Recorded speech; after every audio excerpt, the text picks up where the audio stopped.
When a call to order the City Council meeting of September 11th, could we all stand for the Pledge of Allegiance? Put your right hand over your heart. I pledge allegiance to the flag of the United States of America and to the republic for which it stands, one nation, under God, indivisible, with liberty and justice for all.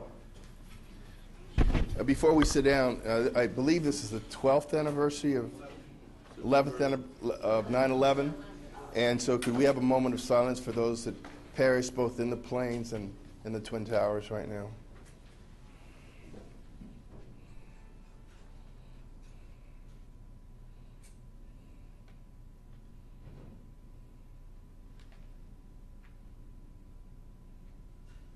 Thank you. Madam City Clerk, could you call the roll? Quorum is present. Any persons wish to address the City Council on any item on today's agenda other than closed session may do so at this time. Council, Mayor, Council, we're doing something a little different tonight. Okay, all right. What we'd like to do is to have the public comment after the budget workshop so that the public will have twice an opportunity to comment on that. So if we can do that. All right, I thought I'd find that you want to do the budget workshop now. Right. All right. Yeah, and it's listed that way on the agenda as well. All right.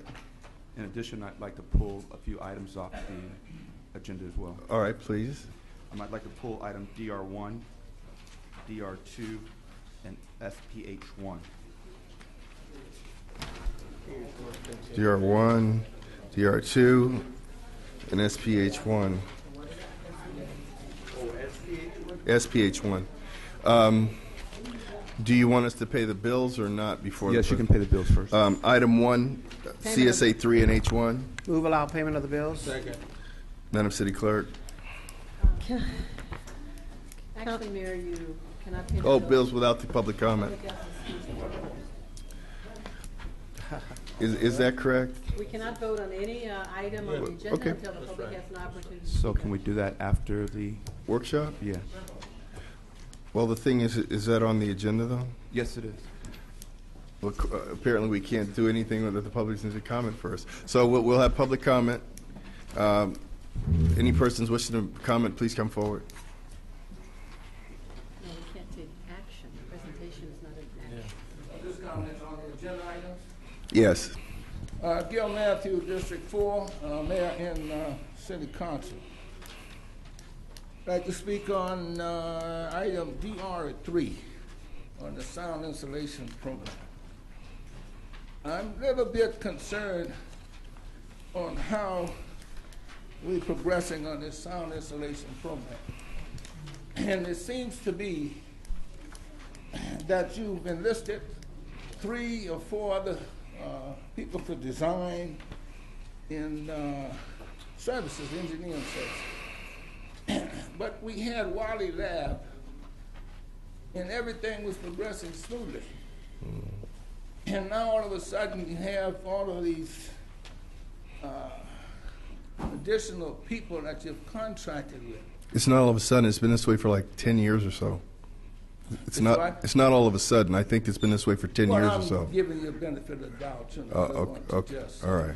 exaggerate, but you have 10 years to be concerned about it. But I didn't want to bring that up. Bring it up. And what I'm concerned about is that it seems that once in this city where we're making progress, something happens where somebody want to fix something that's not broken. Now you have these engineering groups, no local office, some even working out of their house, and the services that's being provided has been substandard. Where you have turnaround time with Wally Labs, the installation homes was working smoothly. And now you have a situation where you say you have more homes ready to go and you don't have the money. And then you have the differences with the Part 150, Part 161. And what has happened over the years, you have a decrease in people that's eligible for sound installation. And I'm concerned about that. I'm very concerned. But me being concerned doesn't make a difference. But you should be concerned for the residents. And it's your obligation. It's not staff makes a decision. You're the policy maker. You give orders to Mr. Fields, and he carries out that policy. But I don't see that leadership. Something is missing. Something is missing. And the deadline for using the money is fast approaching. Thank you. Good evening, distinguished City Council, community members. My name is Deborah Taylor, and I'm here to represent the organization I volunteer for, Good Jobs LA. We would like to invite you to join us in the fight for increasing the federal minimum wage to $10 per hour. Not only will this increase benefit working families, it will help generate more revenue for local businesses as well. For example, I heard from a Walmart employee that spoke on how she was told by her employer to carry 3 items with her: her Walmart ID, her EBT card, and her Medi-Cal card. Can you imagine your employer telling you to use public assistance because the wage that they pay you is so far below standards and what is fair to give a chance to pay for medical insurance on her own? That is why we urge you to support the crusade to increase the federal minimum wage to $10 an hour and put our city in the forefront of positive change. Thank you. Thank you. Okay.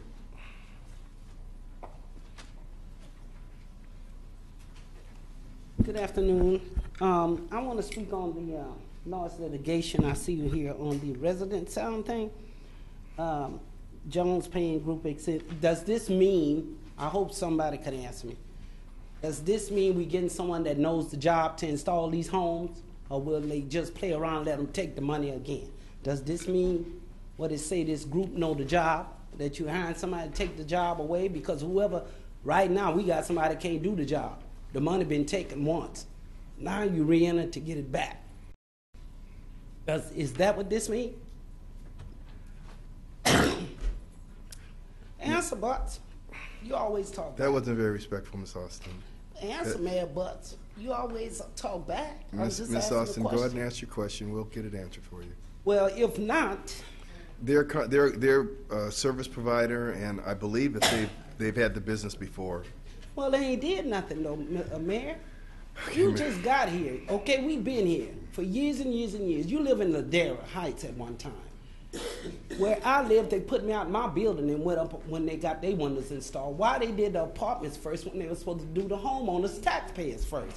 So it's not right. And you sitting up here as the mayor should make sure that these taxpayers, these are the biggest taxpayer. It's a homeowner, apartment owner. It should be second. It wasn't entitled for apartments to get installed first. Then, like Judy said, they put me out of my apartment as soon as they got it done. Okay? But it's not right. And last week or 2 weeks ago, we made it official policy to make sure that staff understood that apartment buildings would not be done first. Yeah, now though. Now. You know how many years that's been? And they done took the money from us? Now they giving it back. You got a person right here is the cause of us getting it, and you won't even give it the respect. But then you want to bring in a group, don't know what they doing again, and take the money we had wireless before. They didn't do nothing. Come on now, Ed Vincent, dead and gone. And that poor man, one thing about Ed Vincent, I must say, he kept his word, and he kept the people a job.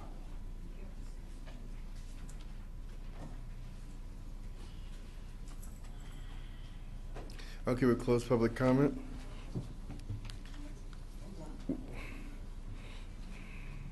Good evening, council members. My name is Diane Sembrano. I always have an issue when we come to those little salary advances, and I guess part of the issue is that it doesn't say point blank it's going to stay the same or not at all or move up by so many %.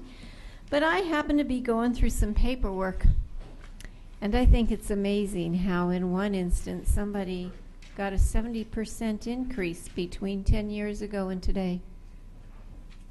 I wonder how many people out there in the world get a 70% increase in 10 years. Not too many. And of course, we've learned that the pension issues hit us big time, don't they?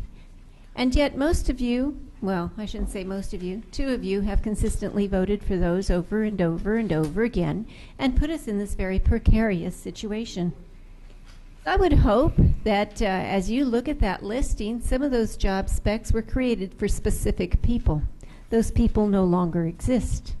So I would hope you change those job specs and get it pared down to a more realistic expectation of jobs. Because some of them were clearly friends and family, some of whom have moved on. So we don't need to go bring more of your friends and family in to fill the vacancies that were created for the then friend or family. And of course, you know, some of them, when people figure out who the body is that is reflected by that job description, really get annoyed because we know some of the folks don't do a whole lot for specific tasks that assist this community. They're kind of window dressing type folks. Then we have that other issue. Well, so many. I hope the budget workshop goes well. We'll find out that we don't have a whole lot of money, I'm sure. But part of it is, did anyone ever go back and check with Madison Square Garden that everybody's so impressed with? Go check out the SEC report, Securities and Exchange Commissions. They are so lucky they have us. If it hadn't been for us, it'd have been 3 years running with red ink. Somebody should have looked at that before we ended up the entity to bail them. Somehow it was proposed the other way, but if you read the SEC report, you might find that to be contrary. And then there's that other initiative that really amazes me. You know, one of the reasons that businesses go out of business is because people who've never been in business try to give them, their employees, more than a business can handle. I would have thought in this community by now we would have figured that out. Because when you raise minimum wage, every other employee also wants a raise. And those numbers are the ones that include an increase in every other tax that the employer pays. So somehow, I think we have to stop. Oh, isn't that miraculous? You're at time, Mr. Brown. Impacts the whole community. You're at time, Mr. Brown.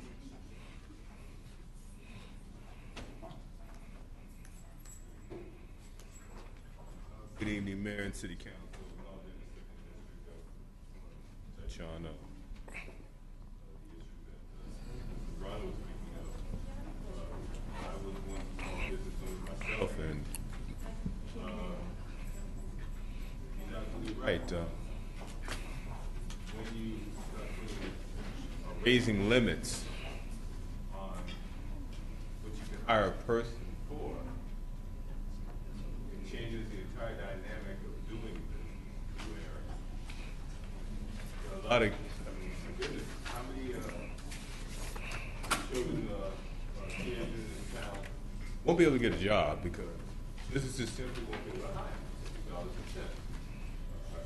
Come to this guy's before people give the code word, living wage. Okay, so what is the prior operator at McDonald's supposed to make? 15, 20 bucks an hour? It's not gonna work. You know, that $1 value menu will quickly disappear. The 99 cents only store will cease to exist. If not, fail at 99 cents on. And I don't understand how folks don't see that. The bottom line is the person can't get by up with the job as it's advertised. If the minimum wage now is $8 an hour, I would say that's not the job for you.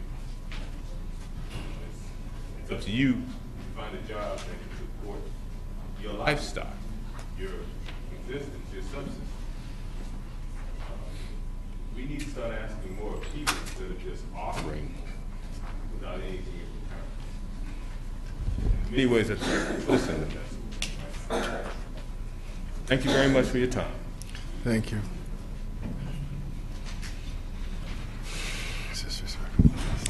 My name is Willie A.G., and I live in the beautiful city of Inglewood, California.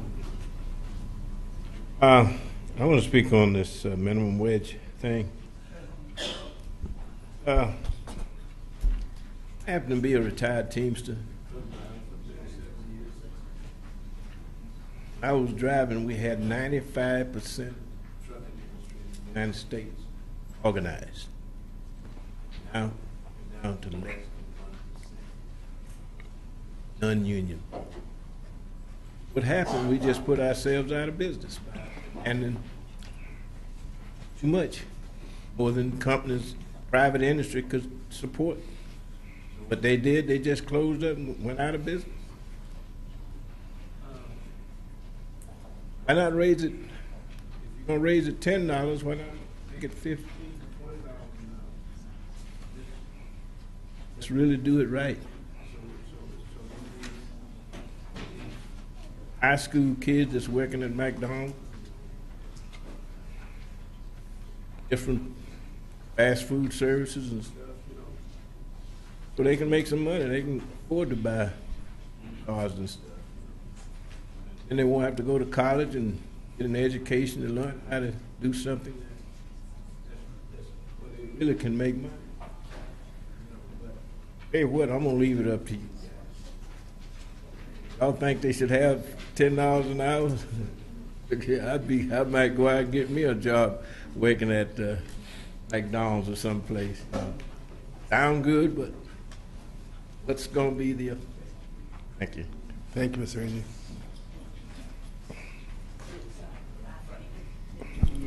Good evening, council members. James Johnson, SEIU Local 721. I want to first thank Council Member Franklin for sponsoring the resolution to increase the federal minimum wage. What's real? For tip workers, which obviously here in the city of Inglewood, there are obviously a number of hospitality workers, many folks who receive tips. The federal minimum wage for tip workers is $2.12 and has not been increased in 21 years. The current minimum wage at $7.25 provides about $15,800 a year, primarily for a family of four. How can folks live on that?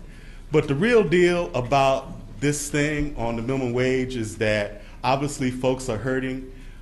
Our organization, our union is committed to re-electing the president. We're providing things that need to be done, frankly, in a second term. And you cannot simply go on year after year after year without an increase in the minimum wage. Folks said the last time that the minimum wage was passed that it was going to hurt business. You know, the McDonald's of the world, the Burger Kings of the world are doing just fine. Corporations are doing real well in this country. Gross domestic product, frankly, is at the highest that it's been since 1950. So this illusion about the fact that while we're hurting, and we are, corporations are doing just fine. And those folks that hire folks primarily on the minimum wage are doing just fine. These are things that we need to be doing to try to improve this economy and to put people back to work and put money back in the pockets of hardworking folks here in Inglewood and throughout Southern California and throughout our country. We urge you to support it. It's the right thing to do. Thank you. Thank you.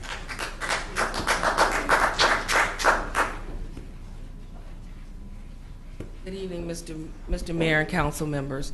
My name is Pamela Thigpen. I'm the grants manager for the city of Inglewood, but I'm speaking as an employee of the city of 26 years and a former resident of the city of Inglewood, and a charter member of the Inglewood Municipal Management Employees Association. Now, I've given presentations to you before on a professional level, and I do so competently.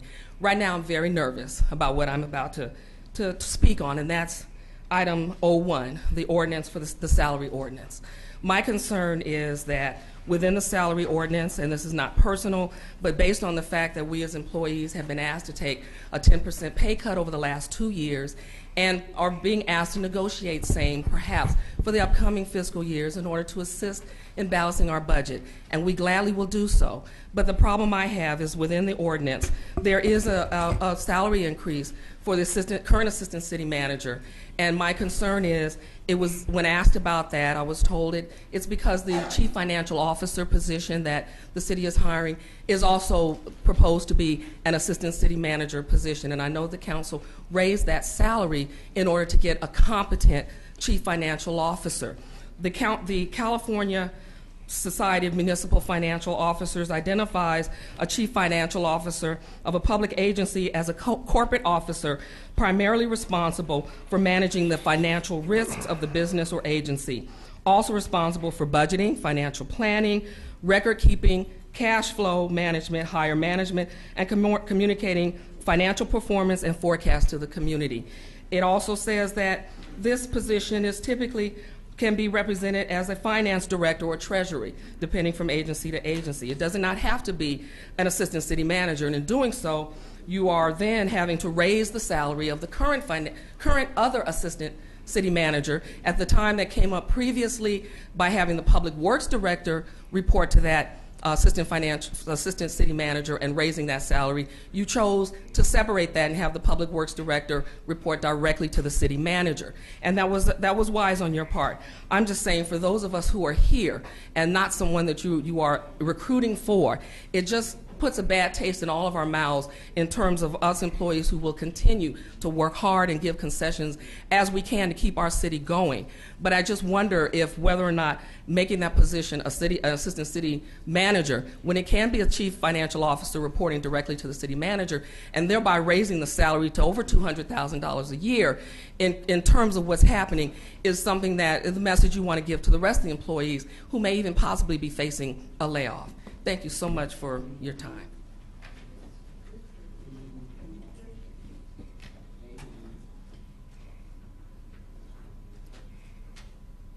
Mayor, City Council, Michael Benville, 1st District. This ordinance, and this is what I'm talking about, number C1 here, CI1.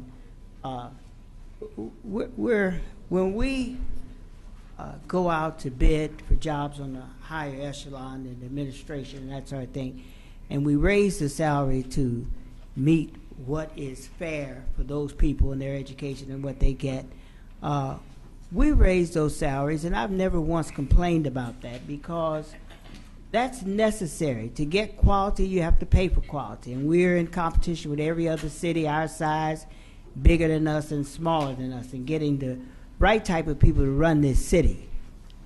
In the same sense, this is a minimum wage crisis.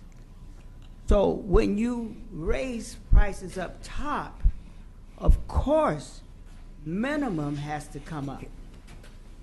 And that's basically what we're dealing with. And we're dealing with people trying to earn a living and come to work on time and having the tools to get to work and doing the job once they get here, being comfortable, eating lunch and that sort of thing. We have to pay attention to that also.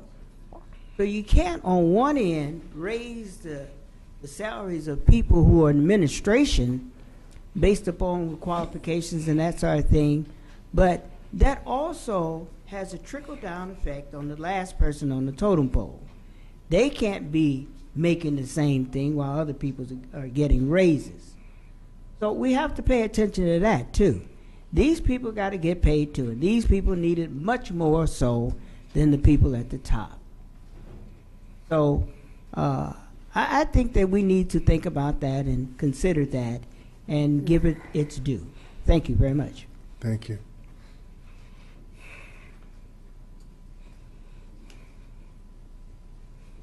Good evening, Mayor, City Council, staff. My name is Good Bailey. My opinion tonight will be upon the raising of the minimum wage, which is a good idea. But I see not every individual qualified, because we're going to break this down into a minimum, medium, and high qualified raising of your basic minimum salary from $8 to $10. Makes sense. But if you say a high school kid who has not graduated, education, let's just say we have poor education in America, we need to raise our standards.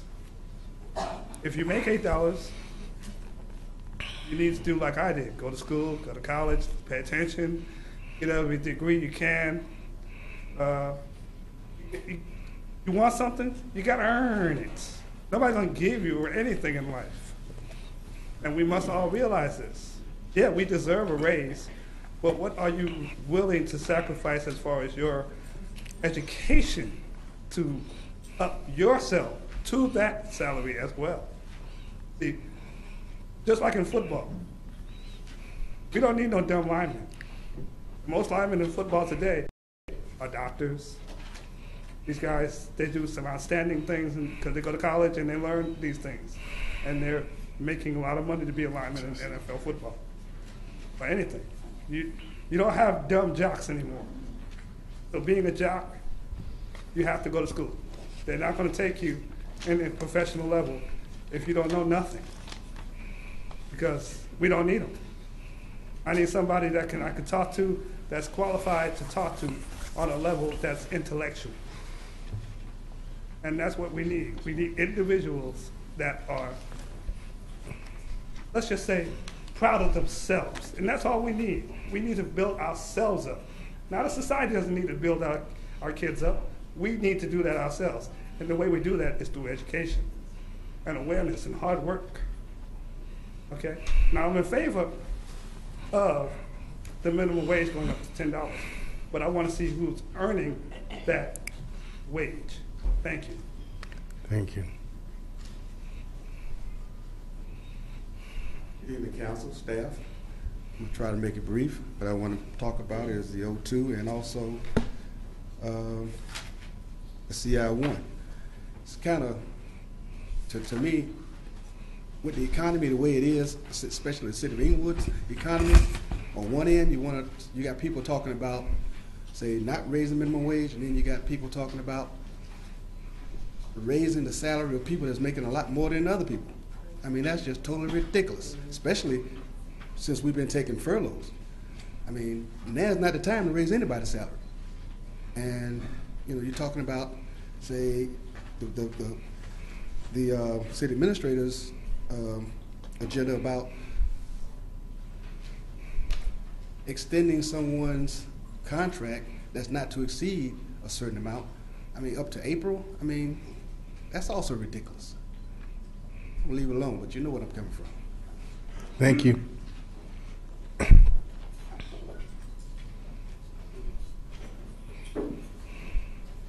Good evening. Now, with regard to this O1, I didn't realize it until Mrs. Thigpen brought to the audience here that you were considering giving assistant city manager a raise. You guys need to look at that stuff because there are a lot of very intelligent people out there who are out of work. And I'm sure that if you just were to put that position out there, you'd find a whole lot of intelligent people that could do that job and do it as well as people that you have here. It's kind of crazy, the way you do that stuff because it's always, to give the guy over top of him just a little bit more, and then at the same time, you're getting rid of all these people down on the bottom. It's a bunch of nonsense. It's just like the salaries that you them get. If we would equate them to all the other little cities around us, those people would all want to get all these extra dollars. They do it, because they care about the cities that they represent, and I'm sure that if you were to let that job of assistant city manager out there and let it go like it is, you just don't need to keep adding juice to the pot. It's a bunch of nonsense, sometimes it's got to stop. And with regard to, you got to go out there and compete against other cities. It's a bunch of nonsense because, you're not going to get the best to come in here anyway. And if you get good people, they don't have to be something that you're competing with other cities with. It's wrong. You shouldn't do it, and that's why we're in this crazy position that we are in right now. It's just like those 4 houses that you let out there. You give all these people all this money, and it's just crazy. It's the same thing with not getting the sound installation, because you just keep giving money to a bunch of people who are not getting the job done in a manner that it ought to be done, and that's why we're in the slumps and mess that we're in now. Stop giving the money, go get good people, and let them do the job. Close public comment. Item 1, CSA 3 and H1. Move approval. Second. Madam City Clerk. Council members Stevens. No. Councilmember Stevens. No. Dunlap. No. Morales. Aye. Franklin. Aye. Mayor Butts. Aye. PH1, Mr. City Manager. A continued public hearing to consider. Oh, no, excuse me. No, the budget workshop. Not PH1, I'm sorry. The budget workshop. Thank you, Mayor. Good evening, Mayor and City Council. Tonight, the city will receive an overview from each of the departments regarding the FY 12-13 proposed budget. As presented tonight, the city's general fund shortfall is approximately $4.5 million for FY 12-13. Staff will return next Tuesday to present measures for eliminating the shortfall. While the FY 12-13 budget is status quo, there are changes within all departments that are the result of cost increases that are not within the control of each department. Excuse me, is it being amplified? Yes. Can you hear me out there, folks? Okay. So as I was saying, within each department, there are increases that are a result of increases or items that are out of their control, such as increases in health insurance, workers' compensation, PERS cost, overhead charges such as costs for utilities, and also finance staff costs that are spread across departments. The presentations will include these and other changes that have caused the department budgets to increase. In addition, there are 9 vacant positions that are proposed to be frozen in FY 12-13 budget. Those positions that are frozen and those departments that have frozen positions will be identified for you tonight. Most of the departments will have challenges meeting their core service objectives with the status quo budget. As such, each department has been asked to share those challenges in their presentations. In addition, many of the departments lack the resources to provide certain services or provide them at an ideal level. Therefore, each department will also discuss their unmet needs. And finally, although the city has had to cut back on many services, the departments have accomplished a great deal over the last fiscal year. If there's time during the presentations, I've asked them each to to highlight several of those accomplishments over the last fiscal year. With that, let's go to the first slide, Mr. Michael. What I'd like to do is to start off by recognizing our budget team. It includes Sharon Koike, who is our interim finance director, Jose Cortez, who is our accounting manager, Kiona Buchanan, who is our budget analyst, and Yolanda Douglas, who's our budget analyst. And one name that's not up there but is crucial to our budget team is Daryl Brown, who is our deputy city manager. In addition, the department heads are also played a key role in helping coordinate the budget, and also each department has a department budget liaison that's key as well. Before we start the presentations, I would like to let you know about some organizational changes. As you can see up here, and it's kind of blurry, but in hiring the new assistant city manager for our /CFO, we've moved some departments around. We are now adding to the assistant city manager, CFO, will be in charge of the public works department. I can't see from here. The RSI, residential sound improvement. the finance department, CDBG, and housing. And so the public works director formally reported to me, the RSI director formally reported to me, and CDBG and housing were formerly under economic and community development. So those items will be presented, will be now underneath the assistant city manager and slash CFO. Mr. Sales, I can't read. Who is it that's lined under your office? I can't read on the paper. Yeah, I'm sorry. Directly under me, economic and community development will continue to report directly to me. Is that what that little box is to the right? That one right there that Michael is No, circling. I mean to the far right. Up above. That's What is that? I can't That's read. Mawusi Watson, our assistant to the city manager, executive assistant to the city manager, and those are not being changed. So with that, we'll move forward, and I'd like to introduce our first presentation. It'll be Darrell Brown, our deputy city manager, who will discuss the budgets for the mayor and city council and administration. I can't even make this out of here. Look how small is this?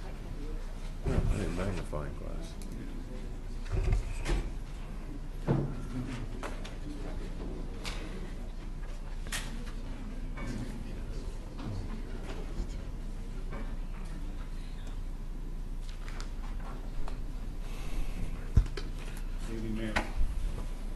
Good evening, Mayor and members of City Council. Darrell Brown, Deputy City Manager. And we're going to begin with the budget highlights for the Mayor and City Council. Let's begin with the core services. The Mayor and the City Council are the elected legislative bodies of the City of Inglewood. It consists of the Mayor, who was elected at large, and 4 council members, each of whom are elected by district. And their primary function is to establish city policies and provide direction to the organization through the city manager and the city attorney. As we look at their budget authority and you compare the current fiscal year 2011-12 versus the requested budget amount for fiscal year 12-13, you see that there's very little difference. There's a variance of about $103,000.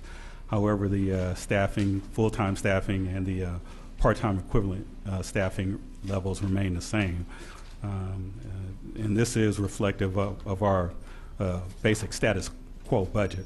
Excuse me, Mr. Brown. Yes. The part-time, each member of the body has a part-time person. Why does it show 3.5? The half reflects a community liaison that works part-time.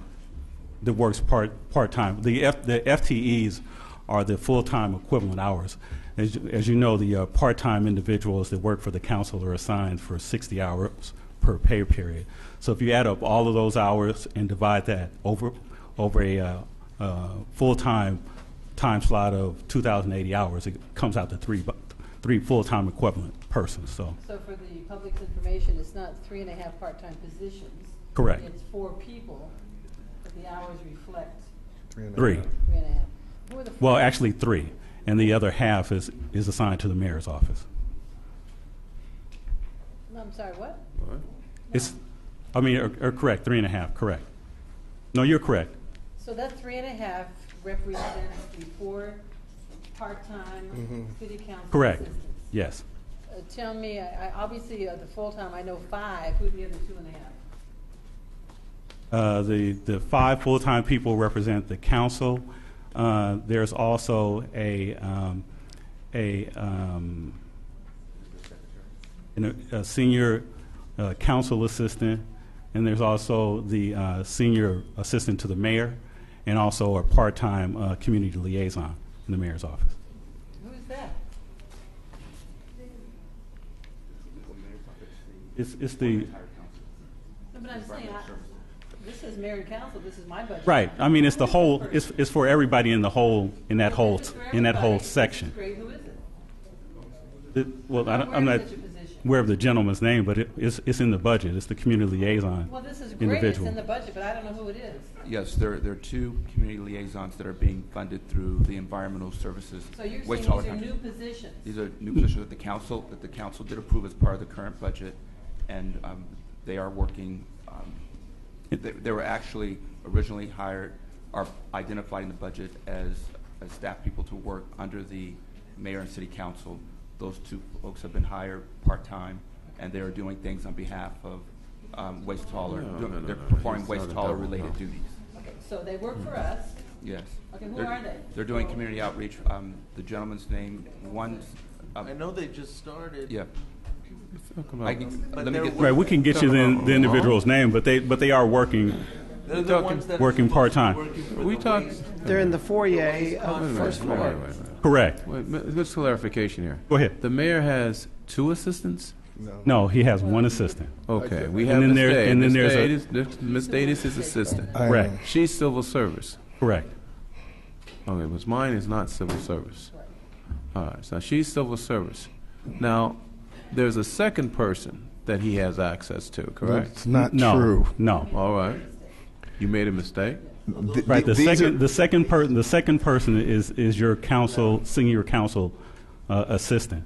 And who Ms. is that? Aries. Ms. Ayers? Correct. Okay. All right.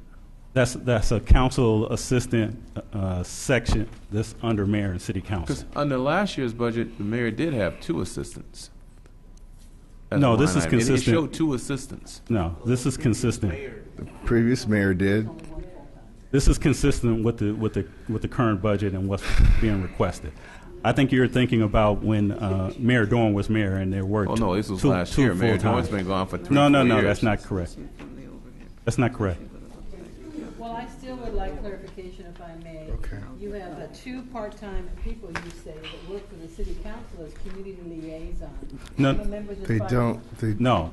don't. No, they work under the mayor's section, and they're funded partially with the waste hauler money.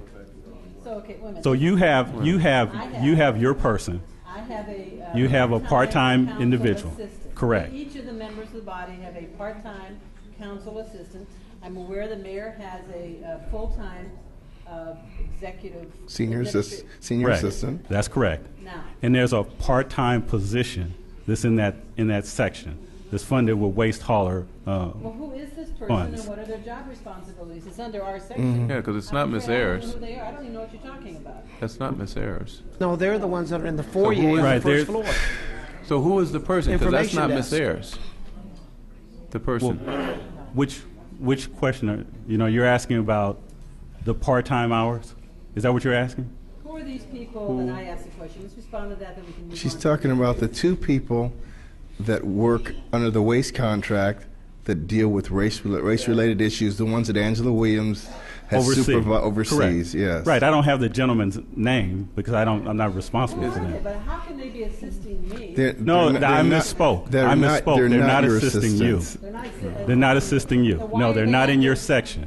Then why are they underneath this? This shows there are several sections underneath what's budgeted as mayor and city council. Mr. Brown? Yes. With all due respect, this is the budget, the operating budget of the city council, which consists of 4 city council members and the mayor. I certainly have a clear understanding of all of our assistants, whether they're full-time, part-time. What I don't have an understanding is these 2 people you're talking about, you say they're here, but they're not here. They're helping. No. They're employed. They're employed. That's not good. I'd like to know. Well, let me ask a question. I'd like to know, how are they? They shouldn't be under our budget then. Maybe that's the Mr. Brown, if anything, it's confusing where they're carried. Okay. They don't report to the mayor and city council. These are the 2 gentlemen that work according to the waste contract. They report to Ms. Williams. Correct. And this is where they were carried probably for administrative purposes. That's right. And that's why they are where they are. But this is not where they're reporting. Well, I then could they add- need to be out of this yeah. budget. This is a budget workshop. They need to not be involved. They need to not be under mayor and city council. We don't have, I don't even. Well, they're not under mayor. Okay. Go ahead, Mr. I would just like to provide some additional clarification. I believe the reason why they were placed under the mayor and city council is because there was a community liaison position that was budgeted in this budget, and as an effort to offset some of those general fund costs, we identified additional duties that were waste hauler related that we thought we could use to support these 2 part-time positions. Actually, there was 1 part-time position, and interviewing the candidates, we found that there were 2 good ones, very good candidates that we wanted to hire, so we ended up splitting the part-time position into 2. Okay, with all due respect, Mr. Hill, if this says mayor and city council, I don't know who these people are. I don't know what their job duties are. and either put them in another department or have them actually work for us and our constituents. All right. So I don't know who they are, and this is a workshop. We're supposed to be openly and candidly discussing these matters. Finally now been explained.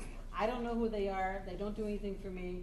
They need to be out of the, unless they, and I don't believe they're working on behalf of any member of this body, so take them out of here. And put them under another more appropriate, you know, we're not trying to Well, just public works. It's not public a works. shell game with regard to money. It's not a shell game. You say, public no, we works. get money from this contract and we don't want to use general fund. No, this is not a shell game. We have to be open and honest with our constituents as to who's being paid what and by whom. So I personally, my vote is they need to be removed from our budget because they don't belong here. The bottom line is they come out of general fund. Is that right? Well, you can place them somewhere where it's more appropriate to show them on the budget. We do that. All right, Well, thank you. wait, just a moment. I'm not satisfied with that. Now, I want to know something here. I know Ms. Matthews is part-time for Mr. Franklin. I know Mr. Morales is representative, part-time. Ms. Dunlap Right, is you're right. Marshawn. You're right. Mine is Mr. Bowman. Ms. Dade is the mayor's full-time assistant. All right, now I'm civil service. Here's my question. You mentioned that two others are being paid through the trash hauling contract. A portion. Okay, a portion, okay. They're being And then paid. you also have Ms. No, let's just stay Okay. with that. All Because right. these are the two that comprise of our numbers here under budgetary authority and staffing, mayor and city council. Now, are these two positions full-time? No, They're not full-time? no. Okay. The one, the one. I mean, the can you get- positions, the half position. Is that what you're talking about? I think he's saying, are I'm the being- employees full-time? Are the No. employees, No. the two employees? I went very systematically No. here, and now Well, we're hey, left with the I'll last tell you two. what we're going to do. We're going to have to move on. No, Every council, we're getting to excuse the me, point here. say, folks, please. We're trying Every to- council member is going to have 5 minutes. No. Otherwise, we'll be here all night Well, before then we get need this to, finished. Then we should all not right? have scheduled this on a council meeting night. What- We should have scheduled Excuse me, this. folks. Excuse me, folks. We're going to get to answer the question. The thing is, though, we'll be here all night on the one Well, issue. What we'll we're be going, here all excuse me, folks. We will come back and we'll go through this issue on the council's time. All right? We've tried. Here's in a nutshell. There are two people. It sounds like they're part-time people. Sounds like they're being paid for out of the refuse contract. It sounds like they placed them in a place in the budget where there was a hole to place them. They're not general fund employees. Good point made that it's confusing to show them working for the mayor and council. That's fine. No. But we will move on. That's and not the question. The question Okay, is very one more simple. question. What's the question? What? Oh no, not one. What are the two employees' names? And I can figure out where. No, I don't have their names. Do you That's know, what I'm Mr. saying. Fields, who they are? But we can get that. You'll get the names. Okay. Okay. How about this one? How about this one?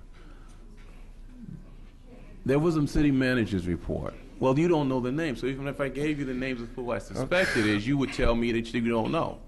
So now that are assisting the mayor. Now, what I'm trying to get at is this: how can you bring us a document and you don't know?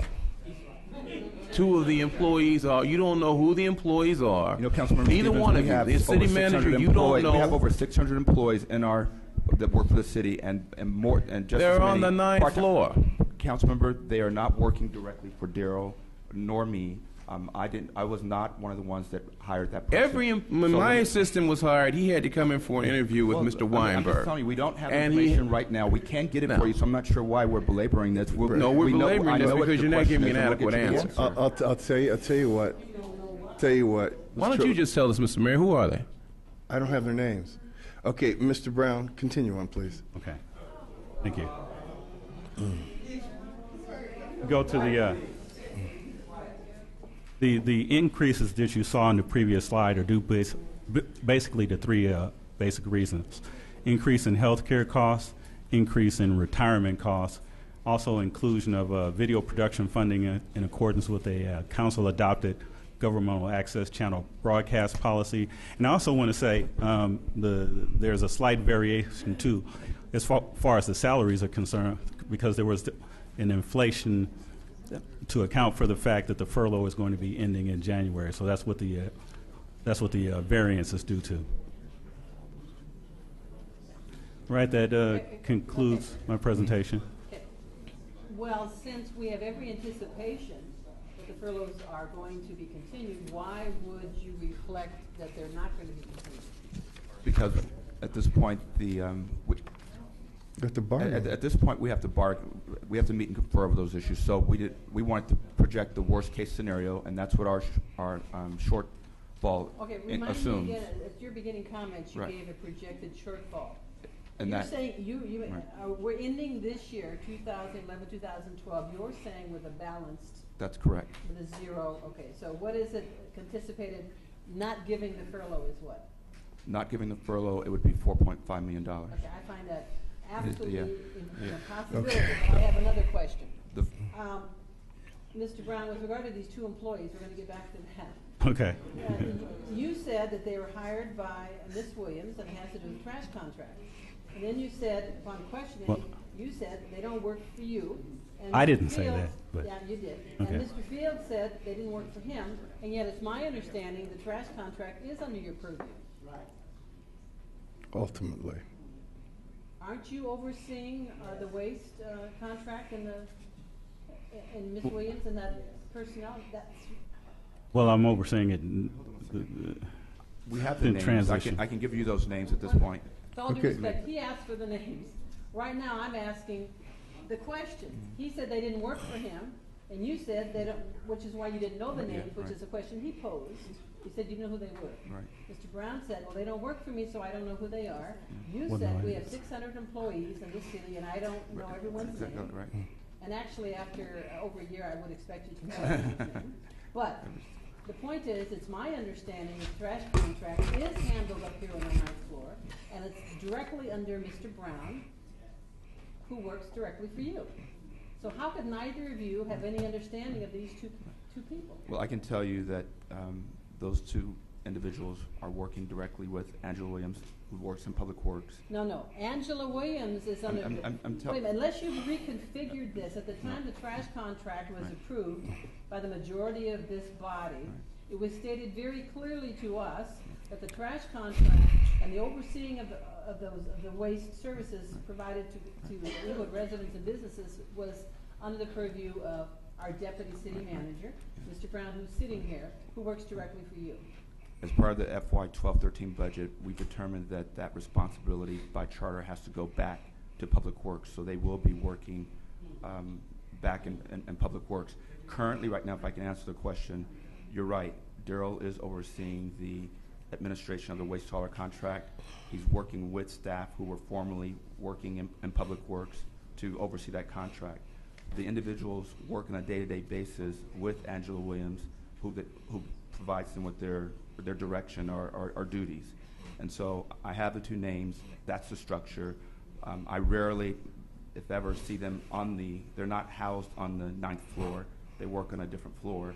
And so I don't have that kind of day-to-day communication, or do I see them regularly. Well, Mr. Fields, thank you for clarifying the record. I appreciate it. I would have expected the deputy city manager to have had the names. Right. But more importantly, when were you planning on informing the body about the change in the organizational structure that will place these people back on another floor in another department? Well, as part of our budget presentation, I'll be coming back on the 18th. On the 18th, not tonight. Right, exactly. Well, I think you should have told us before tonight. Okay. Well, definitely before you get something. You just gave a presentation with two people who are not going to even be in this department. They shouldn't be under us at all ever. And then you don't know who they are. And then you're saying they're not even going to be under us anyway next year, but none of that's reflected. This is supposed to be a presentation for next year's budget. Right. That concludes my remarks on that department. All right, thank you. Thank you, Mr. Brown. Any other questions? Now we're going to go. Go ahead. We're going to go into. Yeah, let's go on and present the city clerk at this point.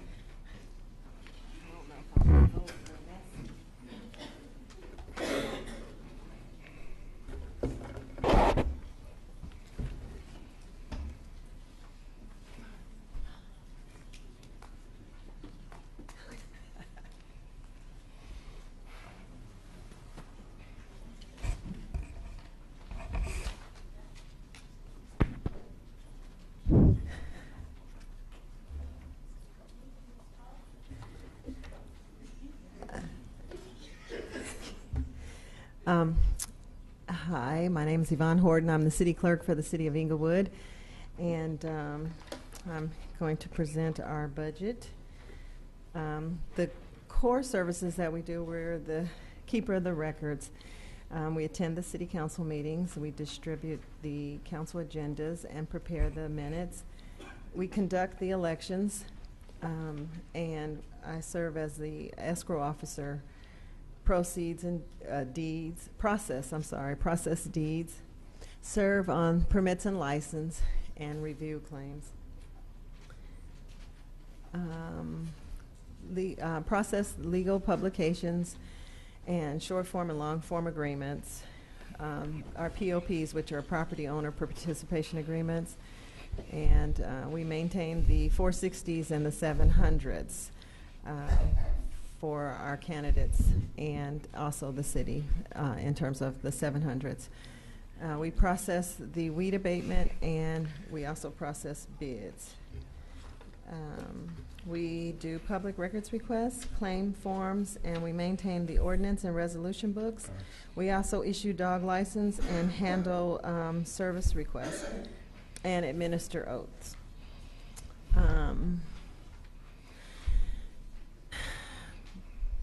Currently, this is how in 2011 and 12 we had $555,255. And this year, minus the $40,000, we're projected to spend $514,807. And down below, the $5,500 was the leftover of the previous election, and that we spent on the remainder of some smaller bills. This year, we are projected $297,200. That was the number that was given to us from budget. However, we are short about $33,000, and that would be the total of everything that we pay. So we're looking at a roundabout estimate of $330,000 that we'll need. I want to let you know that about 60 to anywhere between 60, 70, maybe 75%, depending on how the elections pan out for next year, part of that cost goes to this Inglewood Unified School District. So that comes back to us. And in terms of the employment, we would need to hire back. And we had this election coordinator. We had them for a full-time, but because we want to be, a part of helping and saving money, we're just asking that this person can come back for part-time, possibly 3 to 4 hours a day, maybe three days a week. Can you flip it? I kind of talked about that, so I think we can pass on that. Yeah, the cost that some of the challenges that we face are publishing ordinances, and a lot of the public was here when we had a couple of really long ordinances. One was pertaining to trees. And we have our salary ordinance. Those can run, they're about 18 pages or more. They can run up to about $5,000 for one, and that's quite expensive. And the reason why we have to publish them is because in the charter it states that they have to be published. And so I would recommend to the council if we could change that in the charter and add it as a measure or a charter amendment for the April election. That would help us a lot. Even if we could just get the approval to just print the title and house the entire ordinance in our office, which we do anyway, that would bring the amount down significantly, because we probably pay like $50 to maybe max $175. So that's one of our problems that we need to, it's a fixable problem, actually. Postage and paper, we go through a lot of paper as well as many other departments, and we talked about the staffing. let's see, and we talked about that, the shortness. So it would be very, very important that the 33,000 is added into. And I will make sure that I ask our election consultant and some of the other vendors that we use to take a 10% cut. So that's my plan. Are there any questions? Okay. So that means I'm out of the hot seat? You are. Okay. I'd like to introduce Daryl Brown, our Deputy City Manager, once again.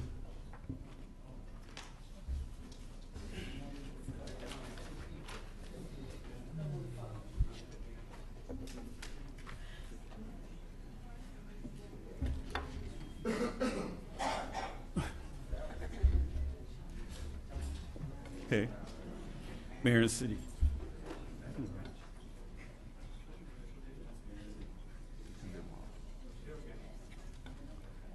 Okay, Mayor and City Council, back again to present the budget for the Administrative Office, City Manager's Office. Let's begin with the core services of the Administrative Office, Administrative Department, which consists of the Office of the City Manager.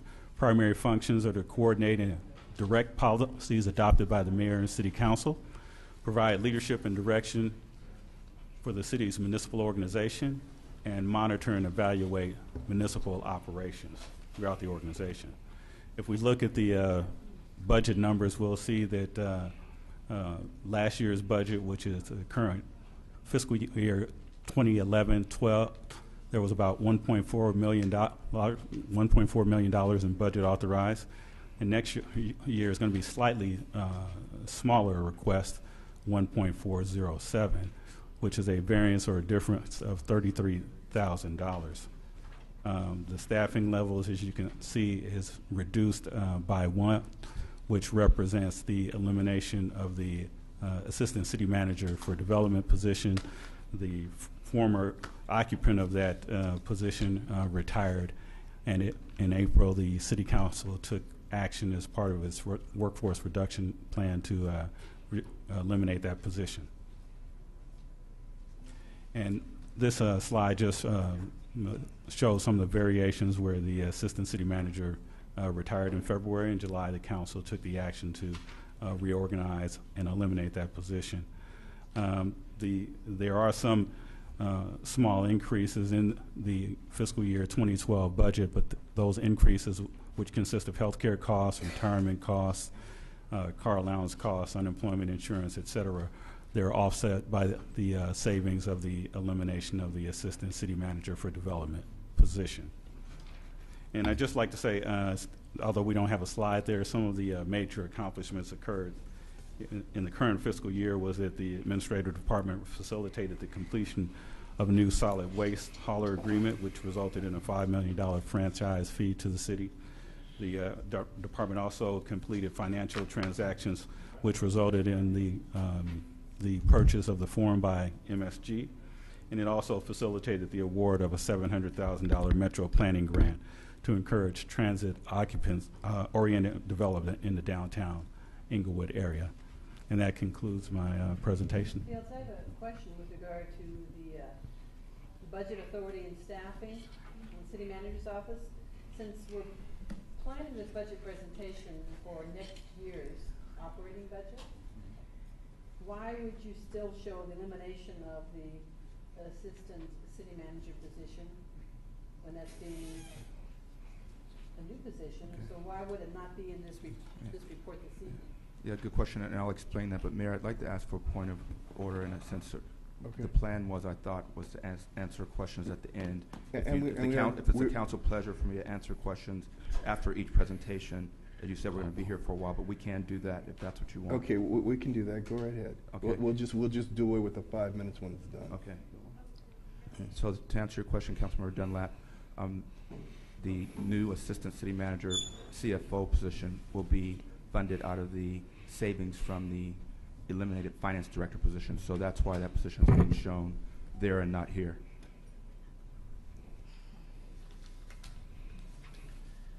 Well, but shouldn't they be listed in the City Manager's Department? I'm just letting you know how it's my recommendation, because we eliminated that position in the City Manager's office. We do have like I said, the salary savings from eliminating the finance director, so we're using that money to offset the cost of hiring this new assistant. I could, it's an option. I think she's asking for reporting Yeah, lines of authority. Is that what the question was, Councilwoman? Well, that's part of it, but also one would think it would be in the city manager's budget, because after all, we have an assistant city manager, deputy city manager, and other people on the ninth floor are all listed in your office. And I'm saying that the new assistant city manager, chief financial officer, should be out of your office, out of your budget, and I think this report should reflect that. And we can do that. Okay. Thanks. So, I have a question.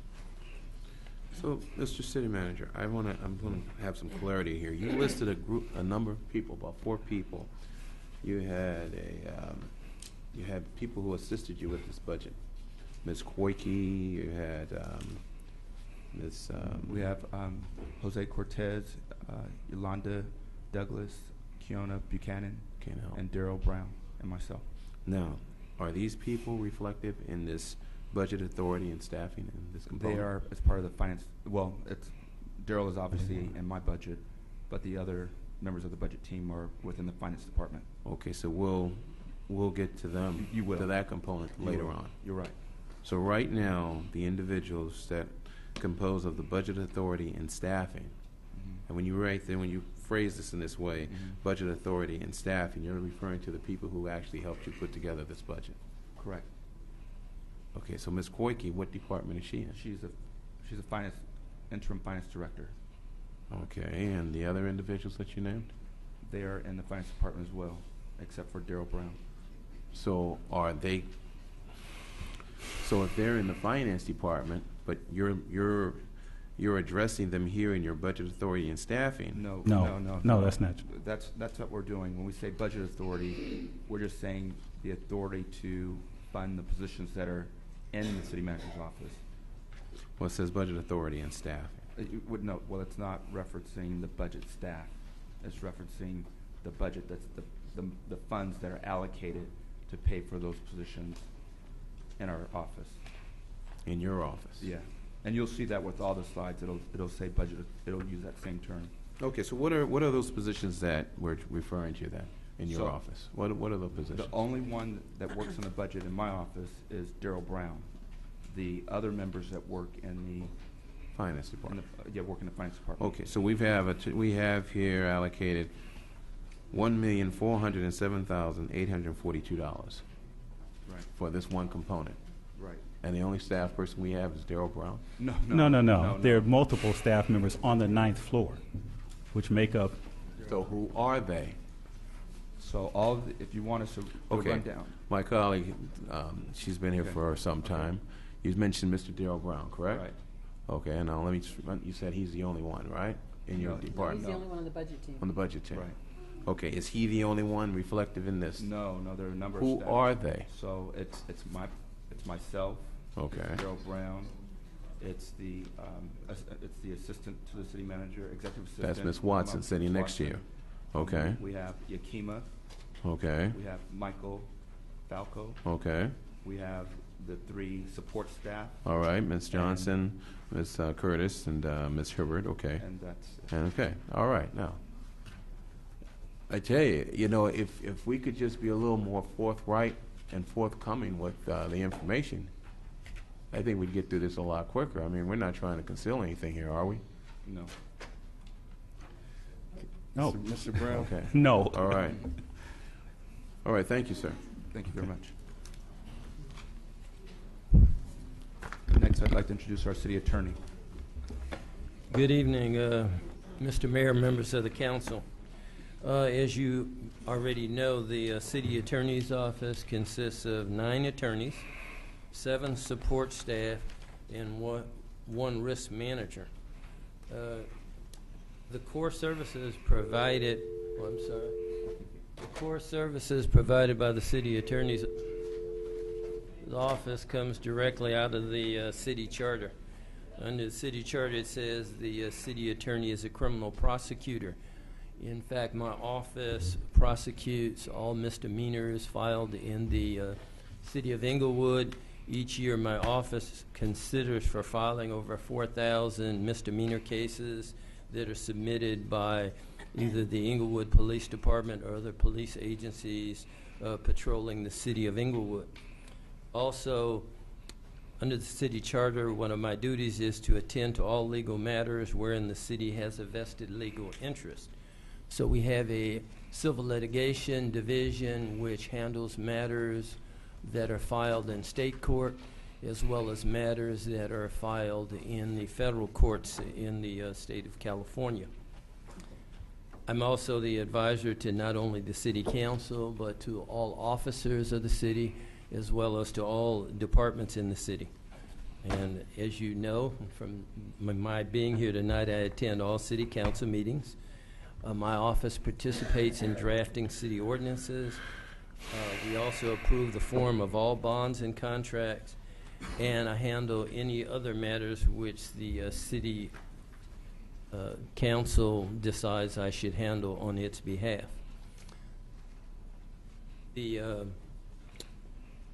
Our budgetary authority for the year 2011-2012 was $2,164,625. As you can see, the next fiscal year's budget is projected to be $282,000 larger because it does not take into consideration potential furloughs that may be agreed to by the members of my staff. So that figure will only be a difference of plus $282,000 if there are no furloughs. On the next slide reflects also what we call non-departmental Fund 9936, which each year for the last approximately 10 years has averaged about $5 million each year.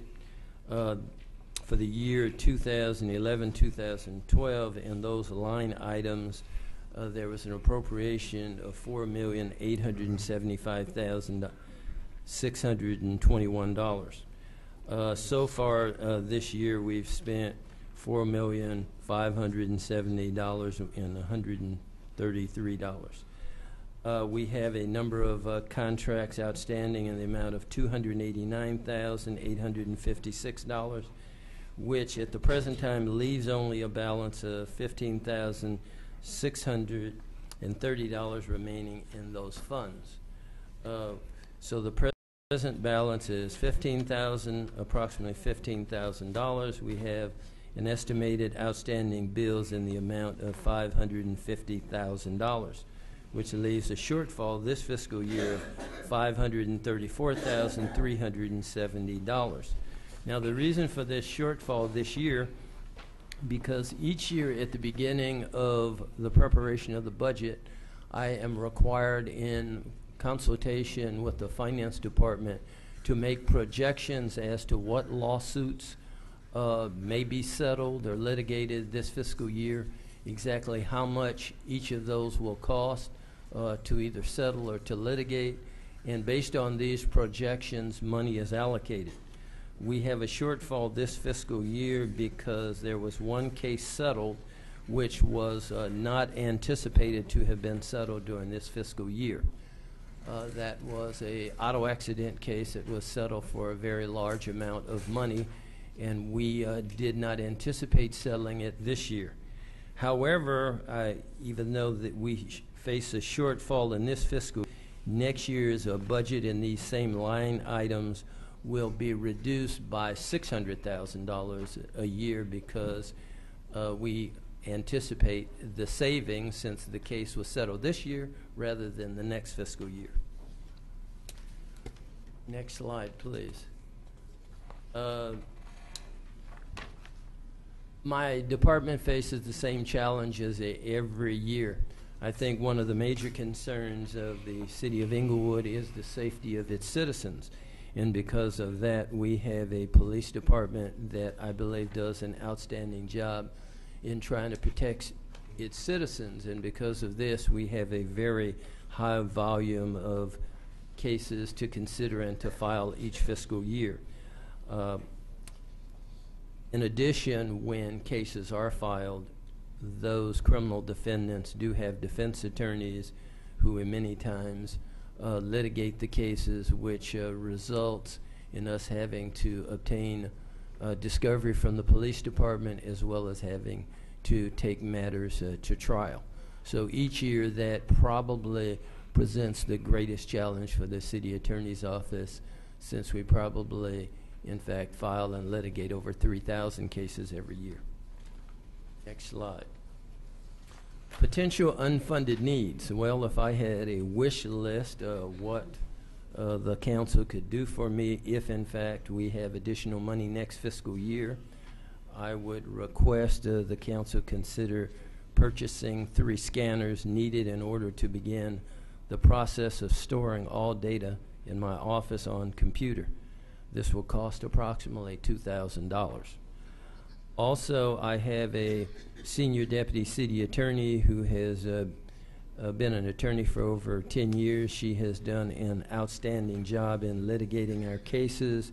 She is essential to the continued efficient functioning of my office, and to promote her to an assistant city attorney and give her a commensurate raise would cost approximately $17,730.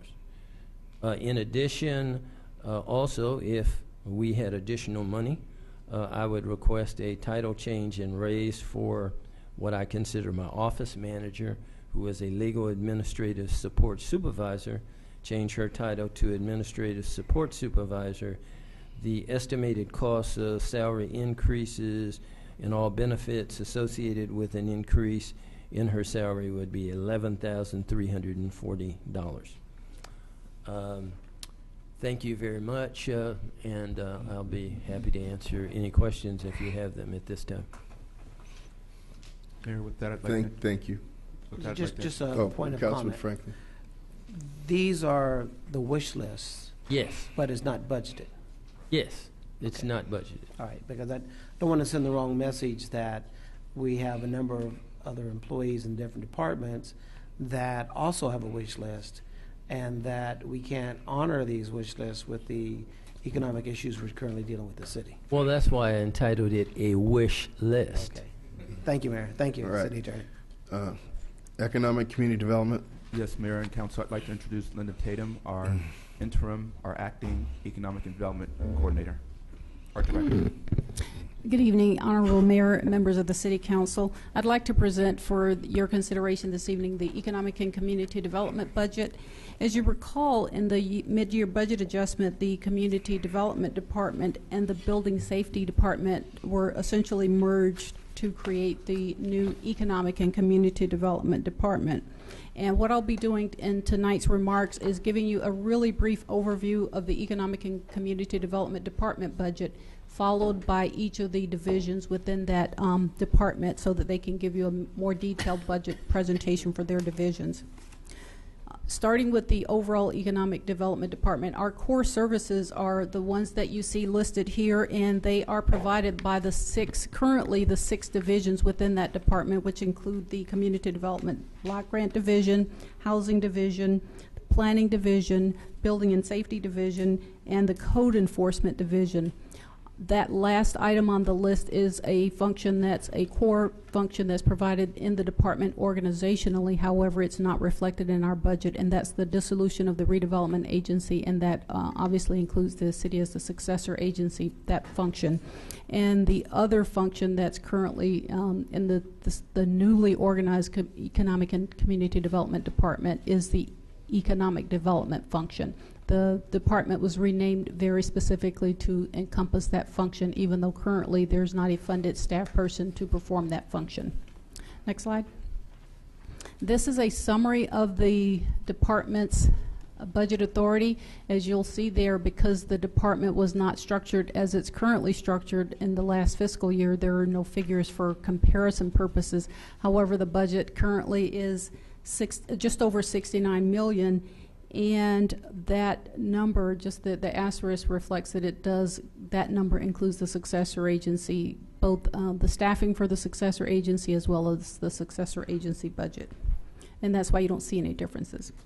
Again, briefly, some of the program and service changes within the newly organized or newly reorganized Economic and Community Development Department essentially reflect a consolidation of development-related functions within one department to enhance the efficiencies and coordination of development within the community.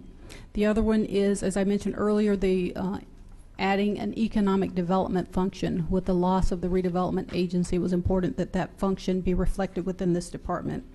The other is a greater coordination of private development projects, both interdepartmentally as well as with other city departments. That's a new change with a new focus of the change with the Economic and Community Development Department. And also, very importantly, a greater coordination of the federally funded CDBG and housing, both programs and projects interdepartmentally, given that we're now all of these functions are located within one department. It just substantially eases coordination. And lastly is the loss of the redevelopment function to the city, critically to support city services, but also to support economic and redevelopment activities within the community. The department challenges, again, probably no surprise to this council or the public, is just the difficulty of absorbing the loss of redevelopment funding, both in terms of the programmatic impacts, the loss of programs that were previously funded by redevelopment, but also, very importantly, in the staff support. Also, you will hear a little bit more detail about this, but our challenge is absorbing the reduction in the home and CDBG funding, and that division will give a little bit more detail about that in the coming presentation.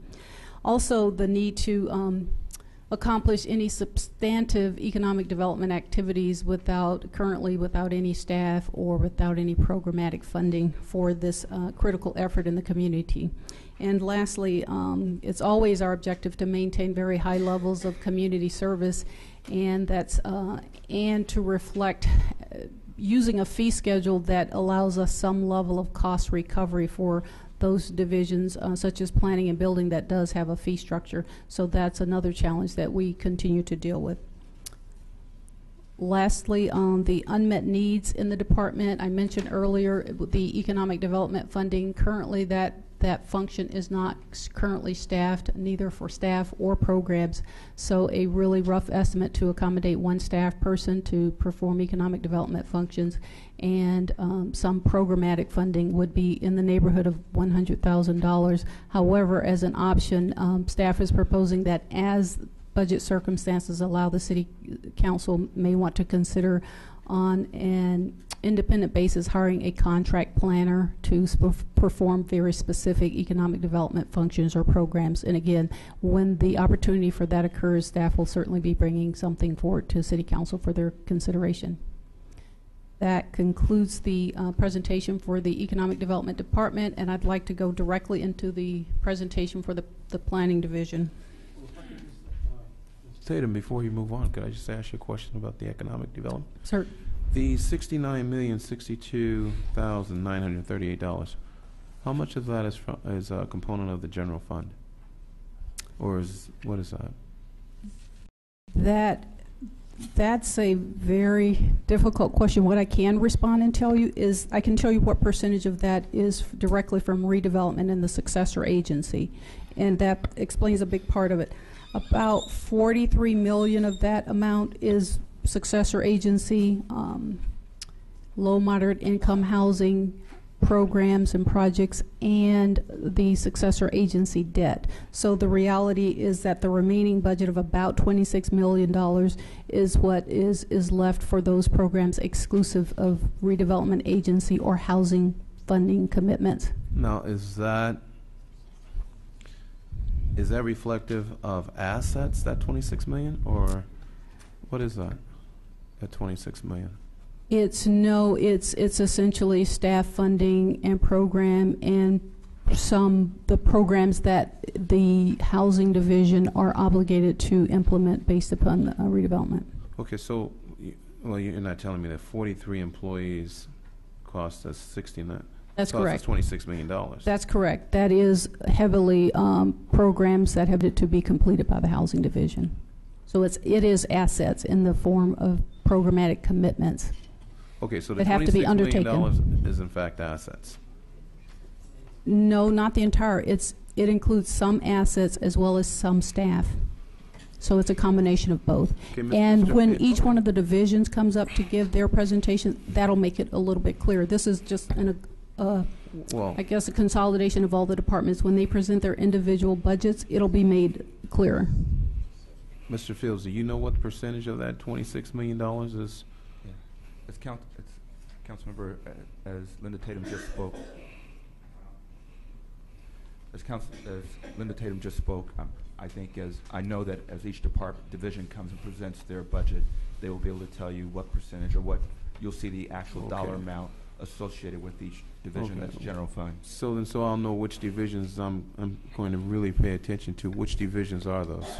The building safety, code enforcement, housing, CDBG, and planning. It's all of those combined. And they all make up this $26 million? That's correct. Are reflective in this 26? That's correct. Oh, okay. Thank you. I have a couple of questions. Councilman Dunlap. You mentioned the coming presentation. I think it was on page 32. What presentation were you speaking of? Each one of the divisions, each one of their budget presentations. You mean this evening? Yes, I'm sorry. They will follow, the planning will be the first division within the CDB, the Economic and Community Development, followed by building safety, CDBG, then housing, then code enforcement. Mr. Fields, with regard to, actually the question my colleague asked, with regard to the percentage of the funding, what's general fund, what is money from HUD, what is specifically designated Section 8, what's redevelopment? I mean, where are the documents that show the specific funding sources for these programs and personnel? Yes, you'll be getting those in a budget document on Thursday. Thursday of this week? Thursday of this week. As I told you earlier, the point of this meeting tonight is to just have each department present their budget and the challenges and issues that they're forecasting for next year. On Thursday, you as well as the public will get a full budget document that gives the details of how much is being paid to each individual staff member, what our total personnel costs are, what our line item budgets are for the operating budget. So you'll get all that detail on Thursday. Okay, well, today's Tuesday, Right. and there's some problems. Obviously, the furlough issue, of course, at Right. $3.2 million, but also personnel, such as when we did your office, the assistant city manager. That's not. I'm saying, when are all these glitches, so to speak, going to be straightened out between now and Thursday? One would assume that document's already been prepared.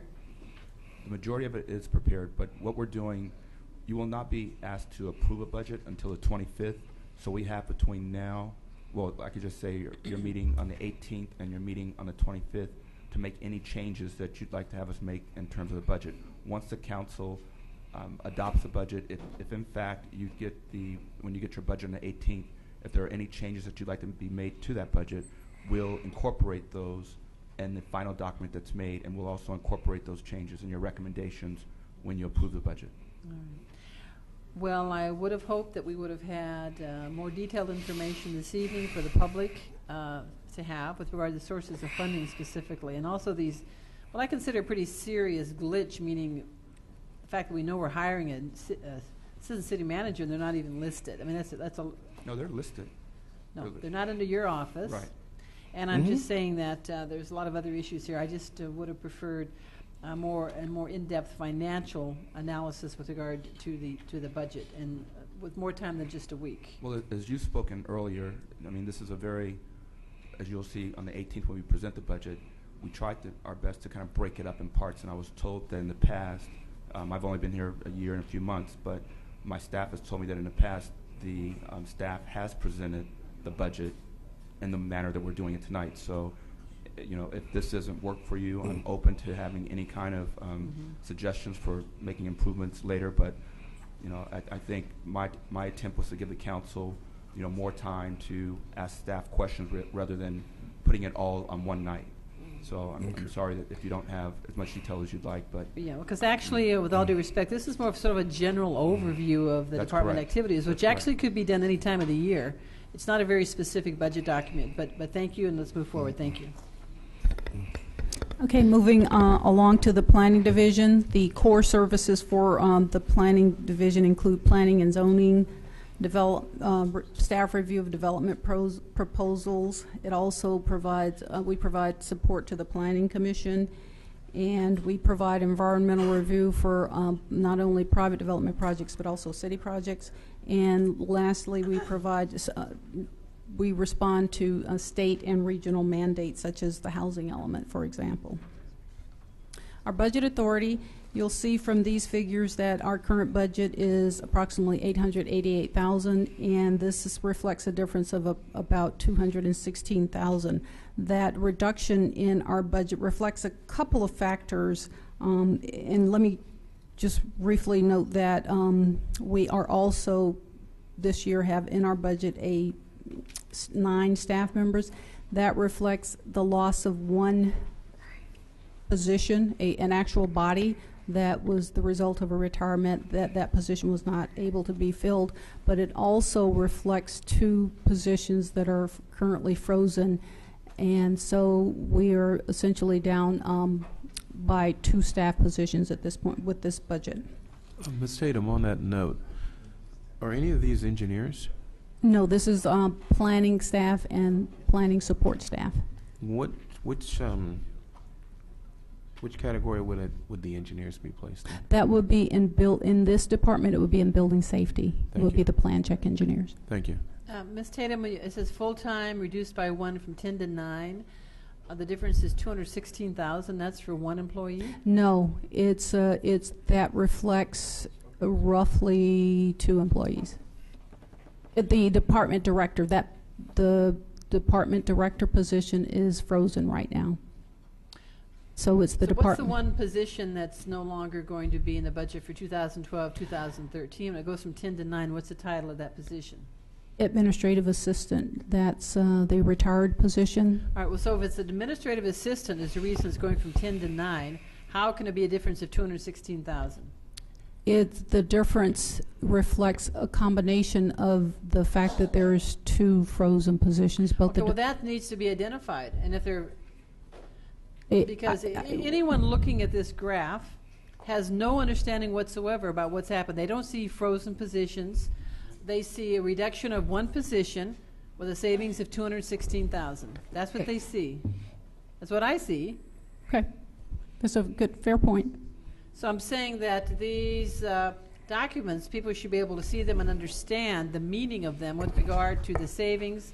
And actually, I would prefer that whatever the difference is, if it's a savings, that I know if it's general fund money, or I would like to know also the funding source identified for these savings. So anyway. Ms. Tatum, as a follow-up question, in the budget document itself, the budget book we get, frozen positions will be shown because the position will be identified, but there'll be no salary attached to it, and this will be abundantly clear when you have the budget book where the savings come from. That's correct. And tonight you're giving us an overview as opposed to a detailed line item budget. And so right now you're basically showing the authorized staffing, and that gives us the ability, if we found money or need to fill those positions during the year, we could fund them as opposed to going through the process of reauthorizing them. Is That's that correct? correct. All right, thank you. So just one question. Mr. Fields, on that note, when we're addressing the issue of frozen positions, position has an individual that the position is frozen. Ordinarily, we would pay an individual $100,000 for that position, let's say. Are you calculating that as part of your overall budget?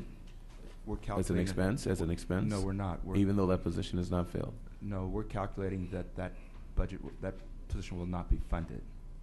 So it is, as the mayor just mentioned, it'll remain on our list of approved positions. So in the event that there are funds available that may come during the year, staff could bring back that position as the council to. So you are not carrying that as a liability. No, we're not. Okay, so Ms. Tatum, on the same note, once again, you have one individual here full time that has been eliminated, but you mentioned that there's two positions. It's two. And they're composed of the $216,721 here. The difference is right there. Now the administrative assistant, her salary was not $216,721. That's correct. Okay, it was a It's generally a combination of the two. And I think just one other clarification would help you understand it. The department head for economic and community development is generally housed in the planning department. So that reflects why you don't see two positions there. So the economic development position, which was carried last year but frozen, is also frozen. So that's why you don't see a number 2 there. So here's my question. If we're not carrying the position, Mr. Fields, in the general fund as a liability, then why are we showing the frozen position here as a component of the $216,721? We're showing you that amount is going to be deleted from the budget, the $216,000. We're reducing the budget by $216,000.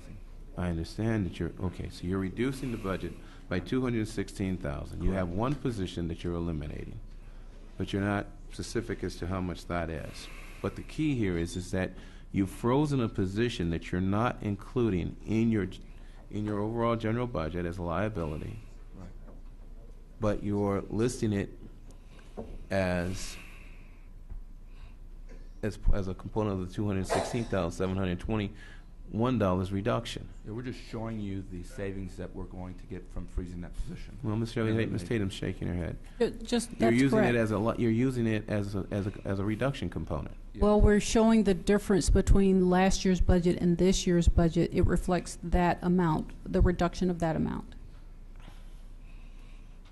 Mr. Fields, you put this budget together, right? Yes. Okay. All right. Okay. I have a follow-up. Are you finished? Yes, I'm finished at this time. All right. Yes, I think we do need some help understanding this, because once again, this is a page. It doesn't show any position frozen. It doesn't give a title. It doesn't mention with regard to the elimination of the former assistant city manager. And I'm saying that, Mr. Fields, in the actual budget document we're getting, how clear is it going to be to any member of the public who picks up a document? They should be able to read the budget. They should be able to see, oh, this position by title is going to be frozen, meaning we're not going to hire someone to fill it. This amount of money is a savings because someone retired. I mean, that position is vacant and gone, or whatever we're doing. I'm saying there must be some more information given, because based on this, we can't tell anything. And you're saying we're going to get more, but I've seen the budget documents. I know what they look like. They're pretty much the same every year, and it's kind of like this. Full-time, part-time. It doesn't necessarily list positions, and it does exactly like this with regard to staffing. It gives a number, and then it gives a total amount for that department. It doesn't break it down by individuals and how much they make, which you mentioned earlier. So I, for one, would like more clarity, more detail, because this doesn't do it. Anybody should be able to pick this up and look at it and know. The explanations tell us what this is, but the explanations don't come with the document, the verbal explanations. And that's a good suggestion, and one reason why we're having the workshop. We will, if you want additional detail, and I think it's a good idea, we will include that in the document that shows exactly what positions are being eliminated, so that takes the guesswork out of it. And the savings, meaning the amount of money that person, exactly. or that, it's not necessarily a position, but the person who was maybe retired, what they were making, what it was budgeted for this year. Right. So anyone can just pick up, look at the paper, and actually all the answers are there for them to discern if they take the time to do it. Thank you. Okay, Ms. Tatum. Okay, I'd like to briefly review the program service changes. And I think that the program services changes, I alluded to them earlier, the fact that we have reduced responsiveness for public information requests just simply due to the loss of a planning position. The workload is obviously spread out among the staff, so when you lose a position, it reduces the responsiveness of the staff, the remaining staff. Also, I'd just like to acknowledge the continuing efforts that the Planning Division staff is making to enhance interdepartmental coordination, and that's really important for private development projects, but also city-funded and federally or publicly funded projects, and that coordination is being done or enhanced not only within the Economic and Community Development Department, but also interdepartmental, because it's critical that you have the coordination from Public Works and some of your other key departments that are required to review development projects. And lastly, another enhancement is our staff's use of digital resources to provide, to enhance service delivery to the public, and that we do that through putting applications online on the internet, and also whenever we can using the internet or web-based services to provide notifications and other services. Department challenges. I think, again, the challenges are not unique to this department, and they are essentially, we have a standard where we like to provide the highest level of customer service or response, and with the reduction in staff, it's extremely difficult to I should say it's impossible to maintain the same levels of responsiveness. So just needed to acknowledge that that's an ongoing challenge, again, not only in our department, but in others. Also, responsiveness, our ability to respond not only to the public, but also to service requests and demands from the City Council, administration, and the Planning Commission. Again, it's just a function of having less staff to provide responses. And the other issue is... Ms. Tatum, I'm sorry. You keep referring to with less staff. Are we referring to our permits and planning division here specifically? That's correct. The loss of the one planner that we lost last year. So this individual, okay, so this is no longer an assistant that we were referring to here. Referring to this, this was an assistant, administrative assistant. Well, it reflects the fact that at the beginning of this budget year, we lost a staff position at the mid-year budget adjustment. We lost one planning position and the retirement of an administrative support staff. So we essentially lost 2 positions. I'm sorry, Ms. Tatum. Okay, this here reflects our employee loss. This one here, it was really on your slide. That's correct. Okay, that was an administrative assistant. We have a position that is frozen. What was the name of that position? The frozen position, or there are 2 frozen positions: the director of the department, right, as well as the administrative assistant. Those are the 2 frozen positions. Okay. Now,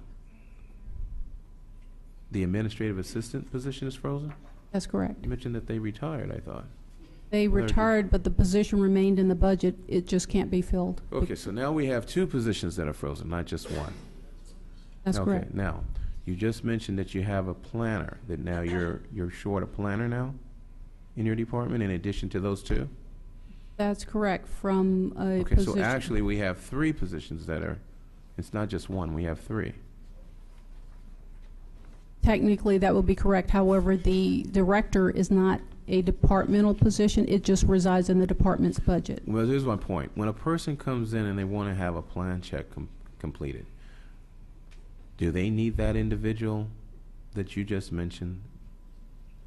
Well, essentially, because of how the workload is spread, the loss of any one person results in any request for service taking longer to get completed. And right now, the loss of staff, the planner position is in the planning department.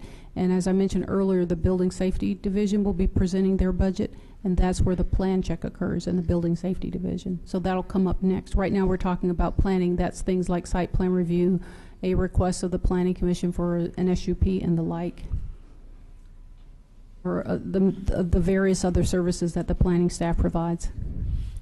I must say I have to agree with my colleague. This is not, Mr. Fields, I have to agree with my colleague. This is not crystal clear for me either, in reference to how we've gone from one individual staffing shortage to now we're at 3.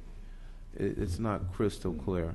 And the main issue for me is this, is that when an individual comes to the planning department, they should be able to come in, get out, and be gone.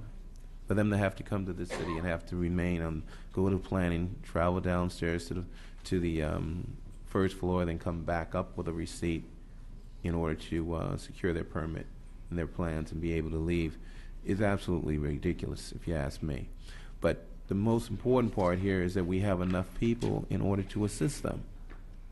Now, on one stand, you sound as though you're saying you do not have enough people to actually assist the people, to facilitate the people that they are coming in, and on the other hand, you're implying that, well, the individual was not actually dealing with the public. I don't think it's confusing in terms of that. She made it clear. Bottom line is that you'll see with all the departments, there's not enough staff to provide the level of service that we'd like to provide, so we have to make do. What she was explaining is that when there's an elimination of a position, they diffuse the work to the employees that they have, and as a result of having fewer employees and having, in her example, more employees do plan checks, it increases the time that people have to wait to get their plan checks done. So, how many people do we have completing plan checks right now, Ms. Tatum? That'll be covered in the building department. Plan check is handled by the building safety, and what I was reviewing here was the planning and that's not division. Your department. It's in the department, but it's not in the planning division. It's in the building safety division, and they'll be coming up next. So why don't we go on, Mrs. Tatum? So what I was trying to do here is just acknowledge that there are some challenges that result from the loss of the staffing, and the last of those is one of our core objectives is to enhance the quality of life in the community through the review and approval of high quality development projects, and to the extent that that's a requirement based upon the city's zoning codes and its general plan policy documents. We are working from policy documents that have not been comprehensively updated in probably 30 years. So we're working from documents that are pretty old, and they definitely need updating. So just acknowledging that that's a part of the staff's challenge. And lastly, the unfunded needs. I mentioned earlier that we lost an assistant planner. That funding is approximately $55,000. The administrative assistant, that's frozen, that's approximately $60,000. The other unfunded needs is a desire to upgrade the public counter area on the 4th floor to enhance the customer experience when they do come in for service. And lastly, a need for enhanced technology upgrades, and that includes everything from a much more efficient planning and permitting software system. The system that we currently have is designed primarily for financial accounting and tracking, and it's not as efficient and functional for planning and permitting services or systems. And also, just related to that, the practice of planning requires ongoing professional development training to stay on top of new laws and new development requirements. And lastly, just enhanced digital file storing capabilities. So those are some of the unfunded needs that exist within the planning division. And that concludes staff presentation. I would like to just highlight one major accomplishment this year, and that was the city council's adoption of the housing element as a component of the city's general plan. Thank you, Ms. Tatum. Next, Mayor and Council will have Mandir Singh, who is the building manager. Good evening, Mayor. My name is Mandir Singh. I'm the division. A little closer to the I'm mic, sorry. Mandir. That's okay. Can you hear me now? I hear you Okay. just fine. All right. The core services for the building division are helping customers through the development process, enforcing state and municipal building codes, including the new green code, providing plan check services, providing inspection services, and issuing the various permits that we do. Some of the other important services we provide is priority processing for major development projects such as MSG and Hollywood Park construction. We also provide code and technical support to other departments in the city. The budget difference between the proposed 2012 and 11 and 2012 budget is basically a difference due to the furlough not being included in the proposed 2012-2013 budget. That's the main difference. There's no difference in the total staffing that we have, but we have lost 2 personnel since the 2010-2011 budget cycle, which I'll kind of mention as we go. Program and service changes. We have started to just implement online permitting, and also our pre-sale inspection applications will be online. This is thanks to a grant that we got from Edison. And we also continue to improve employee education as best as we can. And as low cost a matter, we don't have the funds at this point in the city to provide the full-on education that we like to, because codes change every 3 years. But we're doing our best to find the free education and the low-cost education that we can. We've modified some of our counter scheduling to provide overall better customer service, which seems to have worked well for us. We are going to increase some of our contract professional services, primarily due to some of the larger projects that we see coming in the future. Some of the department challenges, I'll echo some of the items that Ms. Tatum said. Updating and modernizing our permit inspection records. All our permits are on paper files, and so we need to digitize them. Again, modernizing the data archiving and storage, which is primarily our plans. Providing counter coverage, that's a little bit of a challenge because since actually 2010, 2011, because of the loss of the one engineer and the one inspector trainee that we had. So at times, we have a little bit of a challenge on that. Reduced time for research and training on codes, again, due to reduced staff overall since 10-11, and the code changes that occurred in starting 2011, we've had a little bit of a challenge trying to meet the adequate training that we need for all our code, for the new codes. And in general, meeting expectations of customers, primarily due to time because of the reduced staffing that we've experienced. Some of our unfunded needs, I'll echo what the city attorney said. This is a wish list. Additional staff needed, 2 staff that we had lost since 2010-11. Approximate amounts were $178,000. That was for 1 plan check engineer and 1 inspector trainee. Also modernizing our, again, document archiving and storage system, I feel strongly that the Eden system is not really suited to our building permitting needs. It'd be nice if we could get a better system. There's some out there, but again, that's a cost issue. And improving our front counter lobby area into a more customer-friendly environment. I, for one, would like to see the, as Councilman Stevens was mentioning, that somebody who comes at the counter is able to pay at the same counter and leave rather than take, 2 steps, go down to the 3rd floor, then to the 1st floor, and back up to the 4th floor, and then leave.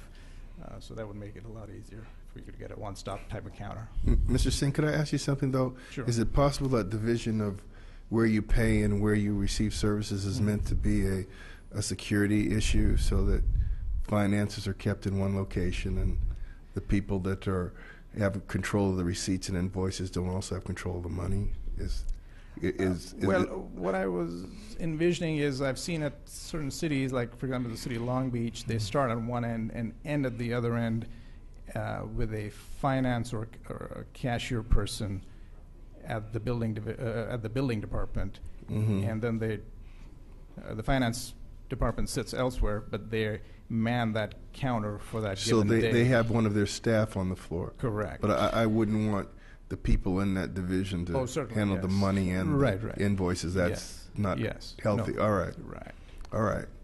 So, Mr. Singh, could I ask you, what type of system would you need? What would be your preference system over the Eden system? Well, there are other systems that are better geared or made more for permitting. Eden is more of a financial software, at least as far as I understand. So the ease of use to be able to get the type of information we need, the applications that we desire, designed as we have already put on a digital format. We're having a little bit of a challenge getting that through Eden. What city would you think truly has an ideal department, and that we could mirror our department after? What municipality would you suggest that we go and take a look at and see what system they're using? Well, one of the software systems that I feel is a good one is Excella, which a lot of the cities around Excella. Okay. And this is just a basic computer program. Yes. Yeah. I mean, it's an all-encompassing program Mhm. used a lot by some of our neighboring cities. Santa Monica, I believe Culver City uses it. A bunch of other cities use it. Any idea of what the cost of that would be? I haven't delved exactly on the cost of it myself, but I've seen demos of how it works. But I'm assuming it'll be somewhat on the. But it range would of- streamline everything at your department, make it easier?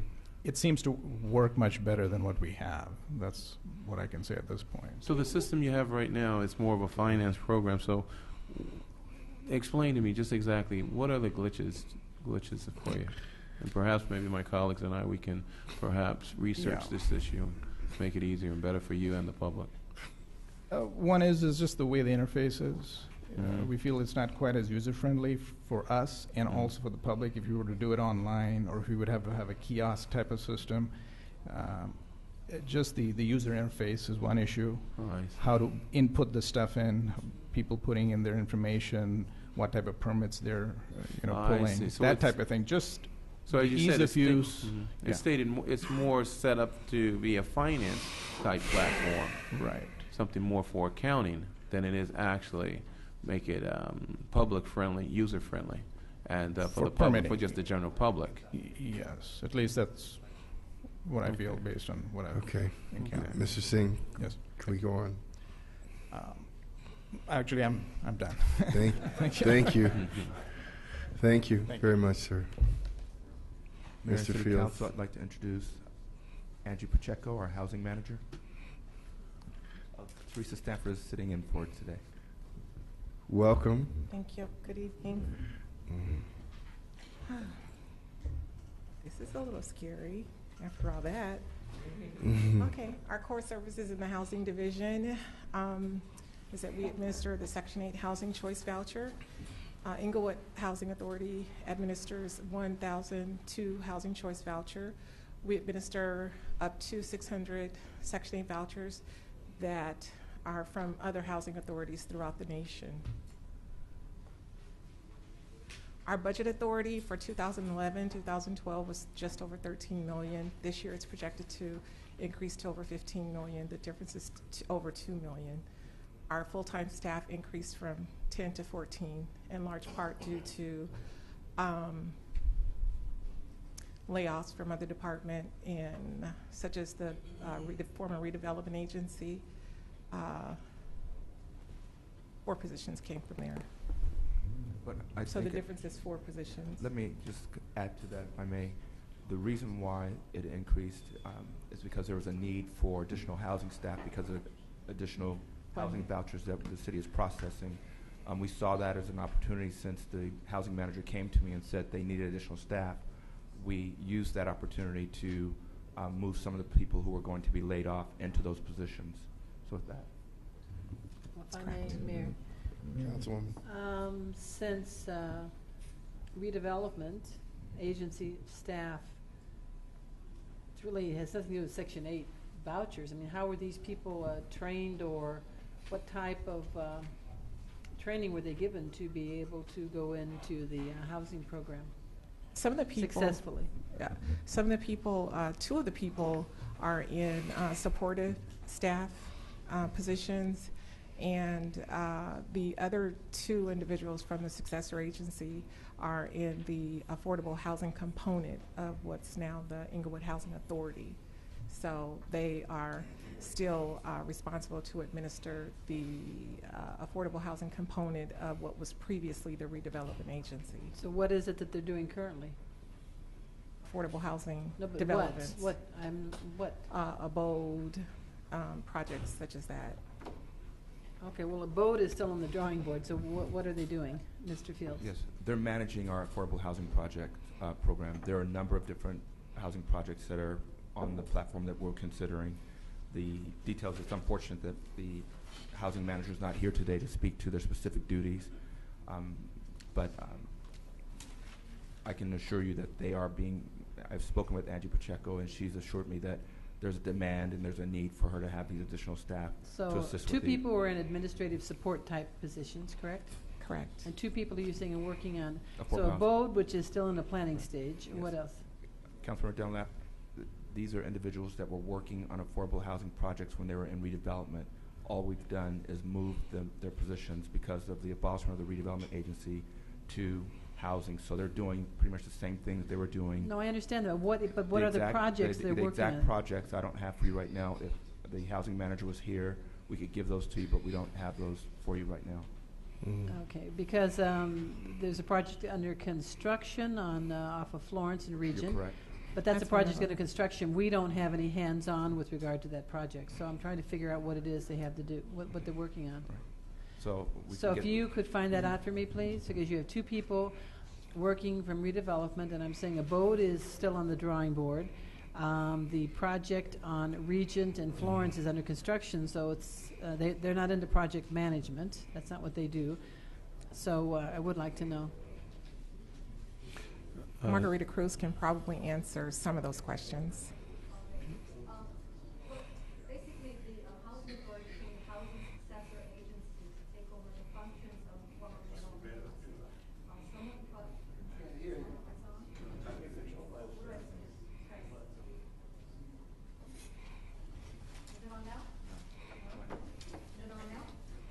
No, do the best you can. It doesn't record, Mayor. Well, then she talk louder. Basically, the housing authority took over the functions of the formerly developed agency. It became the successor housing agency. And as a successor housing agency, it's supposed to basically meet all the obligations under redevelopment for housing. We still have to expend all our 20% set aside. Not only, and so some of the projects that they're currently working on, that we were working on before, were transferred over to the housing authority, and the two individuals, the development coordinators, are now responsible for continuing progressing those projects. And those include the property over on Crenshaw, I think 8205 Crenshaw, 708 Beach, 716 Beach. Okay, excuse me. The property on Beach. In the last 6 months, there's been one meeting with the developers, just to let you know, one meeting. That's it. With regard to the Crenshaw Drive, you're talking about the old Stormy site? Yes. I'm not aware that anything is going on there, so please tell me some more. I know Abode, which is on the drawing board. I mean, they haven't even presented everything to us yet. And then there's also Regent Square. And Regent Square, Regent there's Square. a process that's under construction. They have to review all the prevailing wage documentation to ensure that they are paying prevailing wage, which is really time intensive. It's a very large project, and so that's they these large stacks of paper basically showing each one of payroll stubs, etc. And that's part of what they're doing. But in addition to those development duties, they're also doing successful duties. The State Department of Finance has required these successor agencies to, for example, prepare an asset list. And they spent a lot of time preparing a housing authority asset list, and that was just completed, and the housing authority, or the DOF, had accepted our asset list. A lot of other cities were not accepted. There was a lot of things that were rejected, and they are currently under meet and confer. For us, this group of people, they did put together that list that's just completed. It was very time intensive. And there's always kinds of things like that the DOF has placed upon us. So it's not just the development obligation, but the administrative obligations under the new housing successor agency. Well, are they working under your direction? No, they're not. They're working under Angie Pacheco. I'm the supervisor for the Housing Authority. Right, but I'm just saying, if they're working under Ms. Pacheco with regard to the housing for the successor agency, they're not getting a direction from you because that is what you're still doing. I'm focused on the non-housing successor agency. There's the housing authority successor agency, and then there's the successor agency for all the remaining Right. projects. They're two separate entities. So Ms. Pacheco is doing the redevelopment.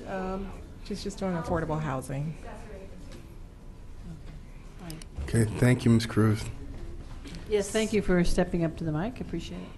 So the difference in our budget for the Housing Authority is $2 million, just over $2 million, and that is due in large part to the Housing Authority following all the rules basically and doing everything we need to do in terms of the regulatory stuff from HUD. So just for clarification, you're short? No, we're going to have an increase in our budget by $2 million. We're not short. Okay, so now the 2 million, so the difference now represents an increase. Yes. Okay. Mr. Fields, I think it'd be a lot easier if we're going to start expressing the difference, then if we're talking about an increase, then we should put a plus in front of the dollar sign, and then when we're going to have a liability, we have a minus. So in the future. All right, so this, okay. All right, go ahead. Okay, our program and services, our service changes, our improved management and restructuring of program staff. We've provided rent increases to our current landlord participants who had not received an increase for more than 2 years. We've also improved our staff training by sending people to training. We've increased our revenue from HUD, which is reflective in the $2 million. That's okay. And we've also included fraud investigations as of recent months. We've also improved our Section 8 voucher lease-up rate to 100%. We've improved our financial management and policies to resolve fiscal audit and HUD findings. We've enhanced our program with the police department to improve on fraud investigations and security. And the current wait list, which was established in 2000 actually, will be exhausted within the next year. We've improved our lease-up rate to 100%. That's basically the same thing. We've been, I think I just said all that. Yeah.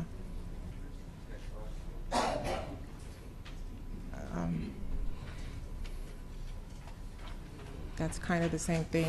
I think those were the things that we were going to delete before. We strengthened relationships between the Housing Authority. Some of our division, challenges are that because we've increased our staff, we need more space to accommodate them. And we have also taken on the additional responsibility for the affordable housing development as part of the former redevelopment agency. So your division, is it any type of, does it cost, Mr. Fields, does this division cost the general fund in any type of way? No, this is one of the few departments that do not burden the general funds. These are all. Does not? No, it does not. But if they do show a savings, it must stay within that department. Right, exactly. Okay. But in this event, they are getting additional revenue that they can in turn use to increase their budget, and that's what you show that. And you obtain that additional revenue through grants? Through HUD, yes. Through HUD, just because of our, just because of the way the program is structured, we're given an allotment of a certain amount of dollars, just say $256,000 per month to administer our vouchers. In addition to that, we're given money for vouchers that. And when you say vouchers, you're referring to Section 8 vouchers. Vouchers, for vouchers, right? Yes. Okay. For vouchers that transfer into Inglewood from other agencies. Our funding increased because we increased our lease-up rate from last year to this year. One of the reasons it was last year is because the Housing Authority was basically on the way out. So here's my question.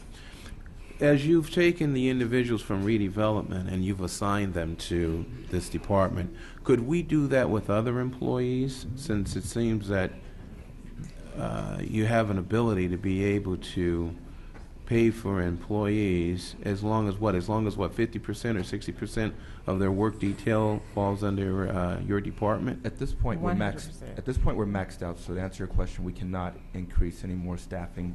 HUD sets guidelines in terms of how much you can charge for administrative costs, and we're at that maximum at this point. I can tell you this just as a little background. The reason why we're seeing more our revenues increasing in this department is because the rents in Inglewood are much lower than the surrounding communities. When people get a Section 8 housing voucher, that voucher is for a certain dollar amount, and so they go to the community where they can get the biggest bang for their buck.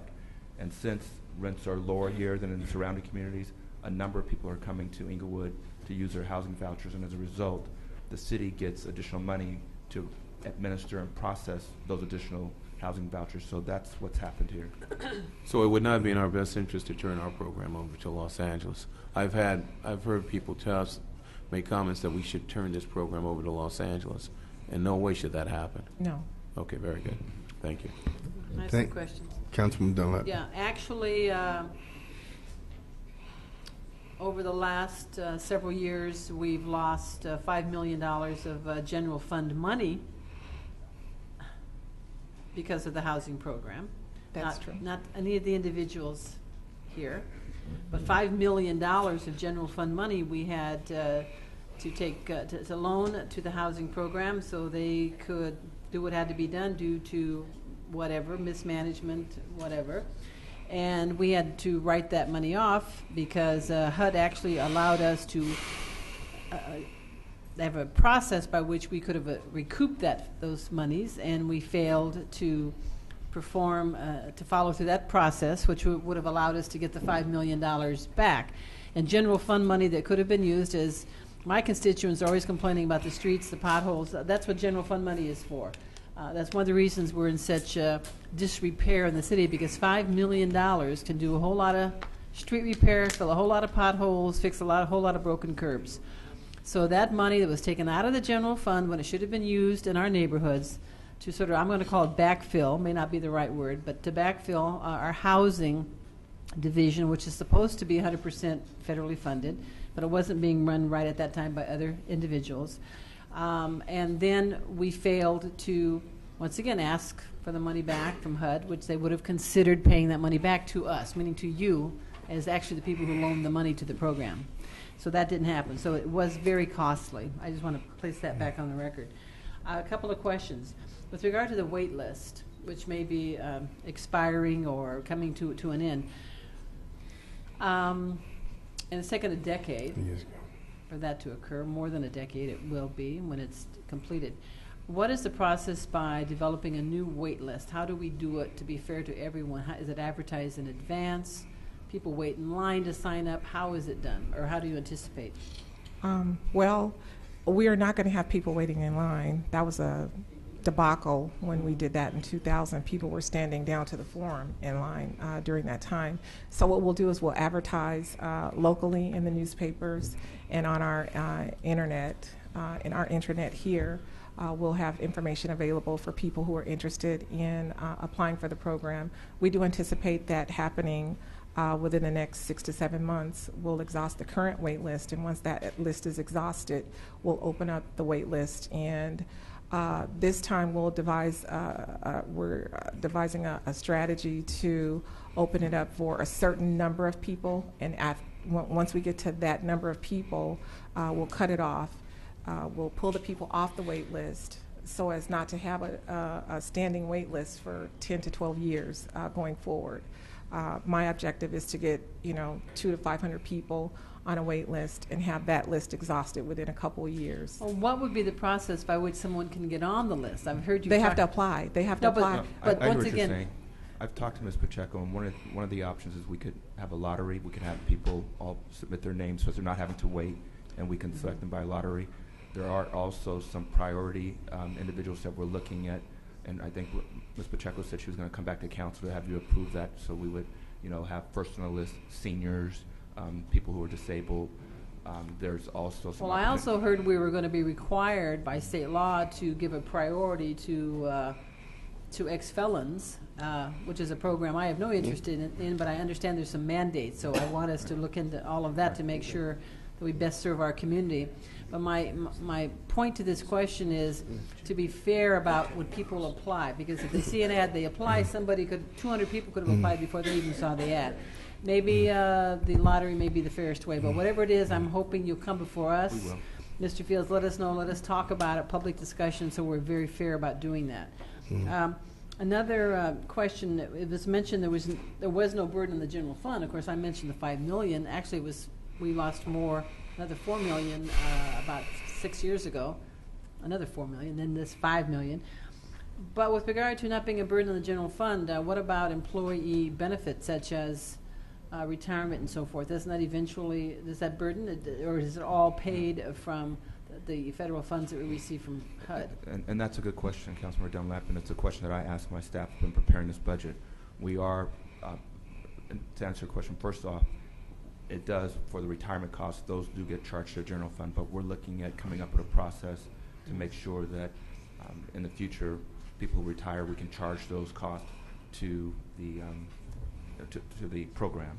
And there are a number of other programs within the city that are operated with non-general funds, but in reality, when the employees retire, yeah. Mr. Fields, I don't know that that's completely the way it works. When people are on the job, salary and benefits are paid by the city. Right. If it's a funded position by another source, as long as you full cost the employees for salary and benefits, is this full costing for the employees? Is it salary or salary and benefits? Salary and benefits. Well, if it's salary and benefits, while they are on the job, right, then those costs are paid. Really? If someone retires from that position, then that's paid by the PERS system.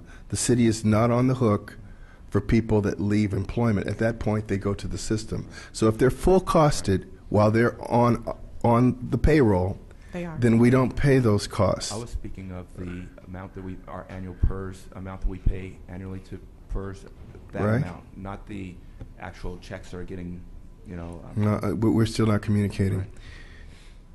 An employee is paid salary and benefits when they're on the job. Right. If their salary and benefits are fully costed out by a program, that includes the PERS contributions. And if it includes the PERS contributions, then we don't pay those for the city. When they retire, their salaries are paid by PERS. So that's the only question here. Is it fully funded for salary and benefits? If it is, even when there's an increase in the PERS, that's absorbed by the program. Mayor, I was incorrect. Sharon Korke just informed me that you're correct and that they are charged to the I think to HUD. Okay. When they retire. Well, actually, I have one more question after this, but that's a very important matter because that's why cities today are going bankrupt is over retirement. Right. So actually, someone, Mr. Falco, since you're here, do you mind if because he deals with these issues all the time, if he could respond to that? Do you have any knowledge with regard to that, Mr. I just Falco? gave you the information. No, I would like I think to. you're mistaken, Mr. Mayor. And what I was referring to is the retiree health costs is the one that we're looking at. No, but I asked about retirement. I know. Could I ask Mr. Falco to respond to my question, please, since he deals with these things all the time and advises the council, if you don't mind? Good evening, Mayor, members of council. To answer the question, the other post-employee benefits are OPEB liabilities, with the exclusion of what the mayor pointed out as far as PERS is concerned, are borne by the general fund going forward. For example, as Mr. Fields points out, our retiree medical costs, if an employee in the housing or any other division or department that is not funded by the general fund were to retire, then the city's general fund would continue to pay those costs until the employee is no longer alive. All right, that would be housing, that would be sound insulation, it would have been redevelopment prior to, correct? Any other departments? CDBG? Yes, ma'am. Okay. That's something I would like, I personally would like some kind of a report, Mr. Fields, from finance to develop, kind of cost this out. I don't know if it's called an actuarial, that's something, so we have a better idea with regard to the ongoing cost to the general fund of employees who work in these various departments. As I said earlier, we've had that discussion internally, and we are working on a program to address that issue. Mr. Falco, I'm going to clarify something. When it comes to retirement costs, and I was referring to the PERS system, if an employee is fully funded by another alternative source while they're on the job, their retirement contributions are paid, including the increases to the PERS system. Is that correct? Okay. Now, when it comes to the OPEBs, it's an entirely different discussion that we have had, that this lifetime medical is something that's going to have to be dealt with, and that's every employee, whether they're paid from a non-general fund or a general fund source. And that's an entirely different discussion that we've mentioned several times that we're going to have to do some things to mitigate, because that is an uncapped liability, something that in hindsight shouldn't have been extended to every employee and a dependent. Is that right? All right, thank you. One last question.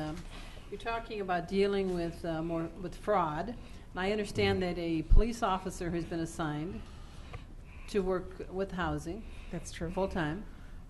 full-time, but we're not paying her salary. Well, that's what I'd like to know. Who's yeah. paying the salary? What source is that coming from?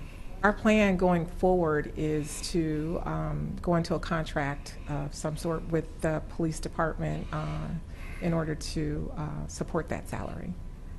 So you're saying then that she'll HUD still be an employee of the police department, but she'll physically be in the housing authority. Paid to by assist whom? her. Paid by the housing authority through the a housing contract. authority is, well, no, her Section salary is 8, going to be paid Section from what 8. source? Section 8. The Section 8 funding. It'll actually be paid by the general fund, reimbursed by Section 8. The housing authority. Okay, but right now it's strictly general fund.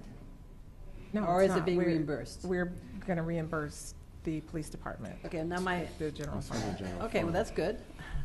But I do have a concern that that's a police officer taken out of the police department with regard to the concerns we have in the community. So is that person who's taken away from the police department working in a very critical position? I recognize it's very critical to have that officer working to uncover fraud and so forth in housing. That's extremely important, but it does take a police officer away from other duties in the department. Not necessarily. What we can do is, since the general fund is being reimbursed, and we'll let the police chief talk to it when he gets here or makes his presentation, we can hire a new, backfill that position with no additional cost to the general fund.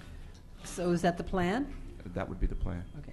I just want to make a quick comment, Mayor. I think we're a little bit on overload with regard to these budget issues. I, for one, appreciate the information we've been given, but I did believe at some earlier when he stated he was going to have all these in one night, I said this is not a good idea. I think they should be split up and divided out and so forth. And I think the audience, people who are here this evening to hear the presentations, if they had questions, they may have forgotten them by now, because there's been so many different departments. But anyway, it's the rest of the body's decision on what to do, but there's, I don't even think we've done a third of the presentations. I appreciate that. And probably would have gone faster if we'd have waited and asked our questions like we should have. Questions excuse me, were Ms. important. Ms. Dunlap, thank you. But thank you very much. And what we're going to do right now, we're going to take a break, and we're going to go into the rest of the agenda, and we'll pick up on the budget again. After we go to PH1. PH1? A continued public hearing to consider an ordinance adopting a negative declaration What about the rest of it? and approving the zone code amendment 2012. Folks, could we please hold it down? Thank you. No, we're not. We're back. No, Miss Austin, I said we're going back to the rest of the agenda. Is that okay? Thank you. I got you. All right, PH1. To establish regulations for ambulance dispatch service in the C1 zone subject to special use permit approval. Continue the public hearing to October 16th, 2012 at 7 p.m. Consent calendar items 2 through 7. Move approval. Second. Pull item 3, 5, and 6. Madam City Clerk. 2, 4. 3, 5, and 2, 6. 4, and 7 is what we're voting on. I got you, Councilman. Councilmember Stevens? Aye. Dunlap? Aye. Morales? Aye. Franklin? Aye. Mayor Butts? Aye. Item number 3 is a staff report approval of the professional services agreement with the John F. Hoffman and Associates as an employee labor relations and human resources consultant through April 30th, 2013. Move approval. Second. Mr. Falk, I'd just like to ask you a question. At this time, do we not have a human resources director? No, sir, we do not. And do we have, what position would be beneath that individual? Currently, there is no human resources director position budgeted. The position was reduced to a human resources manager the year before last during the workforce reduction in October of 2010. And that position is currently vacant. The next position underneath that is an assistant human resources manager, which is currently filled. So we have a human resources manager's position that is vacant. Yes, sir. And we also have a human resources director. There is no director, sir. There is no director. So Mr. Hoffman is fulfilling a vacancy, correct? No, sir. Mr. Hoffman is an independent contractor. I understand that. He is not filling a specific position. He is simply a contract service provider, helping us with the negotiations and various related labor relations aspects. But this is another position that is vacant in the city of Inglewood, and one of our key positions here in the city, correct? There is a vacant position of human resources manager, but this contract service is not related. Well, this is my point. A human resources director, human resources manager, they would not be able to perform the duties that we are asking of Mr. Hoffman? We would not necessarily. Ordinarily, no. Human resources manager would typically, unless that person had extensive labor relations experience, would probably not be directly involved in some of the aspects of labor negotiations that come about every so often. And that also includes rewriting the MOUs during that period of time, as well as looking at areas such as the civil service rules and things that need to be modified in terms of our policies and procedures. Okay, very good. Mr. Fields, so in preparing your budget, did you prepare a budget? In your budget, did you allow for a human resources manager to be acquired? What we did is that position be that's filled? That's one of the positions that's frozen, recommended to be frozen, but we did use some of the salary savings for that to fund this contract. Okay, and once again, when a position is frozen, that means that you have not included it we've not in your general fund. The only thing that we've taken a part of that position and we're using it to fund this position here. Thank you, sir. Madam City Clerk. Council members. Stevens. Aye. Franklin. Aye. Mayor Butt. Aye. Thank you. Item 5. Staff report. Staff report recommending approval of an agreement with Robert M. Braden for professional project management and related services. Move approval. Second. Do you have a question, Councilman Stevens? Yes, Mr. Frisbee. Yes, If sir. you just give us an overview exactly, and then I'll start at that point of what we're talking about here for the public.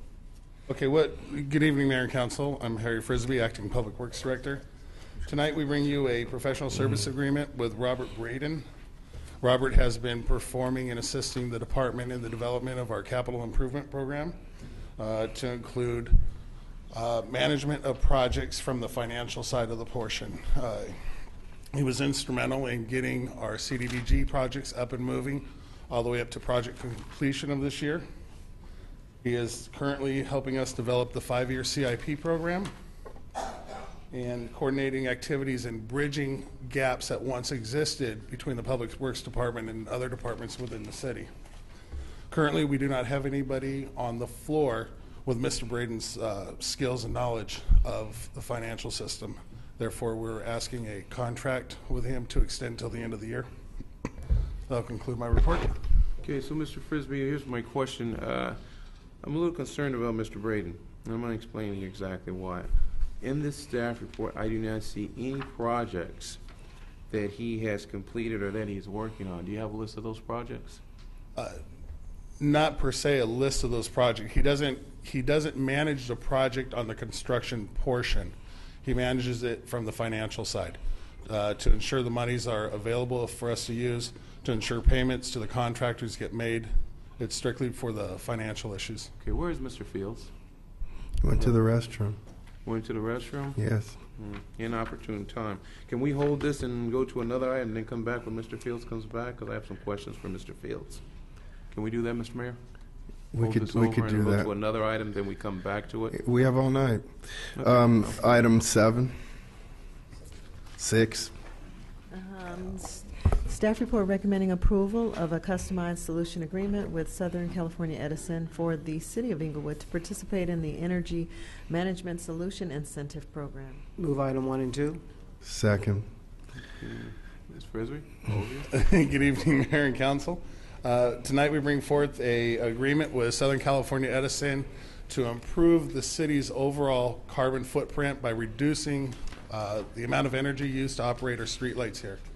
This program actually qualifies for the Edison rebate program, and once this document is executed, we'd be looking at a rebate from Edison at about $66,000 back to the city. Okay. Concludes my report. Mr. Frisbee, in pulling up the energy management program, energy incentive program, other cities, they actually use this funding for solar power. I appreciate that we're getting away from high pressure sodium, and instead of going to the induction. And I think the blue light is great. I think that's a great improvement. But in the future, are we limited to just this one grant?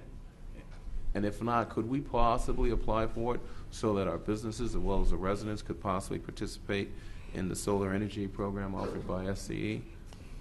I'm not 100% familiar with Edison's programs as they relate to the business sector of energy efficiency. I do understand how we participate with Edison. We are under several different rebate programs with them that includes the City Hall lighting upgrade, the Roger Parks upgrades that we just completed there, all qualify for rebates, and each one of them is a separate agreement with them on that. This one is basically our street lights. Okay, so, but can we apply for additional grants, or is it, if we participate in the energy management program, incentive program, is it just one time that we're allowed to apply, or can we apply multiple times? You can apply multiple times with multiple projects, one application per project. Okay. So, Mr. Fields, would it be possible for us to reapply for solar energy, for let's say commercial solar power initiative program, apply for that with SCE so that many of our businesses and small businesses could possibly be able to participate in solar energy, as well as also residences. The city of Anaheim has a program. Silicon Valley Power also has a program where residents are actually able to be reimbursed for solar panels under this program. We could make that request, but I'm not sure timing if that's something that can be done at this point. I will personally inquire with Southern California Edison on their right. business type programs. I did invite Larry Sutton here tonight along with us, but he was unavailable. Okay. All right. Well, I have some information I have to share with Mr. Frisbee. Okay, Madam City Clerk. Council members Stevens. Aye. Morales. Aye. Franklin. Aye. Mayor Prince. Aye. Back to number 5. Back to number 5. So, You had a question? As we reset my clock at this point, Ms. Watson. Thank you. Now, Mr. Fields, this is my question. In reference to this person, Mr. Robert M. Bratton, now, what projects exactly? Mr. Frisbee gave us a quick, brief overview here. But now, he's a consultant, and we're proposing to pay him, the way I've calculated this out based upon the staff report, $67 an hour, which works out times 8, which is $536 a day. Times that times 5 equals out to $2,680 a week. Times that times 4, and it works out to $10,720 per month. Now, it has a maximum ceiling limit of $45,828, which would take him out for 4 months. But my question to you is that, of course, if his monthly rate is $11,000 per month, then that would fall under the $20,000 short form agreement. So what projects exactly is it that he's working on? Then what I'd like to know, what projects is he working on? So first, Councilman, what I'd like to say is that with any contract employee like this who's on an hourly schedule, right. In the event that he's not working, we don't have projects for him, we're not going to have him coming in. So we'll only use him, he will only work during the time that we need him. So if we finish the projects that he's working on before reaching the maximum $45,000, he won't get it. So it's not an employee who's sitting here 8 hours a day. So he only works when we have something for him. And right now, where we're spending most of his time, and Harry can confirm this, but as you will be made aware of next week, the city has not had a 5-year capital improvement plan for many years. He was instrumental in helping us put that complicated document together, and so the majority of his time has been spent doing that, and he's done it. So he's worked for us in the past? Yes, there was a current agreement. November, I believe, of last year. How much did we pay him then? Mr. Fields? Mr. Fields, how much did we pay him then?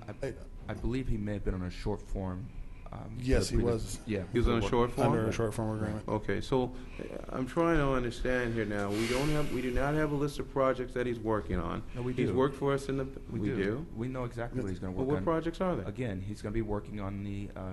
He's working on the capital improvement program. That program, as you will see, needs someone to manage it. We're going to be doing over. What's the dollar value, Harry, of our proposed? Of our proposed CIP is, minus the ROPS, it's approximately $40 million. So about $40 million worth of projects that we're going to try and get Well, completed. the dollar amount isn't the issue. It's what he's going to. It says here he's going to coordinate activities with other city departments, divisions, and outside agencies as directed by the Public Works Director. Directed by the Public Works Director. Right. Now, currently, we do not have a Public Works Director. We've just decided we're going to hire one. You're correct. And at the rate that we're hiring him, he should be able to do this. Well, So now we're hiring a consultant that's going to come in at this dollar rate. And what I'm finding difficult to understand here is just exactly if he's worked for us in the past, and I've met this gentleman, he has an office in the building. So I was looking for an office for myself because you've got me in that closet. Well, that's another story. On the 4th floor. But I met this gentleman. He didn't know who I was, but I talked to him. Now, here's my question. If he's got an office in this building that's bigger than mine, and he's only working, and he's a consultant, then how is it then, and we're paying him 11, we're proposing to pay him 11, we're paying him $10,720 a month, then how is it then that and he's only going to work when we have something for him to do? Again. But he has an office in this city. He's using our paper clips. He's using our water. He's using our desk, our lights, and he's a consultant. So again, in the event that he's working 80 hours a pay period, which I'm sure that he will not be. Well, why does he have an office in the building? Well, but there's work. I could have that office. You've got me in a room without a light switch on the wall. This is more about your office space, as you No, know. no, it's not about my office space. I'm But just you're giving you. asking- yeah. I'm just giving you an idea of how I ran across this guy. Because I went down to that floor and I was looking around. So, well, if this Mr. Fields wants to stick me in the closet here, why don't I find myself my own office? As the mayor did. The mayor took over your office when his office was being remodeled. But my point is this: is that this amount of money, when we have engineers in this building. Okay, and we have individuals who can do this job. Councilman Stevens. And all that I'd like more time, sir. You're at time. And all he's going to be doing is, as directed by the Public Works Director, Councilman coordinate Stevens. activities. We have Councilman engineers Stevens. here who can, in fact, do that Councilman type Stevens. of work. Councilman Stevens, you're at time. Mr. Frisbee, that's enough. Councilman Morales. Mr. Fields, you mentioned this gentleman is working on the capital improvement projects. Can you name some of those projects? I believe Century Boulevard is going to be starting next year. Right, yes. And some other major projects. He will be helping manage that, but currently what he's doing is just putting the projects in the developing the CIP. So it's not actually work, but he will be helping do some contract management with projects. Right, because he'll probably help with some of the RFPs. Exactly, right. And That's correct. et cetera. So this appears, once you were explaining it, it appears that he'll take a role similar to what a construction manager would be, which is way more costly. And so this is considering the amount of money on the CIPs, this is actually very reasonable. I think it's very reasonable. And Mr. Frisbee and Mr. Fields, just for clarification, this is far less expensive than having a full-time person to do work that we feel will not be going on to perpetuity. We pay no benefits. We pay a flat hourly rate, and we only pay this person while we have work for them. Otherwise, they don't come to work. That is correct, sir. Madam City Clerk. Mayor, Councilman Franklin, please. Sure, thank you. And I want to thank Mr. Harry Frisbee and Mr. Fields for recommending him to come on board with us on previous projects as well as this one, because it was instrumental that we're moving forward on the Century Boulevard project. We're also moving forward on the Imperial Highway project, the Van Ness project. We also did the funding that was needed for a number of the shavings of ADAs and other curbside improvements. And so this is just one of many things. In fact, the one we just recently talked about had to do with a signal light at the 104th and Crenshaw. for being able to make left-hand turns both north and southbound. So this is just many of them that this individual is helping us find the finances to be able to facilitate that. So I'm clearly in support of it. Oh, Thank you, Mayor. and to use up a little bit more of my time left, Mr. Frisbee, you have done an outstanding job, particularly in the absence of a full-time public works director. Your department has been extremely responsive, and I just think that we need to give you all the support and help that you need to do the great job that you've been doing, and I want to thank you for that. Mr. Mayor, all right. Dear Mr. Mayor, just so that you'll know, sir, because you're misinformed. The term of the agreement, sir, is from September 11, 2012, and it expires December 31st, 2012. Your time is up, sir. September, October, November, December. It's 4 months, sir. 4 months. It's not for a year. It's not for 6 months. It's 4 months. Madam City when Clerk. you do the math, sir, it's very clear. You're talking about a contract for $45,828. Stevens. No. Morales. Aye. Franklin. Aye. Mayor Butts. Aye. That's the consent calendar. We're going to have to take a break to change the DVD. So we're going to take 15 minutes now, Ms. Austin. Make sure she...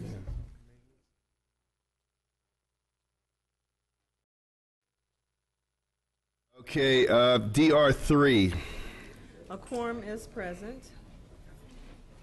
Staff report recommending approval of amendment to agreement number 11-005 with the Jones Paints Group, Inc., extending the contract for additional 9 months for architectural and engineering services. Move approval. Second. Madam City Clerk. Council members, Stevens. I have a question of Mr. Calzada. Mr. Calzada, once upon a time we had something called the #1 ranked company for sound insulation. Can you explain to me just exactly how did that entire process come about? What took place? Good evening, Mr. Mayor. Michael Calzada, I'm the Residential Sound Installation Director. The selection of a design firm is subject to federal regulation, and according to the federal regulation, it's a qualifications-based selection process. Back in 2007, a number of design firms were interviewed. There were a number of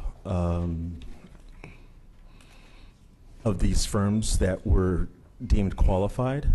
At one point, the council directed staff to hire 4 of them. Their contracts have now expired, with the exception of Jones Pain. But you had a ranking. You ranked them at one time. You established a panel, had Ms. Deanna Joe. I wanted you to explain to the people just how that process worked. How did the ranking system come about, and how did it work? The RFP, the request for proposals and the request for qualifications was published, and interested parties, these architectural firms, submitted a proposal. They were evaluated, and several firms were interviewed.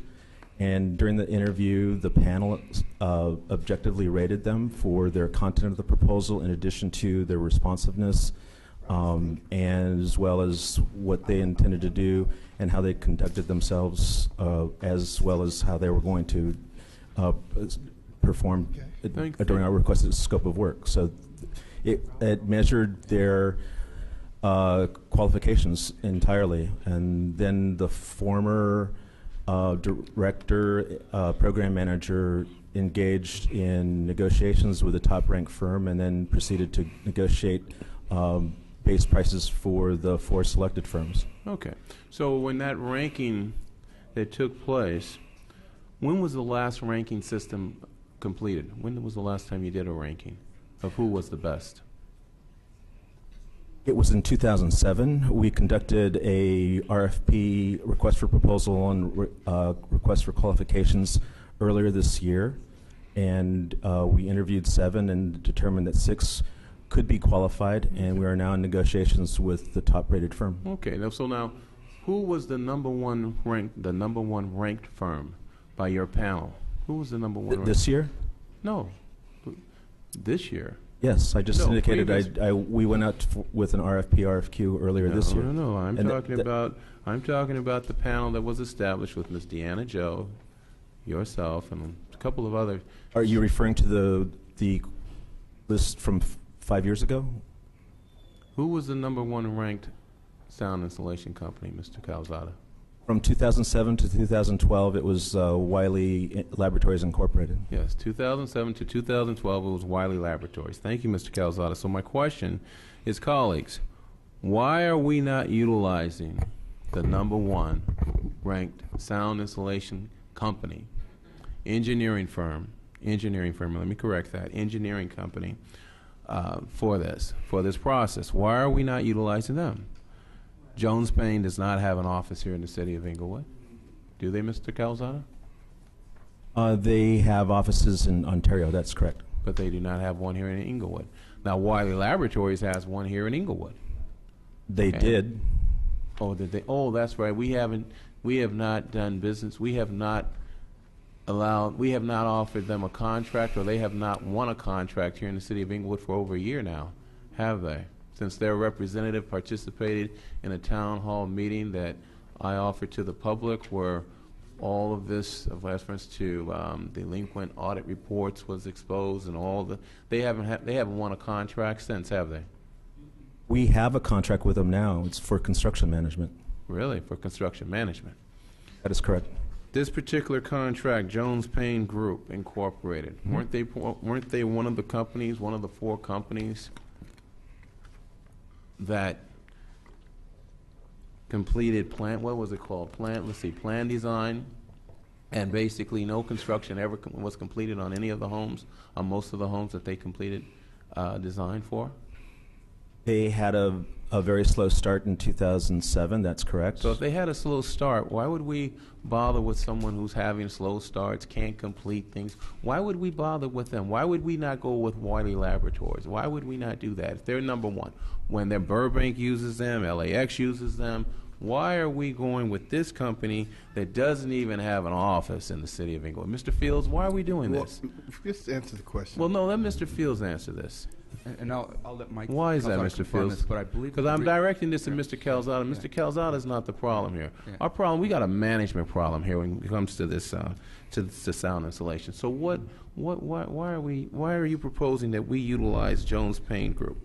All we're doing with this at this point is continuing to run out their current contract that we have with them. Am I correct? That is absolutely correct. So we're not. It's not like we have the option to, you know. Well, it says here we're extending the contract, for an additional 9 months for architectural and engineering services. And we're extending it. We're extending it, but there's a certain amount of money that's been allocated for them to complete their work.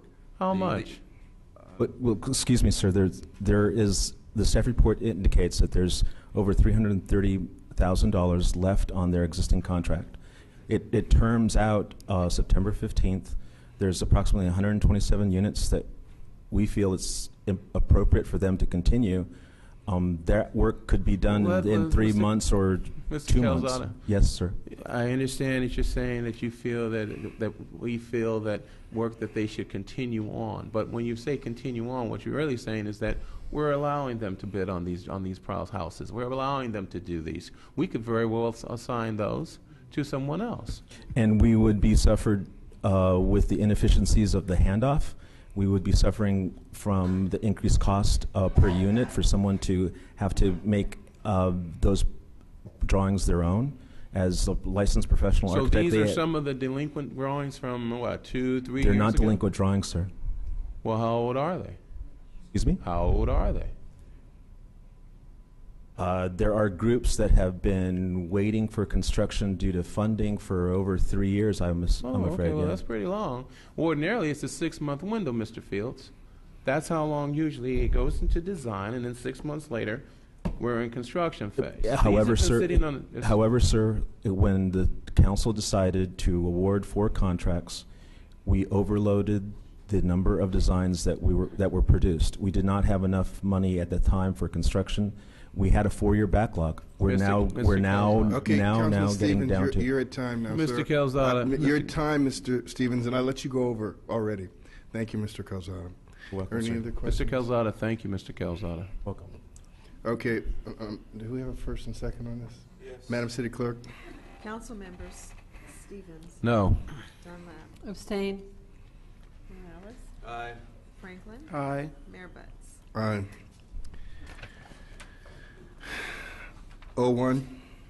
Is salary ordinance for the 2012-2013 fiscal year. Judy.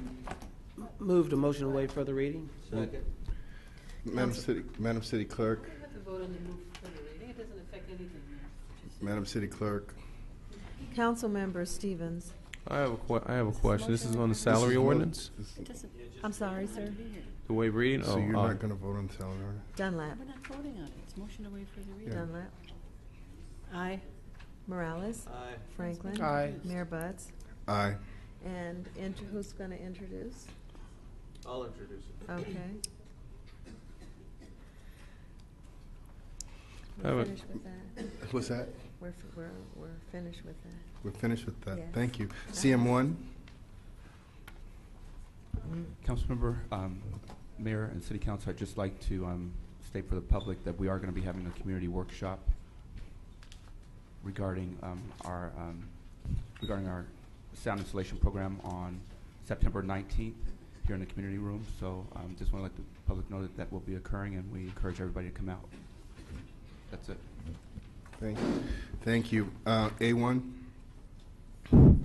Good evening, Mr. Mayor, members of the council. There was a closed session held SDCS 1 closed session confidential conference with labor negotiators under Government Code Section 54957.6A, Employee Organization Service Employees International Union, Inglewood Management Employees Organization, Inglewood Executive Organization, Inglewood Police Officers Association, Inglewood Police Management Association, Inglewood Police Civilian Management Association, negotiators for the city, Artie Field, City Manager, Jack Hoffman, Chief Negotiator, and Human Resources Labor Relations Consultant. Discussions were held, however, no final action was taken. There was a closed session held as to CS2, closed session confidential, attorney-client privilege, potential litigation under Government Code Section 54956.9B1, LAX specific plan amendment, and implementation of the Lowell Settlement Agreement. Discussions were held, however, no final action was taken. There was a closed session held as to CS3, closed session confidential, attorney-client privilege, potential litigation under Government Code Section 54956.9B1, claim of Gary Curtis for transcription services. Request a motion to approve payment of the billing. So moved. Second. Madam City Clerk. Councilmember Stevens. Aye. Dunlap. Aye. Morales. Aye. Franklin. Aye. Mayor Butts. Aye. There was a closed session held as to CS4, closed session confidential, attorney-client privilege, potential litigation under Government Code Section 54956.9B1, claim of WPU Inc. for transcription services. Request a motion to approve payment of the billings. So moved. Second. Madam City Clerk. Councilmember Stevens. Aye. Dunlap. Aye. Morales. Aye. Franklin. Aye. Mayor Butts. Aye.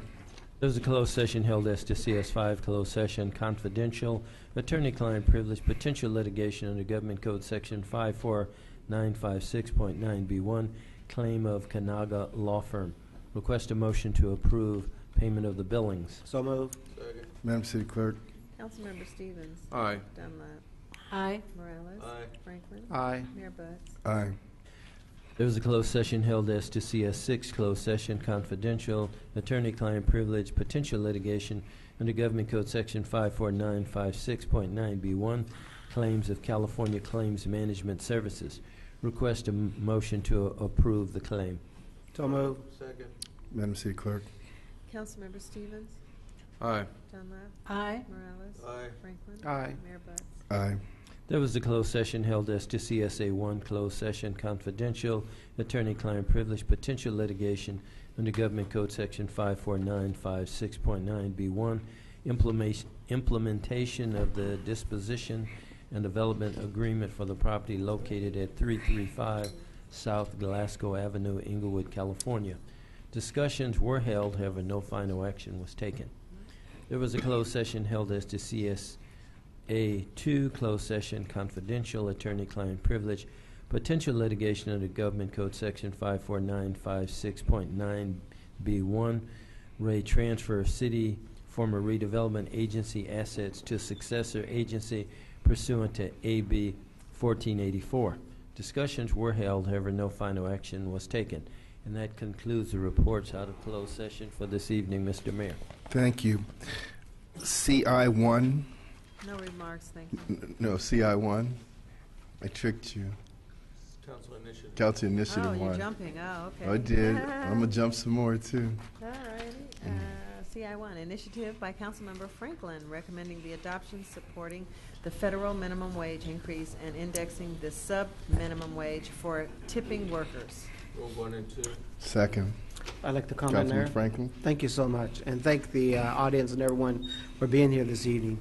This evening, I want to make sure that everyone understands that the discussion here this evening is involving the federal minimum wage, not the state minimum wage.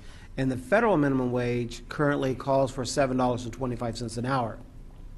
The state of California's minimum wage is that of $8 an hour. What is of significance, of importance, is that the individuals that receive tips, and I'll give you an example. Excuse me one second. Such as maids, bartenders, cab drivers, bell captains, parking attendants, waitresses, waiters, and then more importantly, what came to light on this was the individuals that wash cars. That in the state of California, the tips that an individual receives, the employer is not allowed to use their tips to meet up to the minimum wage of $8 an hour. However, there's many other states that actually goes as far as $2.13 an hour for tip workers since 1991 has never increased. So therefore, when an employee does perform the work, they are in fact paid a combination of their tips plus the minimum wage of $2.13 to equal $7.25 an hour. This is why it's critical that if we want to move the middle class up so that way they can in fact be breadwinners and competitive and have a quality of life, that it's critical that we alert our Congress legislators to put them on notice that we need to move. And not only that, but have an index so then that way as the inflation hits, that the adjustment for the minimum wage, for federal minimum wage, can go as well. So I reach out to my colleagues to say that yes, although the state of California really doesn't have a challenge with that, it does have an impact of multiple states that we need to make sure that Congress, who represents all of us, is sensitive to that and make that happen. So I thank my colleagues at least for the vote, for the nomination and it being seconded, and I ask all my colleagues of support. Thank you, Mayor. I have a comment. Councilman Dunlap. Yes, thank you, Councilman Franklin, with regard to bringing this item forward. And, you know, California, we usually are ahead on these things, but I want to tell a little story based on what he's talking about, minimum wage and people who get tips. Many years ago, actually it was in 1968, I was in Pensacola, Florida. It was during the Vietnam conflict, and my husband was going to be attending officer candidate school in the Navy. And we were only going to be there for about 6 months, and I decided, well, I'll get a little, you know, part-time job, right? Even though I had a degree, a college degree, it was just temporary. So I went in and I thought, oh, maybe I'll be a waitress. I went to the restaurant there in Pensacola, Florida, and when I asked about the wages, oh, there's no wages. None. Nothing. Only tips. That was it. So it's amazing in certain states around this country at different times, different decades, what people have to do. You work and sometimes you get paid nothing. So anything that we can do to enhance what people are paid, we need to do that because people are supporting families. Not everybody works because they just want to keep busy. They work because they have to put food on the table. So anything that we can do at any time, we need to do that. And I'm glad that we have these types of laws protecting the worker. Thank you. I'm proud to support you, Councilman Franklin. I think it's a great initiative. Madam City Clerk. Councilmember Stevens. Aye. Dunlap. Aye. Morales. Aye. Franklin. Aye. Mayor Butts. Aye.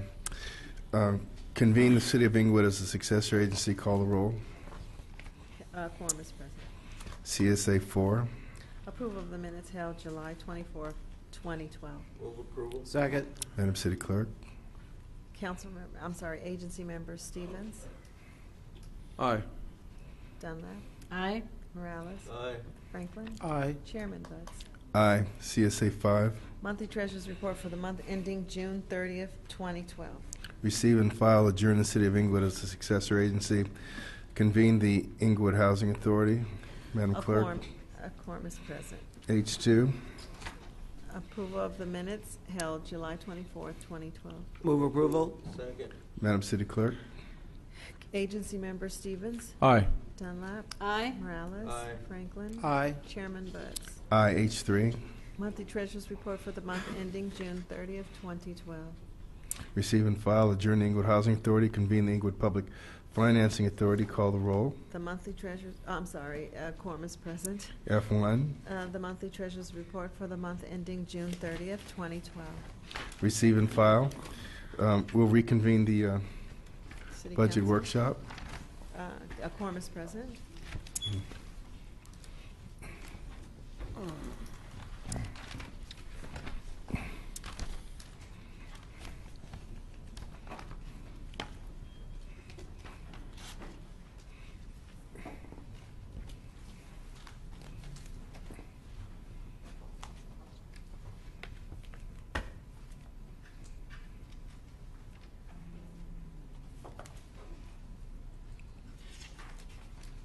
Welcome, Ms. Thigpen. Thank you, Mayor. Oh, okay. Okay. Good evening, Mayor and Council members. Pamela Thigpen, Grants Manager, speaking specifically related to the Community Development Block Grant Division.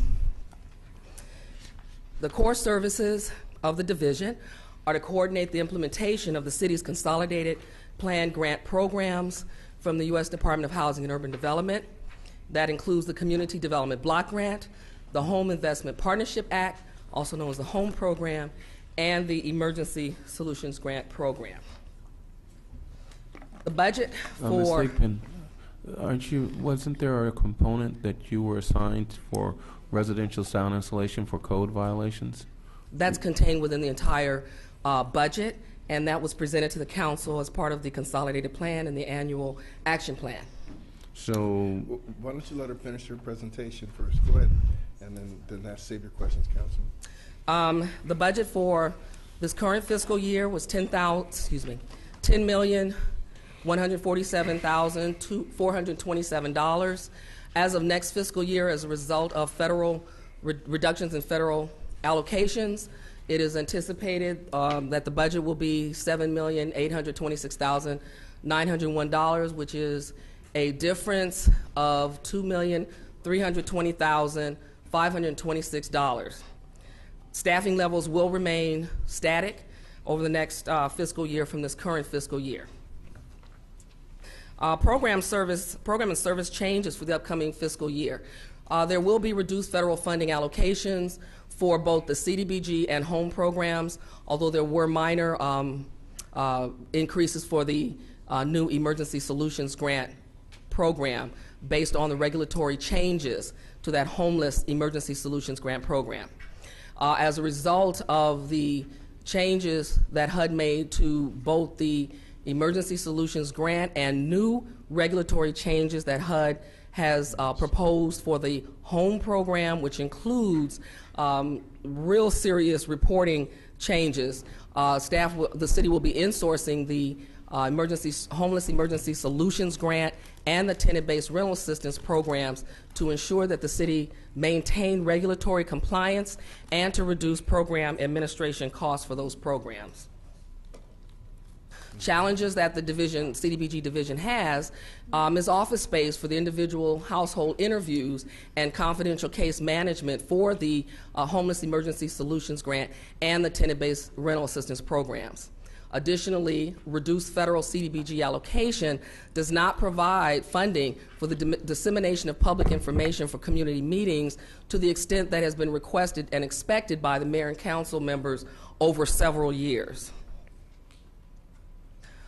Funding for the unmet needs, therefore the unfunded needs, would include funding for the publicity and public information that has been reduced from the level previously expected by the mayor and council members, which had been approximately $15,000 to $20,000 per year for the mailings, the printing of the brochures, ads in the newspapers, etc. However, the city will remain in compliance. HUD regulations only require a minimum of 2 public hearings per fiscal year or program year, one at the planning stage of the consolidated plan program year, and 1 public hearing during the review of the performance reporting, the Consolidated Annual Performance Evaluation Report, also known as the CAPER, which occurs and is due to HUD no later than 30 days after the end of the city's fiscal year. Additionally, those funding reductions based on once the city has provided for staff funding for CDBG and home programs does not provide for reimbursement to the city for indirect overhead and ITC charges that the city puts in the budget that will exceed the amount that the allocation for program administration is available to the city. I would like to point out in terms of one of the accomplishments for the city or during the CDBG division for this program year was the completion of a new 3-year consolidated plan, which included a housing market analysis and an analysis of impediments to fair housing choices for fiscal years 2012 through 2015. That plan included the fiscal year 2012-2013 annual action plan, which took into account the reductions and programmatic changes for which the City Council approved back in July. Thank you. Thank you, Ms. Thickman. Okay. Ms. Mayor? Councilman Stevens. Thank you. So, Ms. Thigpen, why do we have a $2,320,526 shortfall? Due to the reduction in the allocations from the federal government. Okay, so how does it, what, we did not, your projections were off? Why, you're applying for a grant. The grant is approved. The grant comes. How do you justify that? Well, simply there was the money simply did not arrive. How does this work? What do you mean? Those particular grant programs are formula grants. It's not so much that the city applies for a specific amount of grant. The federal government determines, based on Congress's appropriations, determines what each eligible entitlement city is going to receive. So we don't apply for an amount. They tell us what they're going to give us. And because Congress reduced the allocations and appropriations nationally, the city of Inglewood, that's the effect that they had. So, Mr. Fields, you prepared a budget that was $2,320,526 over? No, as Ms. Thigpen mentioned, we knew in advance that we were going to get less money, so we're budgeting for $2 million less in 12-13, and so. How much money did you allocate for code violations for people with residential sound insulation? I don't see that here. How much of this is allocated for that? In the home program, it's $500,000. The council allocated that. Last fiscal year, staff is working on the policies and procedures for the homeowner rehabilitation program. This year, you had requested that it be increased from $2,000 per home, I believe it was, to $5,000 per home, but that $500,000 is still there. Okay, so that $500,000 is still there for those individuals who have code violations. Is it necessary for them to be within a necessary income requirement? Yes. Okay, and this money is targeted from where? Is it from CDBG? Where is it from? From the home program. From the home program, so that's citywide, right? It's citywide. It's based on income. It's based on the value of the home after rehab values. Okay, next question. Those individuals who are senior citizens who have requested to participate in the program where they are able to obtain money from the city to place a new roof on their home, a water heater, driveway, but they have contacted your office in the past. When I first came on board, I inquired about that, but there was no money allocated for that. Is there money now allocated for that in this budget? Yes, that money is still there. It carried over into this fiscal year. Staff is bringing back to council. We had brought back in December the draft policies and procedures for that, and we have since gone to training for housing rehabilitation, and have prepared those revised policies, procedures, contracts, agreements, checklists, et cetera, that we'll bring back to the council probably within the next 30 days or so. Okay, it's so pretty Mr. cumbersome. Fields, what is the dollar amount for that program? Where is that at on here? Because I don't have a breakdown. So how much is that? The 500,000.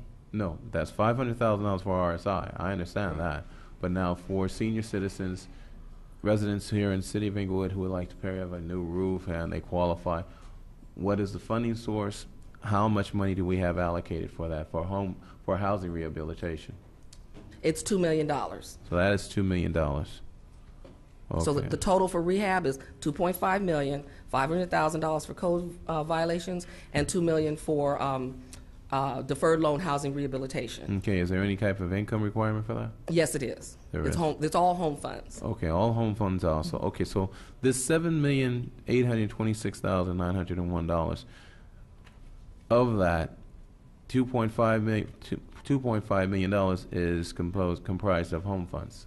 It's home funds makes up more than $2.5 million, but yes, it's included. That $7.8 million includes the allocations for the CDBG program, the allocations for the home program, plus the carryover from into this coming fiscal year, and the allocations for the Emergency Solutions Grant. All of those programs comprise the total $7.8 million.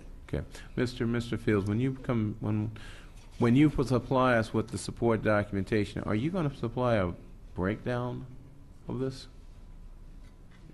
Okay, it would have been helpful to have it here tonight. Thank you, Mrs. Thinkman. Thank you, Ms. Thinkman. You're welcome. Ms. Thinkman, what's the upper income threshold to qualify for that $2.5 million in housing rehab or for code violation? What's the most you can make as a family? I didn't bring that with me, but off the top of my head, you know what? I can't. I don't want to say and not no problem. be correct, but there are specific income limits. So there are income limits, and also the value of the property. Is that considered as well? Yes, it is. So you couldn't have like a $600,000 home and qualify. That's for correct. The use of these home the funds? after rehab, it has to be no more than 95% of the median sales price for Los Angeles County, which is currently about $321,000, Okay. and so your after rehab value cannot exceed that. Okay, all right, thank you.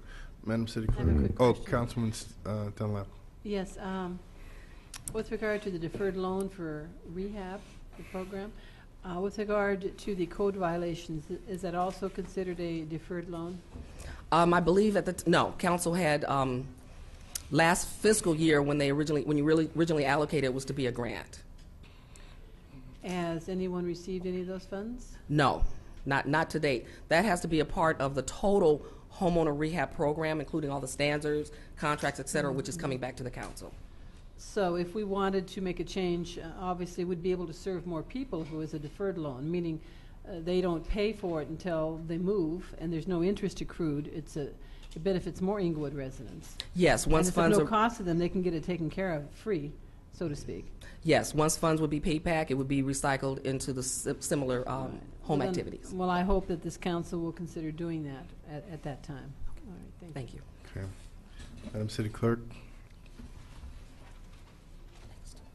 Oh, nothing? Oh, my bad. Used to actions. Okay. This is getting late. Thank you, Mayor. I'd like to introduce now Woodrow Taylor, who will present on the code enforcement. Welcome, Mr. Taylor.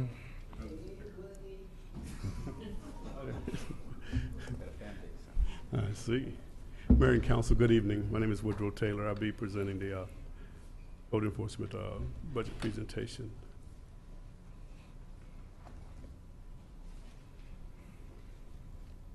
We have the core values up there. Core values.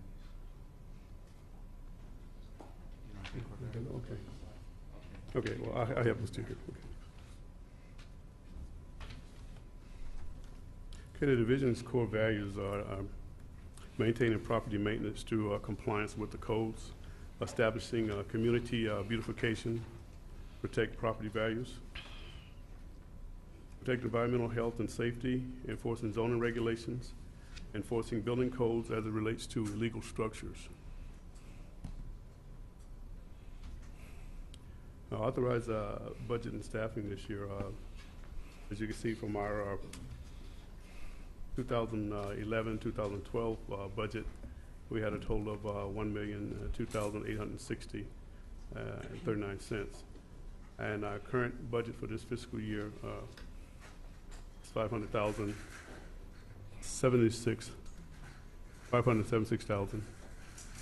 Excuse me, 597,076. And that's a difference of 400,784.39. As you can see, we have a drastic change in our staffing levels. As of this proposed budget, we have 7 as opposed to 10 in fiscal year 11-12. It's been reduced by 3. Our part-time staff still remains the same.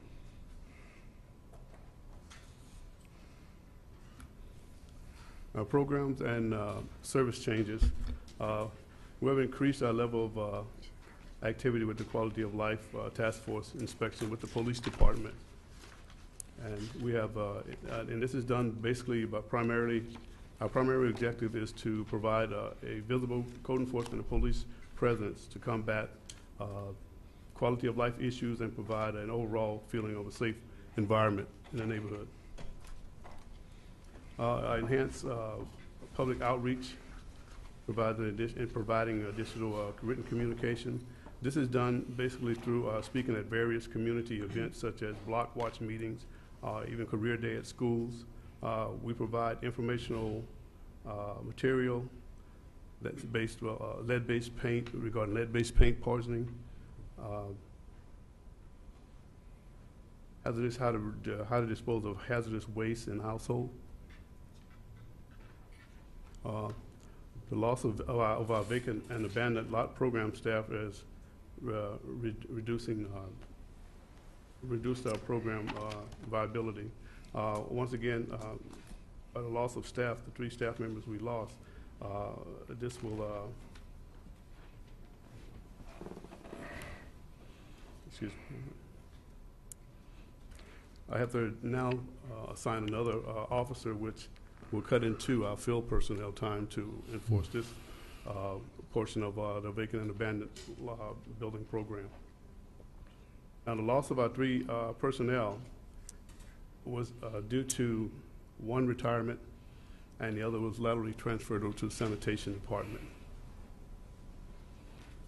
The loss of personnel and increased coverage per person reduced the response time, and that loss is now with the 3 personnel that are remaining, we would have to extend their area. Excuse me, we have to extend the area, and this would include giving them the case files that are left by these officers who have transitioned over to the Public Works Department. And that would also decrease our response time in working in the communities. Future CDBG funding is uncertain. As a result, we may lose another additional 3 bodies or positions. With that uncertainty, if that does happen, the service of code enforcement that code enforcement normally provide will be reduced tremendously.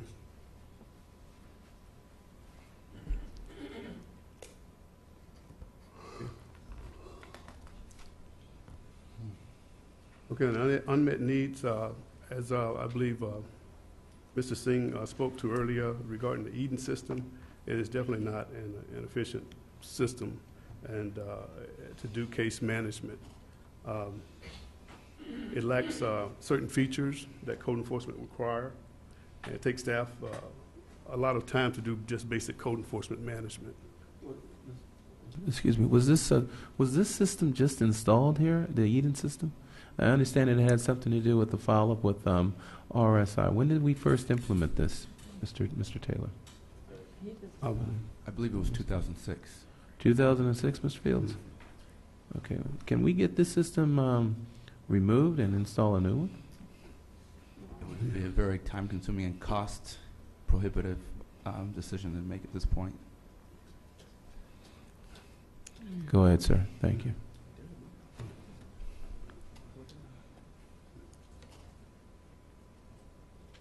Okay, to maintain our current level of service, with personnel, needs of the place. Due to increase in productivity of proactive activity of code enforcement,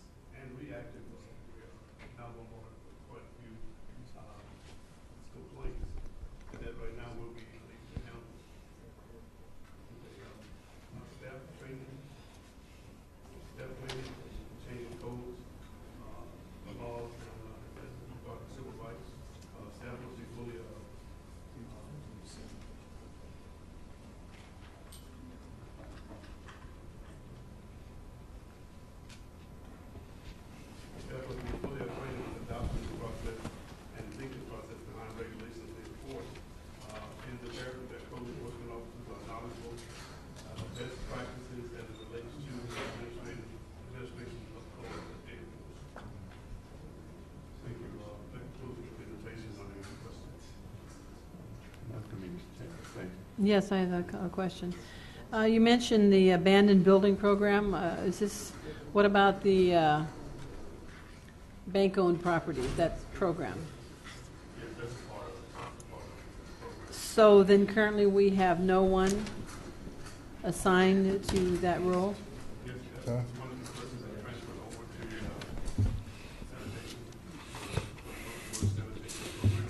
Okay, so currently we have no one doing the bank-owned property program. So we are still doing it. So who's doing it? You have somebody who's doing it?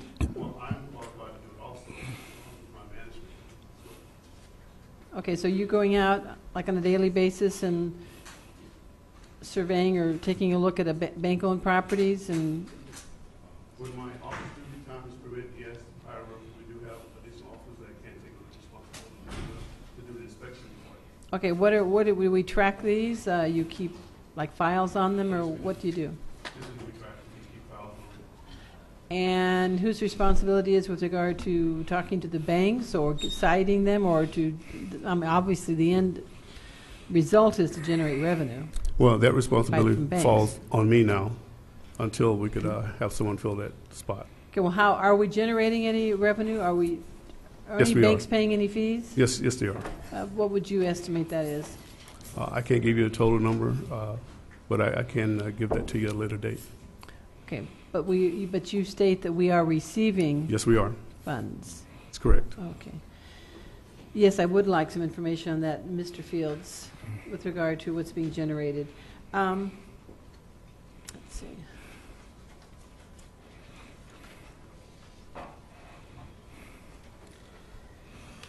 So with regard to your staffing, it reduced from 10 to 7, and you're saying because 3 people moved to Public Works?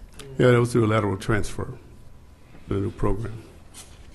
The reason why we need to do that was because of funding. We determined that the individuals who were being funded out of, I believe it was sewer water funds, Yes, correct.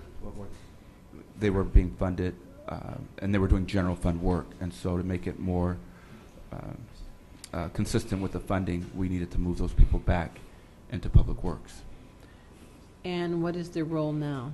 They're doing inspections associated with I think the waste hauler contract. I don't know what that means. Inspections with regard to the waste hauler contract? What? Exactly. And what are they inspecting? Yeah. I'll get some more details for you, but I believe that they are working. Were they sewer or were they waste hauler? They were with So I'll get back to you and confirm it for you, but I believe that they were working on possibly both sewer issues and also waste hauler issues, but I'll confirm that for you.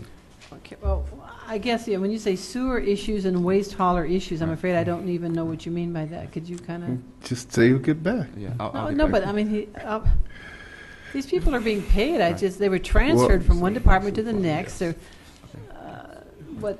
So I'll get back to you with their actual duties. Right now, I don't have those to you. I don't have those for you right now. Okay, do they have the same job title? Yes, they do have the same job title. They're just doing it. Let me just get back to you and confirm what it is. But they do have the same job title. Do these people fall under environmental compliance? Yes. So for clarification, environmental compliance employees have now been transferred to where? They've now been assigned. Code enforcement, and we've transferred them to environmental compliance, and I'll get you their actual duties when we come back. Okay, Mr. Taylor, let me ask you a question. Mm-hmm. Environmental compliance always fell under code enforcement, correct? No, they fall on a different department. It had fallen under Parks and Rec? I'm not sure which department they're on. I believe they're on the Public Works. Okay, so they were under Public Works, but when they reported to code enforcement, correct? No. To the floor? Environmental compliance never reported to code enforcement. Okay. We had 3 individuals in environmental compliance, right? We had Eugene and we had 2 other gentlemen, right? No, but that doesn't. No, the personnel that we had there was Ken Henderson, Chris Marsigler, who has retired. Okay, so Henderson was transferred over to under Ms. Williams. I understand Correct, that. yes. Okay, but he was not part of environmental compliance, right? No, he wasn't. Okay, so now I'm still with environmental compliance. I'm trying to understand. Environmental compliance personnel, they are now going to be the ones that are going to be doing what, Mr. Fields? As I said to Councilmember Dunlap, I'll get back to you with their specific duties, all of their duties. But they will not be reporting to Mr. Taylor? They will not. Who will they be reporting to? You, still? No, it'll be someone in environmental compliance, and I believe it'll be Angela Williams, but I'll confirm. Okay, so presently environmental compliance reports directly to you, correct? Well, they report directly to Daryl, and Daryl reports to me. Okay. All right, okay. How many citations do they write a year? Well, you wouldn't know, would you, Mr. Taylor? Mr. Fields, how many citations do they write? I don't have that information right now. Yeah, because basically their job is what to do what? They're to ensure that if anyone has stormwater runoff, they come out, someone's digging a hole and digging a trench. Councilman Stevens. Digging a trench in Century Boulevard. Councilman Stevens. Just a little consideration here. Their job is to actually witness the contractor digging the trench. Those are some of their duties, but again, I don't have all of them for you tonight, and I'd like to return back with a more complete answer for you. Okay, All right. it's going to be time. Next, thank you, sir. Thank you. Thank you, Mr. Taylor.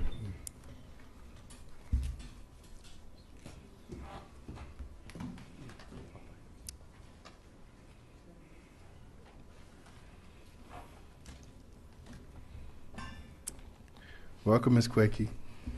Good evening, Mayor and members of the City Council. My name is Sharon Quakey. I'm the Interim Finance Director.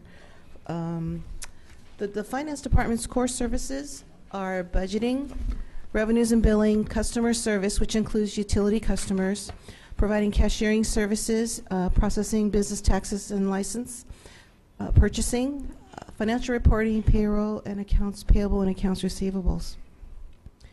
Additional core services, just to kind of give you some benchmarks, we process over 288,000 utility bills. We invoice and collect business taxes for over 15,000 accounts.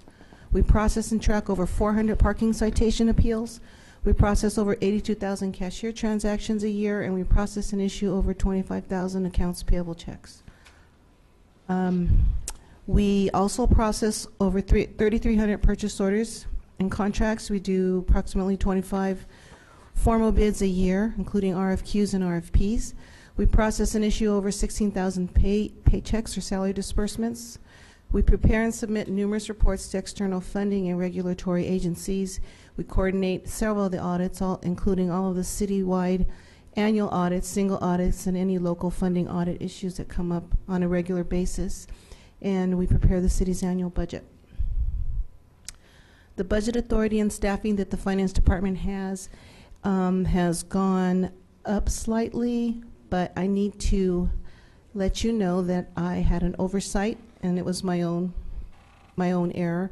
We have gone from 42 full-time employees to 40, a reduction of 2 full-time positions, and those vacancies were eliminated at the mid-year, and I failed to see that in my worksheets.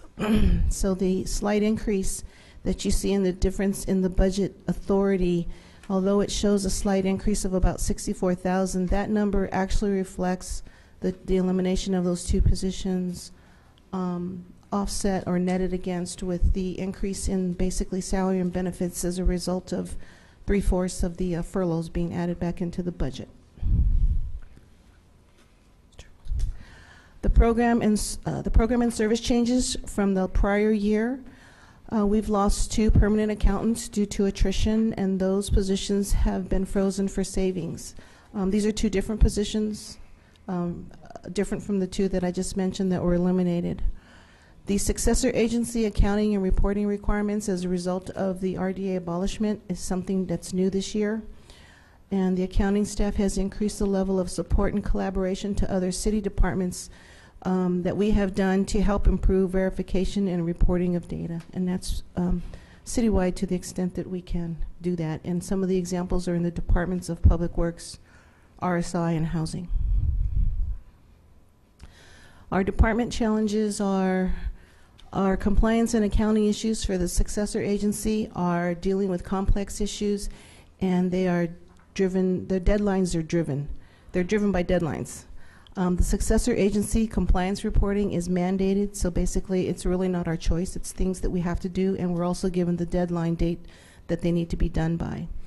And the Hollywood Park activities have been increasing steadily, and it's anticipated that this increase in the activity of Hollywood Park is also increasing the accounting and reporting responsibilities from the department.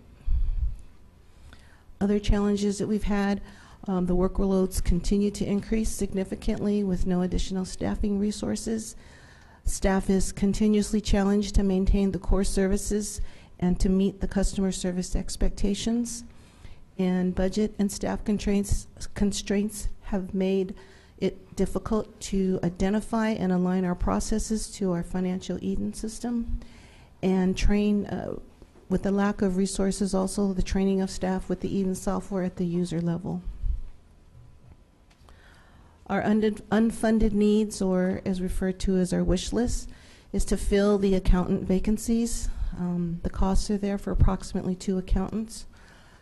Requesting a full-time department administrative secretary, and to request a senior accountant to assist with the successor agency and Hollywood Park accounting demands, and to request financial resources to implement operating efficiencies, such as our project accounting module. Thank you. That concludes my presentation. Thank If you have any questions. Ms. Koike? Yes. Hi. Ms. Koike, I would like to ask you a couple of questions here. Now, you are our assistant.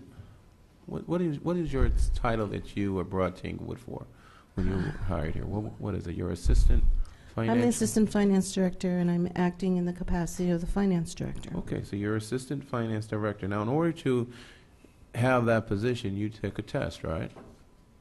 To be assistant finance director, is that correct? To take follow through the process and procedures of the hiring process. Like any of our positions. So yes. This is my point. Mr. Fields, over Ms. Koike, she was hired for that position. How long have we been without a chief financial officer? The chief financial officer was, I believe, eliminated months before I got here, maybe years before I got here. So we've been without a chief financial officer for what, 2, 3 years? How long? Before I got here, I'm not quite sure when, but I can tell you that the finance director position has been vacant for about a year and a half.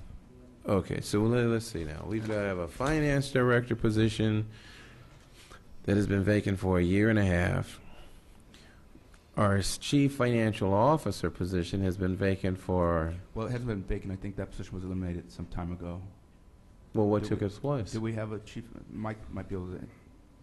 Mike Falco can probably speak to that.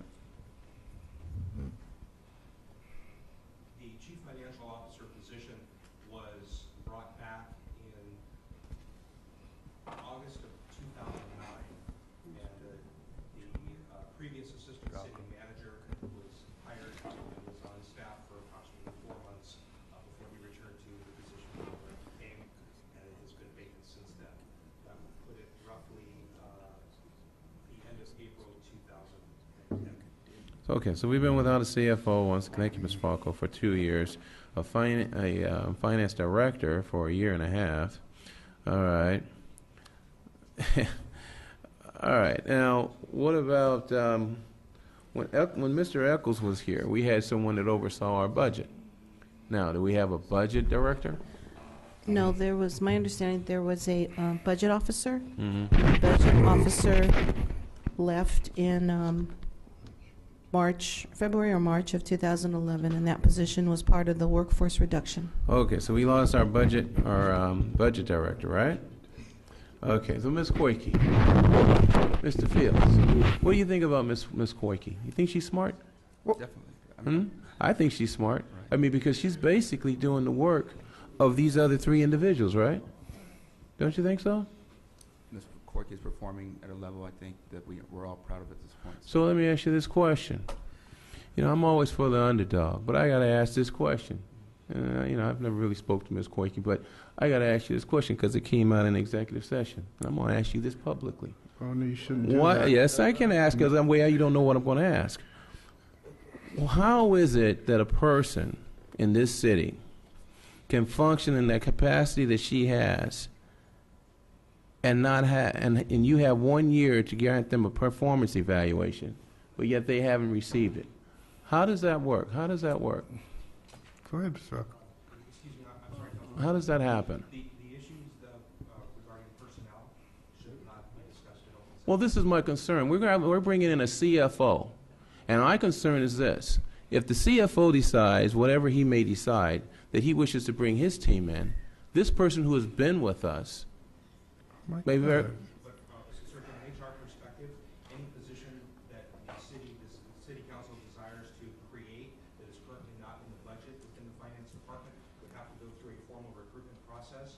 And right now, there are no positions other than I believe there are some accountant positions that might be vacant.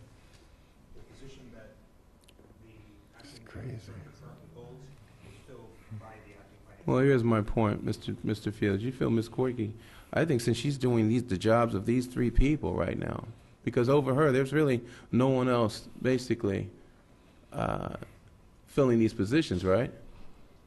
And I'm trying to figure out you've been here for a year, and yet not until a year plus have we even brought forward the idea that we're going to hire a CFO? Well, first of all, I'd prefer, as the Assistant City Manager, Michael Falco, has expressed, What? not to speak about any personnel matters in this Well, we're forum. past that. However, to your point about filling the position, we've done 2 recruitments to get a permanent finance director, and we have not had, we're just now getting to the point where we felt we had a candidate that met the expectations that we believe the Yeah, but that search didn't start until 9 months ago. Well, not even 9 months. Excuse me, not 9 months ago. I'm thinking 9 months into your tenure here. Yeah, Really, it started within 1 year of your tenure here. Because that search didn't go on for no longer than about a month and a half. So I have to rephrase that. So you were here for over a year. We do not have a CFO. We do not have a finance director. We don't have a budget director. And then you bring us this budget, and I have to sit here and pull information out of staff to know just exactly what we're doing and where we're at. And then what we're talking, what the bottom line is that we have a 4.2, 4.3 deficit. And then we're talking about. I mean, well, I don't understand how does this work? I don't understand how I don't understand how you expect us to make decisions pertaining to people's jobs here, number one, but more importantly, the running of this city. And yet, not until the final hour, now we come up with a seat. We're bringing forward a CFO in the last month, and then we have people who have not had performance evaluations completed, and then we're missing all these components. Okay, you're at time, Councilman. No, I'm not. Well, okay, yes, you are. I am yes, at time. you are at time. I am at Way time. past But time. I would like an answer to my question, Thank Mr. you. Fields. Go ahead. If there are any personal issues you don't want to talk about, any general things you care I to. can't speak to the timing of the recruitments. As I said earlier, when I first got here, we were dealing with some serious financial issues, and we were looking at laying off a number of employees and restructuring. So I did choose to delay the recruitment for the finance director for a certain period of time. After we got to the point to where I could see where we could pull ourselves out of our shortfall, we did decide I did recommend to the council and move forward with the recruitment process. So yes, that's taken over the last year to do that. No, not over a year now. We didn't start. We didn't hire a headhunter until what, a month ago? I'm telling you that the process, as you stated, has taken over a year, but it was a strategic process. I determined at the right appropriate time when we should do the recruitment for the CFO. Your time's up, Councilman Stevens. Councilman Dunlop, did you have anything? No. Okay. Thank you, Mr. Falco. Thank you, Ms. Quakey. Ms. Quakey. Well, actually, I do have a question. Thank you. Ms. Quakey, when are we going to see the hard numbers with regard to this budget? And let me just share with you that I do believe that we should be bringing in more assistance with regard to this important process. I believe our Chief Financial Officer should be on board to assist currently. I think that'd be a real asset to the organization. But with regard to the hard numbers, I've stated a few minutes ago when we were discussing this is the department presentation so far have been pretty much just discussing what people do in the department. It's not really a budget presentation for me. I don't see the hard numbers. There's not a real explanation of source of money, and certainly I don't understand what this is all really about, meaning it's not really a budget presentation in my book. Actually, I guess I should be addressing you, Mr. Fields. With regard to the proposed deficit just 3 months ago, which was, let's see, $5 million just 3 months ago, I would like to see something that shows what, how did we fill that deficit? And with regard to next year, this was next year's budget, and so many things they don't even have the personnel accounted for. I just have a real concern with regard to the budget. And like I said, I do believe the Chief Financial Officer should be on board right now to assist, to get a heads up with regard to what's going on. They're going to be working with this budget, and I believe this council should have been more proactive in getting that individual on board. But with regard to closing the proposed deficit that was just given to us 3 months ago by management partners, I don't see anything that addresses that in this presentation. Yes, the budget, as we could have chosen to do it one of two ways. I could have waited to give you status updates with regard to how we were faring with our current budget until we presented the budget. But in the effort to be more transparent about the way our finances were coming along, as we went through the budget year, we did share with you what we knew at that point in time. As we move through the budget, we get more solid numbers, and we update our numbers as we move forward. It's, a lot of the budgets are projections. The revenues are projections, the expenditures are projections. So as we get through the year, we have a better idea of where our budget's going to settle. When management partners did that mid-year report, there were a lot of assumptions that had to be made. Now we're in a reality mode where we know what we have. And so that's why you've seen the constant, reduction and that shortfall that was identified at that point in time. Well, where is it with regard to any of the presentations tonight? Are we going to be seeing any one-time monies showing up? Where is?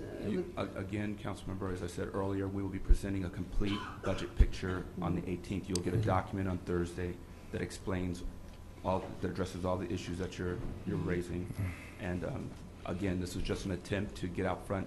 If you can imagine, as Councilmember Stevens is asking a lot of questions, being a new council member, there are a lot of services and things that each department does that the public nor certain council members are not aware of. And so this is an opportunity to educate the public and the council about what's going on in the organization before we present the actual budget document, which requests that you make certain hard decisions regarding reductions and increases or what have you. Okay. Well, just a quick comment I would like to interject, and that is today is September 11th. We're required to have a budget adopted by the end of this month.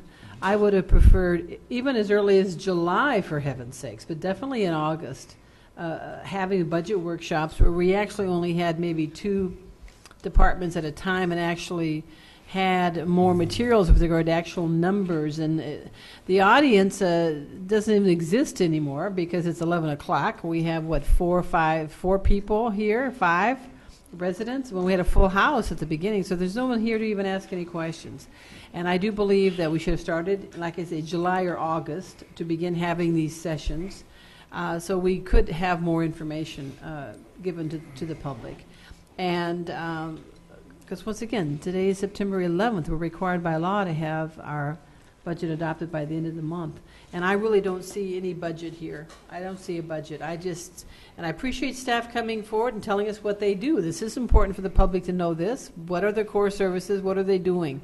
And with regard to a few personnel positions here or there that they're missing due to whether they're layoffs or retirements or transfers, this is good information, but it's hardly the basis by which we should even begin to consider adopting a budget of the magnitude for this city's total annual operation. So, thank you. Thank you.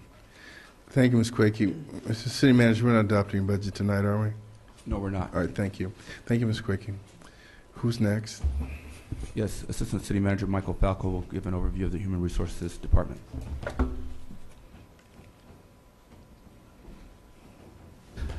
Good evening, Mayor, members of council. I'll go rather quickly. The Human Resources Department, as most of you know, we've just discussed for a few moments some of the core services that they are responsible for, but citywide they deal with the employee and labor relations aspect of the human capital management. That would be all of the employees and everything associated with the employees in terms of their classification, recruitment, selection.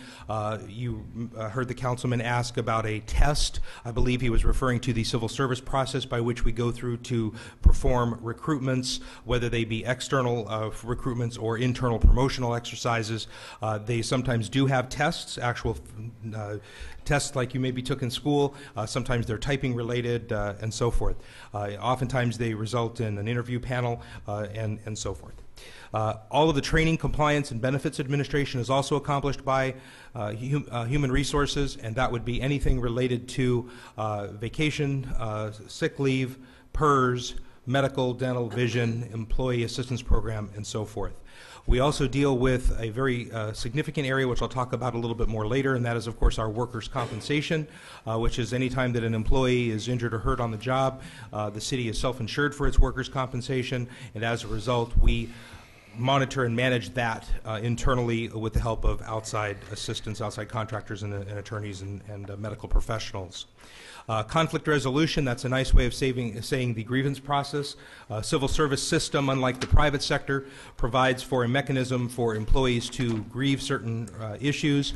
They typically will go through their union or bargaining group leadership, and there's a set process defined in their memorandum of understanding for the process by which they can pursue remedies associated with issues that they have within the organization.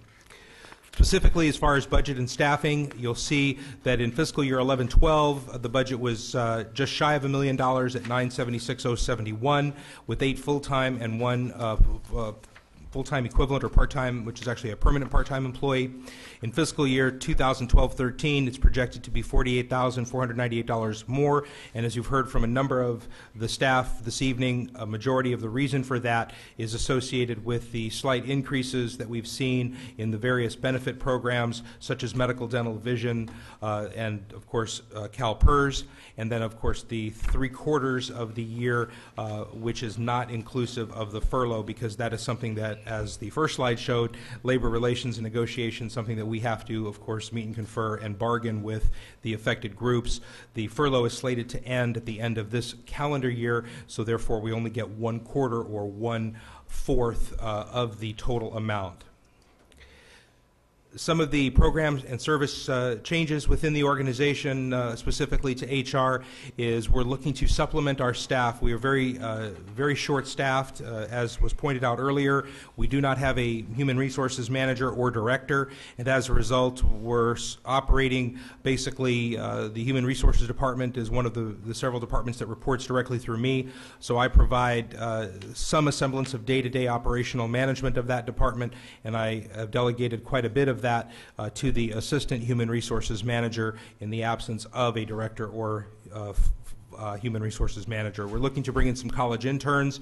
We would like to be able to do that with some small amounts of funds. We obviously understand that the general fund is not in a position to provide a large input of money, but we are working with the One Stop across the street, and also with some of the colleges that would be willing to provide their students on an internship program whereby they would receive college credit.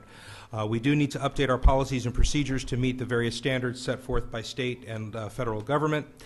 And as I mentioned, we do not have a manager or director, and as a result, the replacement of that has caused a significant slowdown in our ability to process various things, such as our health services, workers' compensation, the grievance process, and fortunately the unions and the bargaining groups have been accommodating to a degree in allowing us to extend some of the time periods that are specified within the MOUs. But right now, an excessive amount of staff time is spent dealing with these issues throughout the city, and as a result, it's going to come to a point where we won't necessarily have the staff available to do anything but that. Some of the challenges, we do have a number of employees citywide that are out due to a lack of our ability to reasonably accommodate. Basically, the Americans with Disabilities Act requires that if an employee goes out on a medical disability and comes back and says, I would like to return to work, however, I have a work restriction, and that restriction can take on many forms. We try to find positions within the city or within the department to accommodate for that. In many cases, we don't have positions because they've either been frozen or they've been eliminated, and as a result, we find ourselves unable to help or provide a position, and that will require that employee be separated. If they have the ability to obtain a medical retirement, then they potentially could pursue that route, but as it stands, we do not necessarily have a large number of positions. We do have a lack of space. I know that there is, with the City Hall bond refinancing, we're looking at changing some of that in the near future.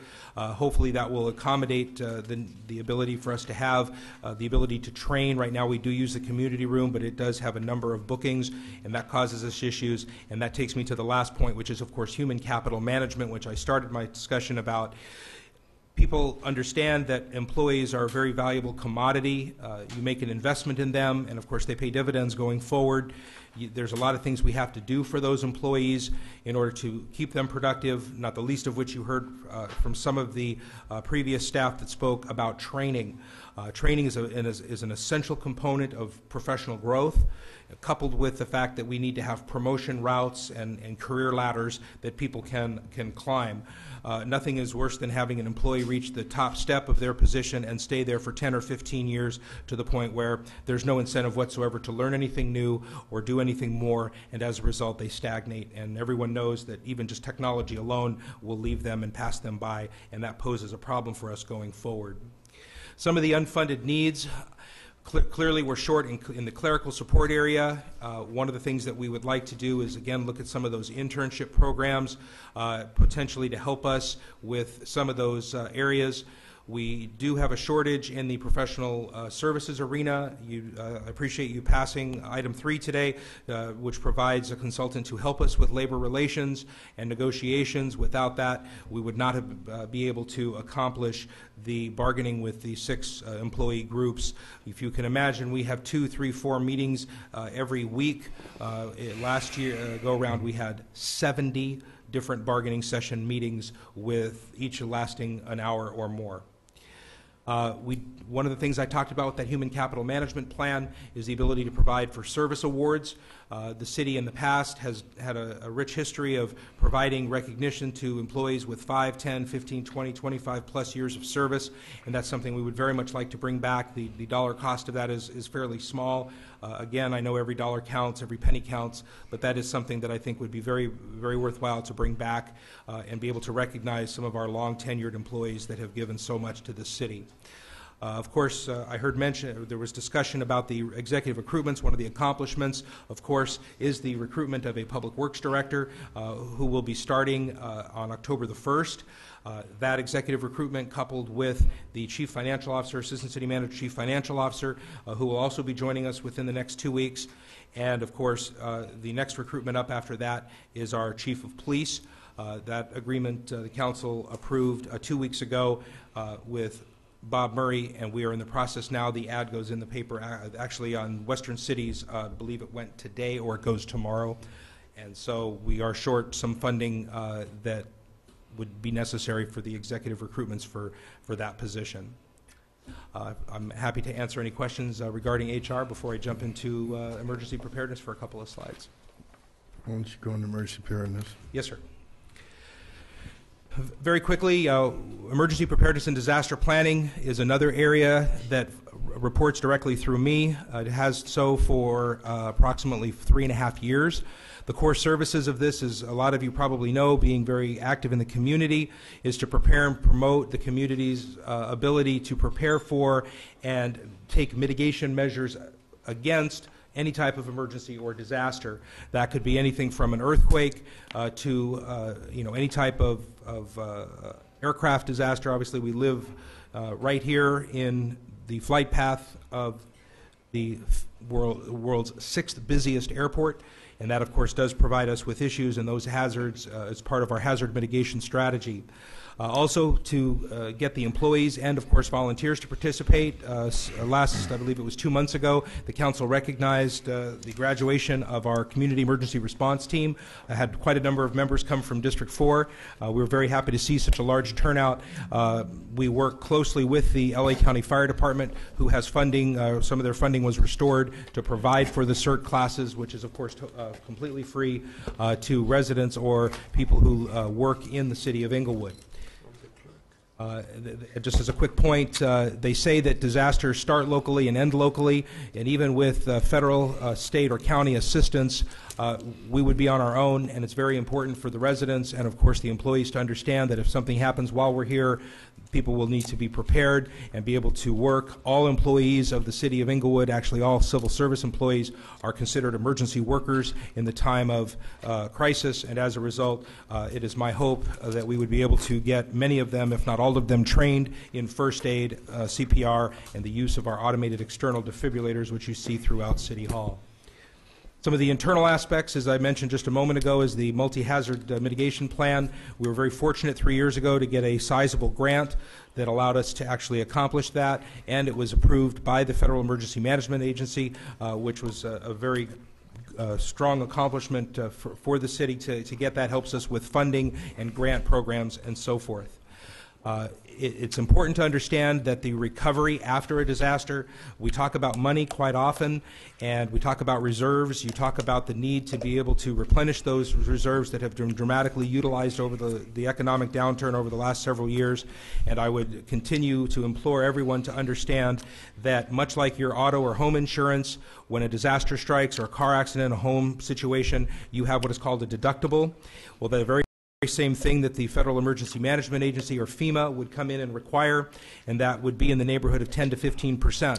So if you use the law of large numbers and you figure that a disaster that could strike the city if a very large earthquake occurred was $100 million, the city would need to come up with somewhere between $10 and $15 million to be able to deal with the recovery efforts associated with the infrastructure and so forth. And Mr. Falco, do we have that on hand? No, sir, we do not. Thank you. Some of the other aspects that we try to do from an external perspective of core services is we participate in Area G, which is the county is divided up into various lettered geographic regions that are letters A through I. And the city of Inglewood falls within Area G, and that is a mutual aid mechanism. We are with 13 other cities, mostly here in, of course, the South Bay, and we work very closely with them as far as our National Incident Management System, or NIMS, compliance. My part-time emergency preparedness coordinator and I spend a great deal of our effort, virtually all his effort, focused on making sure that we do provide our share of the assistance in that Area G-wide perspective. As I mentioned, I do have a part-time member. The position was full-time up until 2010, although it was not, never received authorization to hire for that position. And then in 2010, with the workforce reduction, the position was broken down, reduced to a part-time position of 20 hours per week. It is totally and completely insufficient. The amount of effort that goes into some of the compliance requirements, which of course directly affect our ability to receive grants, and the like that come from the state or federal government that's related to anything emergency preparedness or, of course, homeland security. Those grants are tied directly to our ability to maintain our compliance with those federal and county agencies, and I've basically overloaded my EPREP coordinator, Daniel, because we don't have any other staff that can support that. I would recommend that if there were the ability to increase the appropriation for this very needed area, that we would look to create that position, or at least create a position that is full-time, to allow me and that person to provide things much like our fire drills, our emergency drills, participation in the California Shakeout, working with other agencies, because It's all about interoperability and collaboration. We are not alone when we have a regional disaster, and we need to be able to work very effectively with those agencies and have in place already the ability to work with them. The estimated appropriation to take a part-time position from 20 hours a week to a full-time position is approximately $75,000 as far as total cost. And I'm available to answer any questions. Who's going to do ITC? Okay. I'll invite Matthew Chambers up. Excuse me, Mayor. It's 11:17. Practically everyone who's gone home is in the audience. We still have 6 more departments: Public Works, Residential Sound Installation, Police, Parks, Recreation, Library Services, and Parking and Enterprise Services. Is there any reason why we're going to continue as opposed to? I was told originally this was going to be a series of meetings, so we can have the public here who can respond and ask questions, because there's no one here to even ask the questions that I know they would like to ask. So if you would consider adjourning this meeting and continuing this at another session, I would appreciate it. Well, actually, I heard that you guys used to have meetings till like 1 and 2 o'clock. So I think we're early still. 2, we ask too many questions and we slow staff up. And 3, the staff is here waiting and they're going to get to present. So we should be more conservative of everybody's time. Well, actually, I consider this poor planning. Let's just lay the blame where it needs to be. I understand what you feel, but Yeah, ITC, it's time for ITC. Well, it's poor Thank management you. is what it is. Poor planning completely. Mm-hmm.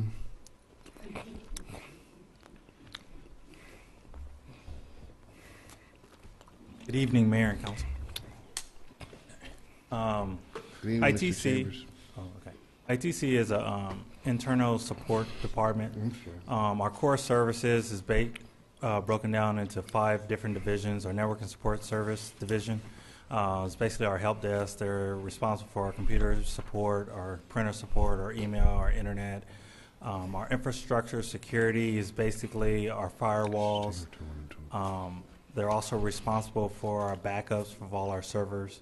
Another division is our telecommunications division. They're responsible for all our phones, our cellular plans. They're also responsible for our fax services too. Our system analysis and implementation division is responsible for our city's website and internet website. It's also responsible for our YouTube account and our Facebook account. Also within that division is also our records management system, which is responsible for our document retention and our document management system. The person responsible for that position is actually vacant right now. Another division we also have is our public safety systems division, which is responsible for all our police software. And our 2 main applications that the police have is our police aided dispatch, which is CAD, and then our RMS system is our main 2 systems that they support. Our print shop is another division which is responsible for producing all our agenda packets, all the publications that go out to public, our mail services, and our reprographics. As far as the budget numbers and staffing, you'll see there's an increase of $81,000. That's basically because of the furloughs. Wasn't added in there for the full entire year. And as far as staffing is concerned, we did lose 1 full-time person mid-year, which was a tech support position. And then as far as the part-time position, I am requesting a new part-time position added. That position will be funded by a reduction in another part-time position and an newly vacant position at the beginning of the year. Now, as far as programs and services, I basically gave a breakdown of what is included in IT only, even though IT supports every department. I just named the stuff that actually affects internally to IT only. Our document management and support staff, it's a vacant position. That person also is also responsible for our recycling and document retention policy. So I'm currently going to try to get current staff to take over that position. If not, then we may have to recruit for that vacant position. Also, with the reduction from previous years, we didn't increase the amount in the M&O for IT, so we're currently still going to have a reduction in new computer purchases. Department challenges, the reason for putting in the part-time position is because there's no front desk clerical staff in the IT department. Since we are a support department, phone is very important that we answer the calls that come in through, because we support about 600 employees. And then also an additional support staff. Currently, we only have 2 support staff that supports the 600 and something employees. And then I wanted to mention this part, which is supporting the new CAD and RMS. Currently, we do not have a new CAD and RMS, but when we do implement a new CAD and RMS, we're going to need new infrastructure, new servers, new equipment. We're going to need new people to support that system. That was the reason I mentioned that one. Excuse me, will that system replace the Eden system? No, as far as the Eden system is concerned, there's different votes to that. Like they said, we did move to Eden in 2006, and that was from a mainframe thing, mainframe infrastructure. And when we moved from the mainframe, that was a custom-made application that we did internally. So it was geared to different departments because we had programmers on hand to customize it. And then we went to an off-the-shelf because the mainframe was costing us too much amount of money. I mean, it's basically half the amount that we were paying before to maintain the mainframe. So how can we correct the problems that we have in our departments that you've heard here today? You witnessed our departments are saying that they're having difficulty with this system. How can we modify this, and how much will it cost us? Well, Eden basically is a fully customized system where if we pay them, they will customize it more. Basically, right now, what we paid for was to get off our financial system, which was on the mainframe. That was the main portion for us to do that. Then they offered other modules that supported other departments. So we have a system, I want to make sure I understand. We have a system called Eden. Correct. That ordinarily you have to contract with Eden for them to maintain it, but our staff is not able to maintain it? No, basically when we had a mainframe, we had programmers. That's money, that's budget. And we can't program the system the way it is now. Correct, no. So The how do contract we get, have with how them much is will now. it cost us to obtain a system that we can program ourselves? Well, according to other departments, they were looking at other applications that can support their department. But Eden, we wouldn't get rid of Eden. I mean, it's basically... Well, it's good for finance from what staff has said. Correct. But for our planning department, for our engineers, for our code enforcement, how much will it cost to give them a system that will help them so that they can work efficiently? Like other departments said, they haven't really looked into it. They've just been evaluating software. They haven't got any quotes or anything. I don't have that price. I wouldn't know. But you're my IT guy. Correct. And I know what they need. I just don't have the numbers in front of me. How long would it take you to get those numbers? I can probably get to you by the end of the week. Mr. Fields, could you direct Mr. Chambers to do that? So we at least will have an idea of what we're looking at? Yes, that's no problem. We can do that. Yeah. Okay, thank you. Okay. So by the end of the week, then he'll have that information. Why don't we look and next see what week? the time would take? I'm not sure if we can get it within the next 2 days, but let us Okay, see what then we by can do. next week, maybe? We'll try Yeah, to do. I'll work with Mandy. Thank you. Basically, the wish list. Basically, the first thing I have on there is disaster recovery site and equipment. Basically, the way we do it now is we back up everything nightly, and we store it to tape, and then we offload the tapes every Thursday, and they move to Burbank, so they're not on site. What the ideal for me is to have another location where I actually replicate my data to, where just in case a disaster happens, we can be up and running a lot shorter period of time. Number 2, our phone system upgrade is about $60,000. That is because software, just like anything else, it has a shelf life, and our current phone system software needs to be upgraded. New email system, we just recently upgraded the hardware, but the software, there's a new software out. It's about $43,000, and it's from Microsoft.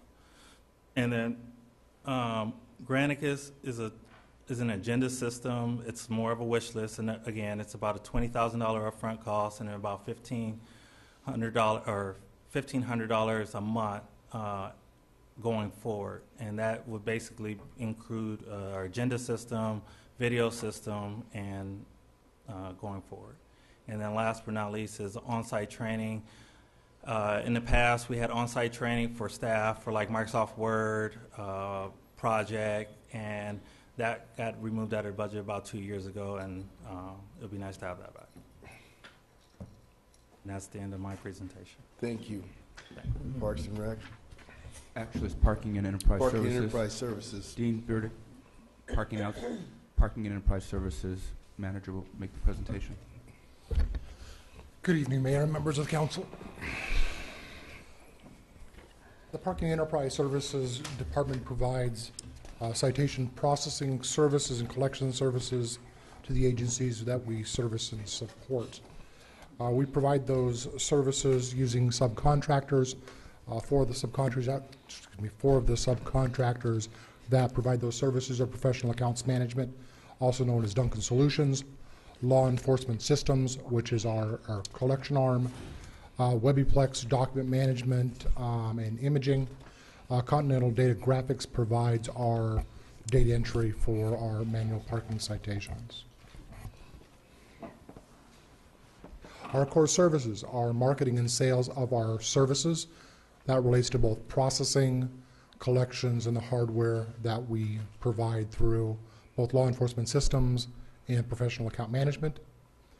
Parking management consulting, in other words, how to improve your parking operations.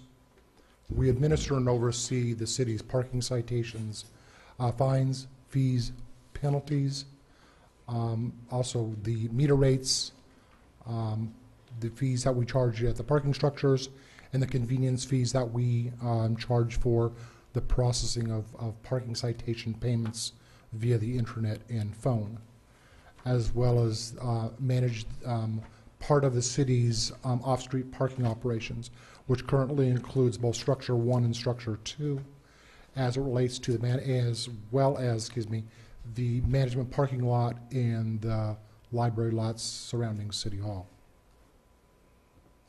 The reduction that you see is the result of reductions in maintenance and operations. This does not take into consideration any furlough adjustments.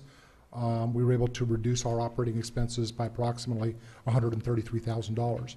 Most of this is coming from contract savings. We replaced the previous subcontractor that was managing our parking structures, as well as Duncan Solutions, or Professional Account Management, is paying for my travel-related expenses as it relates to marketing and sales of our systems and services. Our accomplishments for our prior fiscal year of 2011 and 12 is we increased the fines, fees, and penalties for parking citations, as well as the meter rates and convenience fees for parking citation payments paid via the internet and phone. We also implemented new hosted web services for 6 of our client agencies, which included San Diego, Sacramento, Inglewood, Covina, Torrance, and one other agency that slips my mind. What that allows us to do is to process administrative review requests. In other words, the first level of adjudication for a parking citation. In other words, a person can go on the internet, can fill out an online form to request a review of their parking citation. It enters a workflow application that allows both customer service staff and the parking enforcement officers to review and adjudicate that citation. We also completed the relocation of Duncan Solutions' Irvine facility to Inglewood City Hall in November of 2011. That brings in approximately $90,000 in additional revenue for that relocation. Continuing with our program accomplishments is we continue to work on existing client renewals, as well as a number of renewals and proposals this last fiscal year. We also renegotiated our collections agreement with law enforcement systems, which increased the amount of commission that we receive for, of course, our collection efforts. We also added a commission structure for new business outside of ICMS agreements. Basically what that means is if law enforcement systems wins collections business in California that is not under an Inglewood contract, we still receive a commission for that business. We also exercised our first extension option with professional account management for our citation processing agreement. We also added a commission structure, just like we did with the collections vendor, for citation processing. So in other words, if professional account management or Duncan Solutions wins additional business in California that is not under an Inglewood agreement, we get a commission for that business as well. And in this last agreement, we negotiated they pay for all of my travel expenses relating to marketing, sales, service, and support to the existing client base. So in other words, where we were absorbing that cost for travel and subsistence before, the only thing that we're responsible for is just simply per diem for staff travel time. We also implemented ALPR technology for the city. We deployed 2 ALPR devices, which is automated license plate recognition, that allows us to look for scofflaw vehicles, people with 5 or more outstanding citations, as well as assist the police department in locating stolen vehicles and felony vehicles from files received from the Department of Justice. We also implemented a tow application for the parking enforcement officers that allow us to track and them to track all of the vehicles that were towed as scofflaw violations. And then we implemented online adjudication for Inglewood, so the residents can contest a citation online. We are proposing no service cuts or eliminations are proposed in this fiscal year. Proud of a couple of things. Staff's put a considerable amount of time into creating a new marketing and sales website that we've been working on for about the last 6 months, and we'll be releasing that in the next couple of weeks. We've also created a client message board. Basically what that is it's a message board that allows our users, our vendors, et cetera, to communicate ideas, suggest program enhancements, system enhancements, hardware enhancements, and to be able to have an online dialogue with us, the subcontractors, and their peers in an online forum. And we're quite proud of the amount of effort that's been put into staff to get both of these applications up and running. And we'll be rolling out those both within the next couple of weeks. And we'll be doing a big presentation to our customer base during the California Public Parking Association conference in November of this year. We'll also be transferring the 18 surface lots within the city that's currently being managed by Public Works will be moved under Enterprise Services. That means Enterprise Services will be responsible for all off-street parking. That means Structure 1, Structure 2, and all of the surface lots located within the city. Public Works will continue to work with us just like they do in assisting us with the maintenance of the structures. They will continue to provide the maintenance of those surface lots. I think our biggest challenges is our contract renewal process and having sufficient time to be able to negotiate an agreement. I think most people can realize that between our legal departments, a lot of time it's a difficult task to be able to sit down and negotiate an agreement along with everything else that we're doing. We are also still continuing to look at providing outsourced parking enforcement, meter operation services, and structure management services client base as a service offering, as well as new services that would increase the revenue that we receive from providing these services. Unfunded needs, something that we should probably consider for the future. Our current salaries for contract employees for both parking structures are about $156,000 a year. Those are currently contract positions. We could look at fully automating the structures, depending on the technology that we choose, for between $175,000 and $250,000 for an investment. Not a bad deal, something we should probably definitely consider. And also, at some point in time, we should consider fencing with decorative fencing, parking structure to provide better security at that facility. We could also look at using the revenue from these operations, both enterprise services and structure management, to fund some of these ongoing expenses. And that concludes my presentation. Parks, Rec, and Library Services. Sabrina Barnes, our Parks and Rec and Library Services Manager will give the presentation.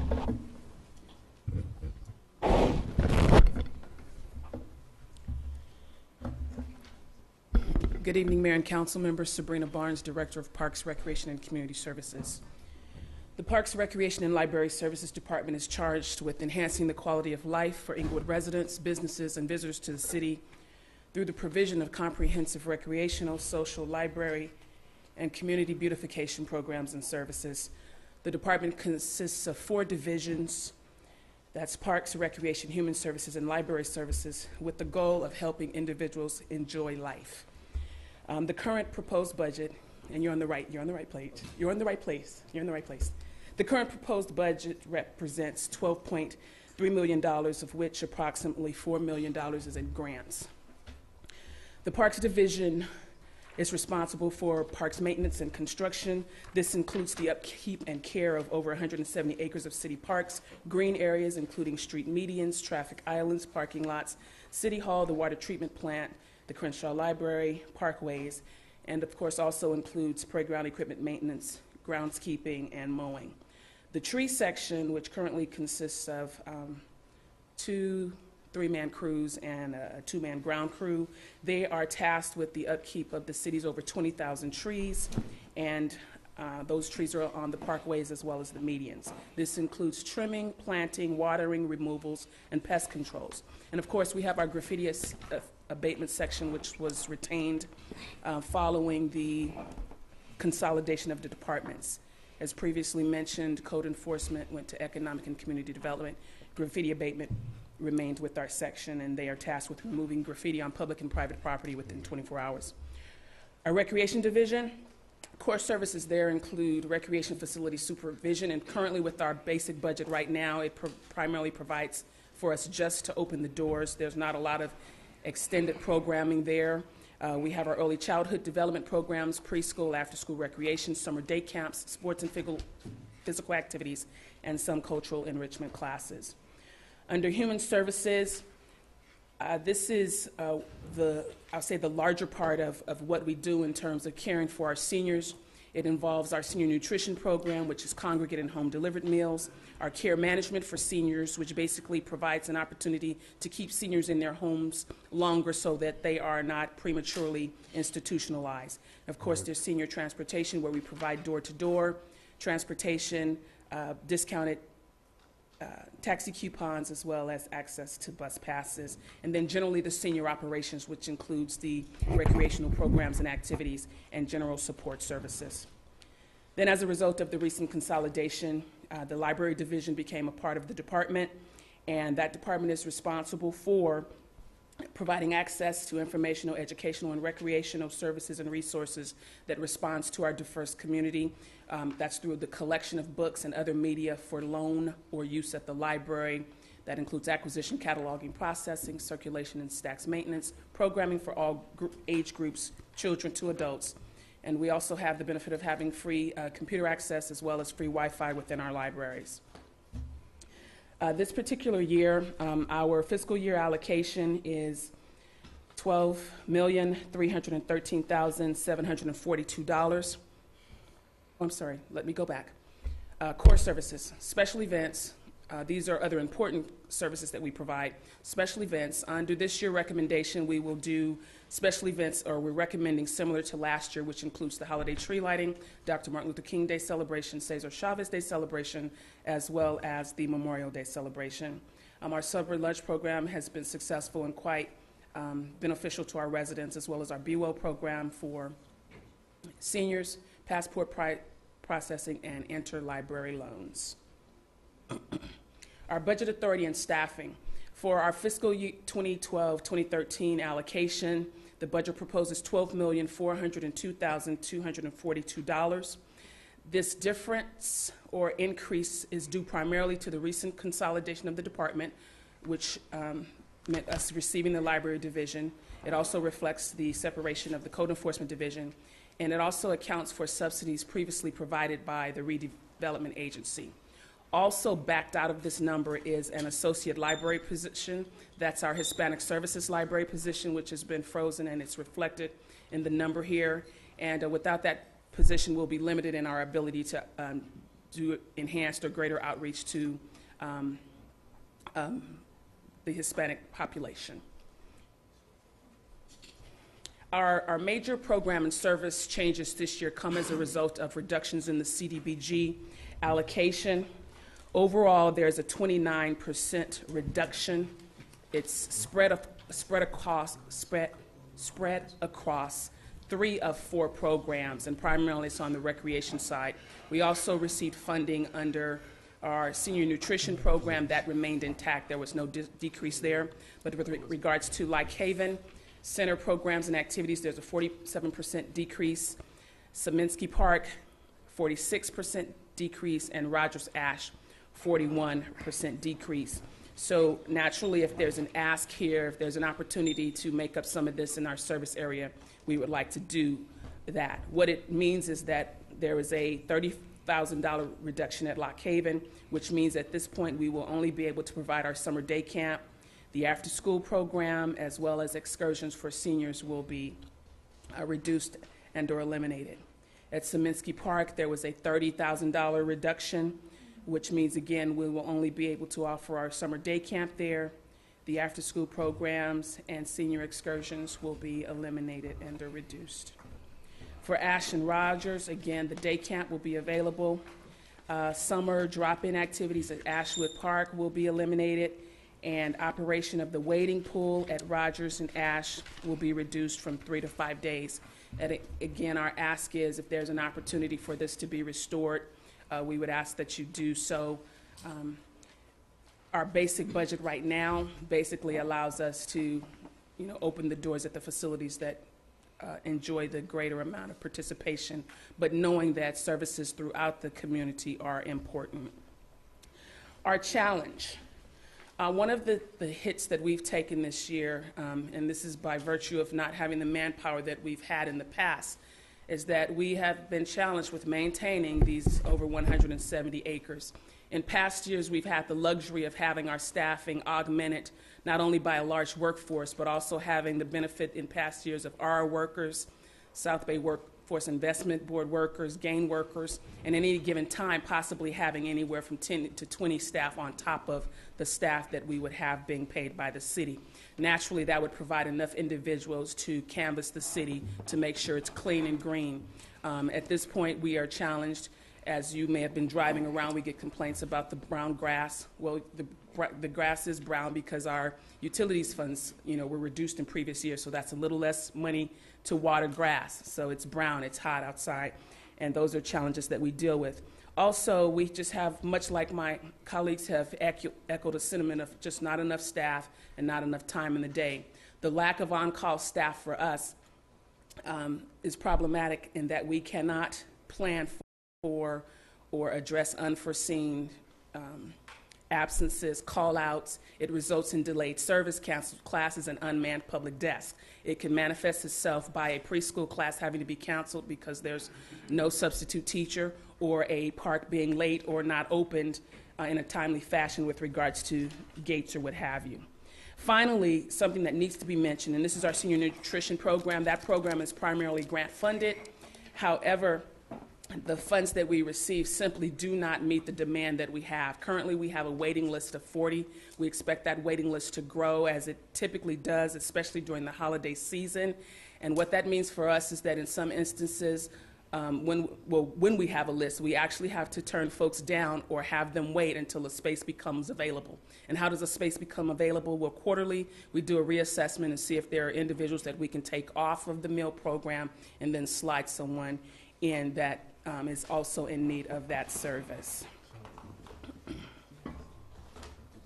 Unfunded needs, while it's not on the slide for us, it's a given that we need and additional staffing. So I'll say that out loud, although it's not on the screen. Then additionally, we just need some basic things that help us run our operation from day to day, as simple as tables and chairs for our recreation centers. Furniture, if you've been to the library, you'll see that in some instances it's a hodgepodge of mismatched and worn furniture. We'd like to be able to create a better environment for our library patrons. And then finally, number 3 is an appeal that we are bringing forth on behalf of our park patrons. Some years ago, you may recall, we had to close the weight room due to the aging condition, the weight rooms at Darby and Rogers, due to the aging condition of playground of weight equipment there. And so we'd like to replace that and get those areas back in service. That's it for Parks and Rec. Yes, sir. Well, where are the mirrors for the Veterans Building, for the children? We voted, the council here voted for the mirrors to be installed. It's not that much. I believe it was about 2 weeks ago. I know that there was a bid walk and one vendor did come out. I can follow up and see what the status, if we were accepting that bid. That I don't know, but I do know we did have a bid walk and had a vendor to come out to do the work, to bid on doing the work. How did you do your reach out? Well, that was coordinated through our purchasing department with an outreach list that they normally keep for individuals who are interested in doing business with the city. Okay, I'm going to, is it possible for me to refer maybe 2 different companies to you? One straight down, 2 of them right down here in Los Angeles on Manchester Boulevard? I can't speak to that right now because I don't know where we are with the current bid process. If that individual submitted a bid and it's been closed, then that would be a no. But if that bid possibly is not responsive and we have to go back out, then that would be a yes. This council voted for those mirrors about, 4 months ago?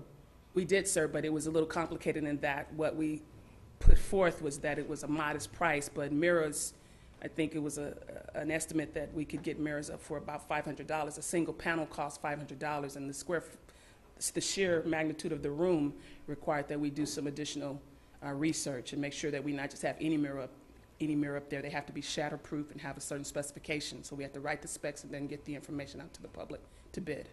Okay, thank you. Thank you, Mr. Thank you. Police. Chief Honorata.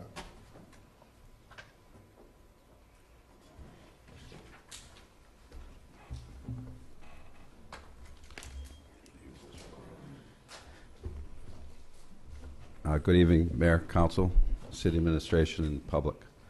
In making this budget presentation tonight, I'm proud to represent the men and women of the Inglewood Police Department, who, as we continue to provide professional core services in a compassionate and results-driven, responsive to the concerns of the community and the city municipal government. Thank you.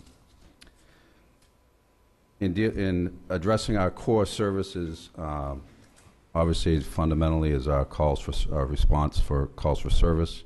It's 24-hour emergency and non-emergency responses by our officers, which includes crimes against persons, property, traffic collision disturbances, medical emergencies, and disasters. Additionally, is our investigative services.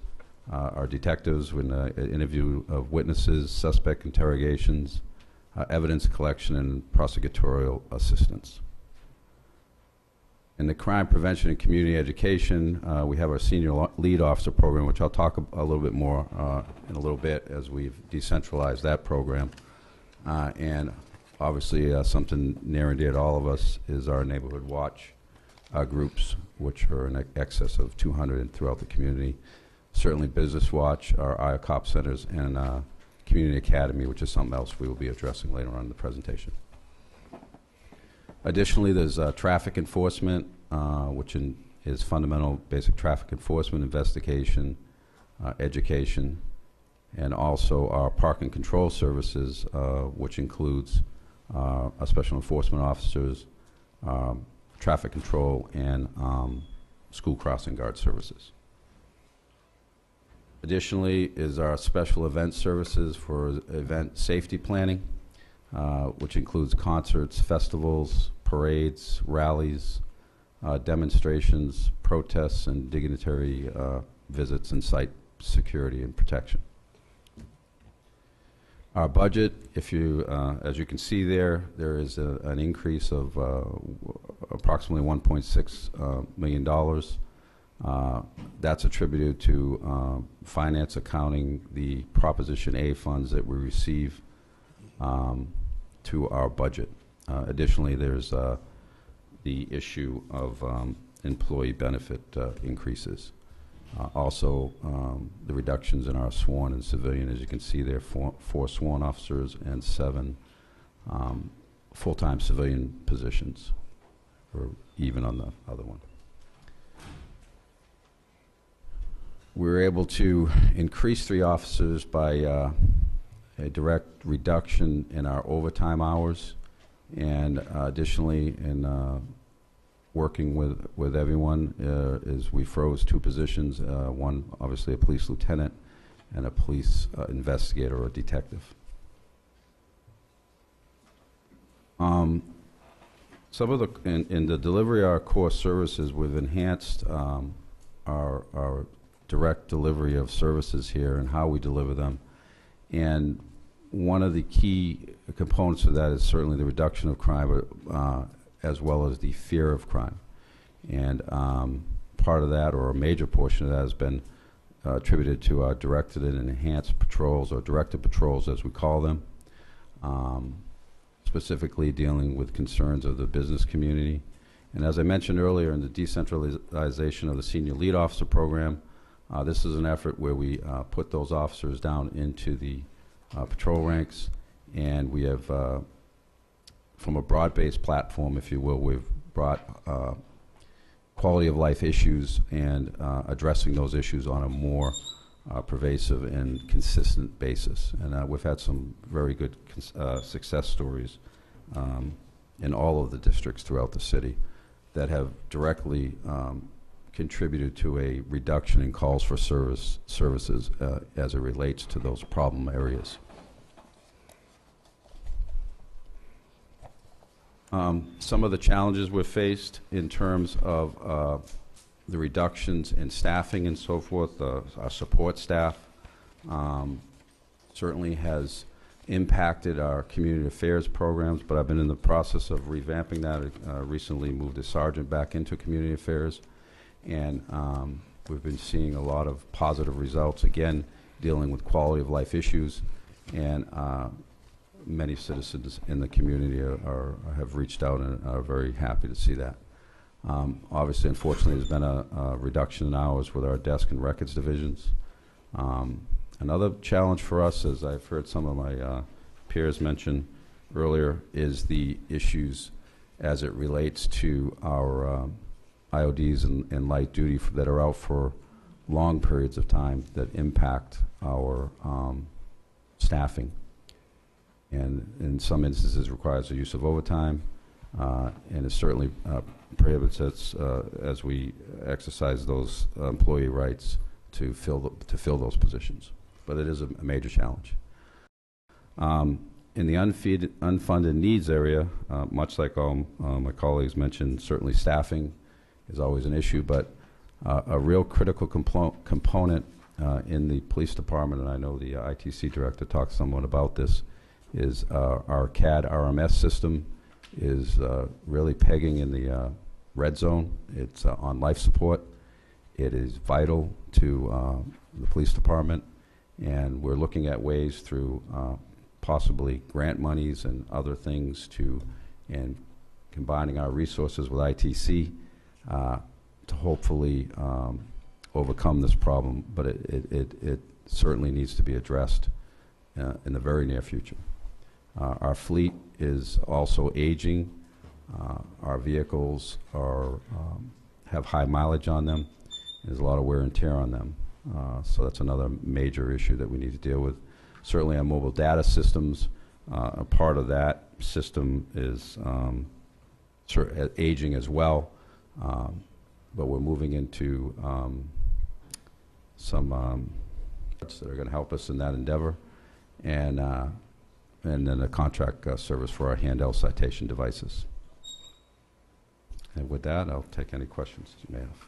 Thank you. One question, Chief. In the budget breakdown, it showed although you had a total of 7 less personnel, the budget went up about $1.6 million, but last year there were property funds that were used in the tune of about $1.2 million, as I recall, that we supplanted police salaries with, that we could no longer do that, and I just wanted to note that. So the actual increase is about $400,000.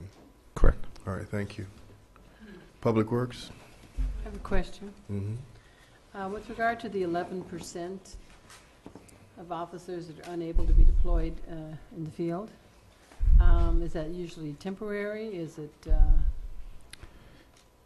It's 11% of sworn and civilian, so that's a combination of the two. Most of them are, at some point in time, are able to come back, but we do have several, or a small percentage of those that are long-term, and that is a problem. Sworn? Sworn and civilian, correct. Mm-hmm. Part of that is the process as it relates to human resources, the laws and government codes that are associated with those areas. Mm-hmm. Okay. With regard to the overtime budget, what do you anticipate for the next fiscal year? In terms of, my hope is that we certainly meet or at least are less than where we came in this year. I know that there was a reduction of several $100,000 off the top, and my expectation is that we again we've put in measures. For example, we review overtime deployment strategies and so forth. And each bureau commander and division commander has to approve and oversee those overtime deployments. What type of a figure are you looking at to put into the budget for overtime? Yeah, if you can give me that number. I don't have it in front of me right now, but I'm sure we could get it. Okay. Thank you. And how many officers do you currently have? Full duty officers. Full duty. Well, we're already deployed about 172 to 174. Does that include the officer that's currently working in housing? Yes. Okay. So it was suggested earlier that if that particular officer is going to be reimbursed the general fund through housing fees, through administration costs, that you might be able to, might open up a position to hire another officer. Does that seem within reason to you? Yes, and actually that is the plan. Mm-hmm. Once we start realizing those monies at the fiscal year. Mm-hmm. So it's one officer you're looking at hiring. As a result of that, and through attrition that we have occurring, that we're projecting. Okay. All right. Thanks. Okay. Thank you, Chief. Mr. Frisbee, Public Works. Good to see you again. Sir. It seems like it was last night. Good morning, Mayor. Just all right. Oh, good evening, Mayor and Council. Harry Frisbee, Acting Public Works Director. I want to start off by the report I'm about to give is more focused toward the operations and maintenance of the department, as next week we'll be presenting the CIP. So I'm really not going to cover the CIP portion of this. Okay, I got mine. The Department of Core Services, as we know, it's design, construction of city streets, signalized intersections, sidewalks, sewer, storm drains, city facilities, parks, while also protecting and maintaining the public's and the right-of-way. The Public Works Department adds quality and safety to the community through the annual projects that we do, through the repair and replacement and upgrade of the city's infrastructure. Public Works also provides the management and geographical information, the GIS section, for mapping and environmental services, which includes solid waste recycling programs and public education. There are currently 9 divisions within the Public Works Department that serves us. That is the administration, engineering services, environmental, General Services Administration, which includes facilities, janitorial services, fleet services, GIS, public services, traffic engineering and transportation, and water resources to include water, sewer, storm drains, and regulatory compliances. Currently, the department's allocation for the year is $49,757,736. That's up approximately a little bit more than $1,100,000 from last year, and we're actually contributing that increase from the water rate increases and the capital investment on the water and sewer. So, the program services and changes within the department, I'm going to focus mostly on the general fund reductions that we've seen within the department. Those include fleet services, capital outlay for equipment purchases was reduced. General Services Administration, we've done some reductions in that area. That includes maintenance type contracts that we'd have. Example would be the elevators. In the anticipation of the Civic Center bonds, we would not expect to have such high repair bills after the elevators are redone. Therefore, we can actually look at reducing some of these contracts now. Public services as well, we've reduced the amounts. We reduced some of our contracts as they relate to like the purchases of rock base, asphalt, concrete, and those I'll touch base right here with the general fund reductions offset their increase. We're looking at more of the special funds to absorb those reductions. Some of the examples would be for the fleet services on the capital outlay. We have AQMD monies that we'll start using when we go to purchase cleaner and greener vehicles for the fleet replacement. One other thing that did assist us with the public services was the infrastructure impact fee that was negotiated with the new waste hauler contract was increased by $30,000. Those monies will go to replace the asphalt reductions and concrete reductions. The department faces increased service requests, which is always every year. Result of deferring maintenance. As we defer more maintenance, our infrastructure still continues to I don't want to say crumble, but it still wears. Like other departments, we all lack staffing. Public Works has committed to completing 19 projects in the fiscal year 12-13. By doing this, we're going to be prioritizing the work and lack of the resources, but the lack of resources includes the engineers that we actually have on the floor and the support staff to help these projects move along. One of our critical items that we're really addressing this fiscal year and into next is the funding sources we have and the deadline dates. We want to ensure that we encumber and spend those monies down. I like to use the term, I don't want any delay of game penalties in this. So we are reprioritizing the way we're doing things. The reduced work week really affects the project continuity. We don't like to tell our contractors that are doing the street repairs we're only working Monday through Thursday. We want these projects to move 5 days a week and in some cases 6 days a week to ensure we get the project completion dates before the deadlines. And then the increased service demand for constituent services, that also increases as we continue to defer maintenance. Example there would be raised sidewalks where we're just patching, and instead of our force accounts being backlogged by the actual concrete replacement, we are putting more of those onto our capital improvement projects and so forth. One of the things, since I have been in the acting capacity, is these Edison rebates and really going after the money and getting us some money back. The demand response participation that we do with the water treatment plant brings in several $1,000s annually. We've implemented, of course, the induction street lighting upgrades to approximately 900 street lights, which council approved tonight for the agreement. One of the things that's not on here is the improvements we did at Rogers Park with the EECBG federal monies.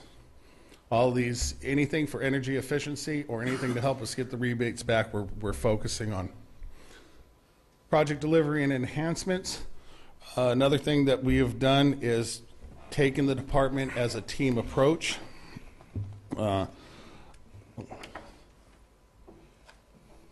We bring together, we've been able to bridge a lot of the gaps with other departments over the last years that have really not been worked well.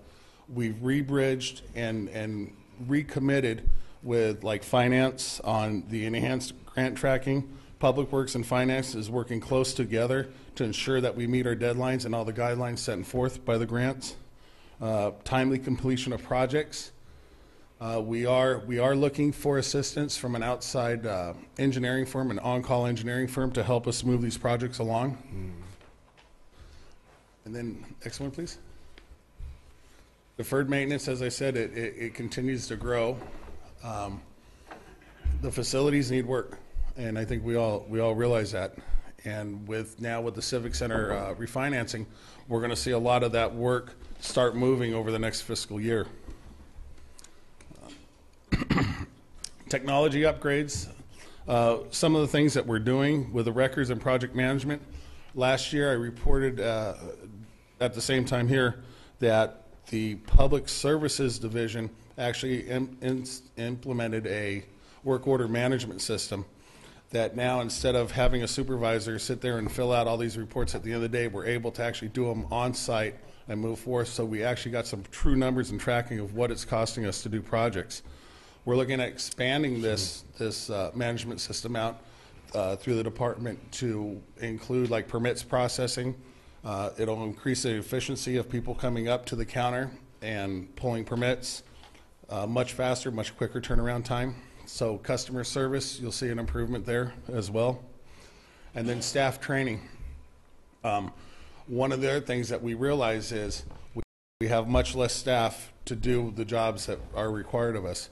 We have taken our crews basically at the service center and are cross-training them into other jobs that can be done. So when there's a shortfall, example, the rainy season, when we need more staff members to repair the streets, we have skilled employees to do that.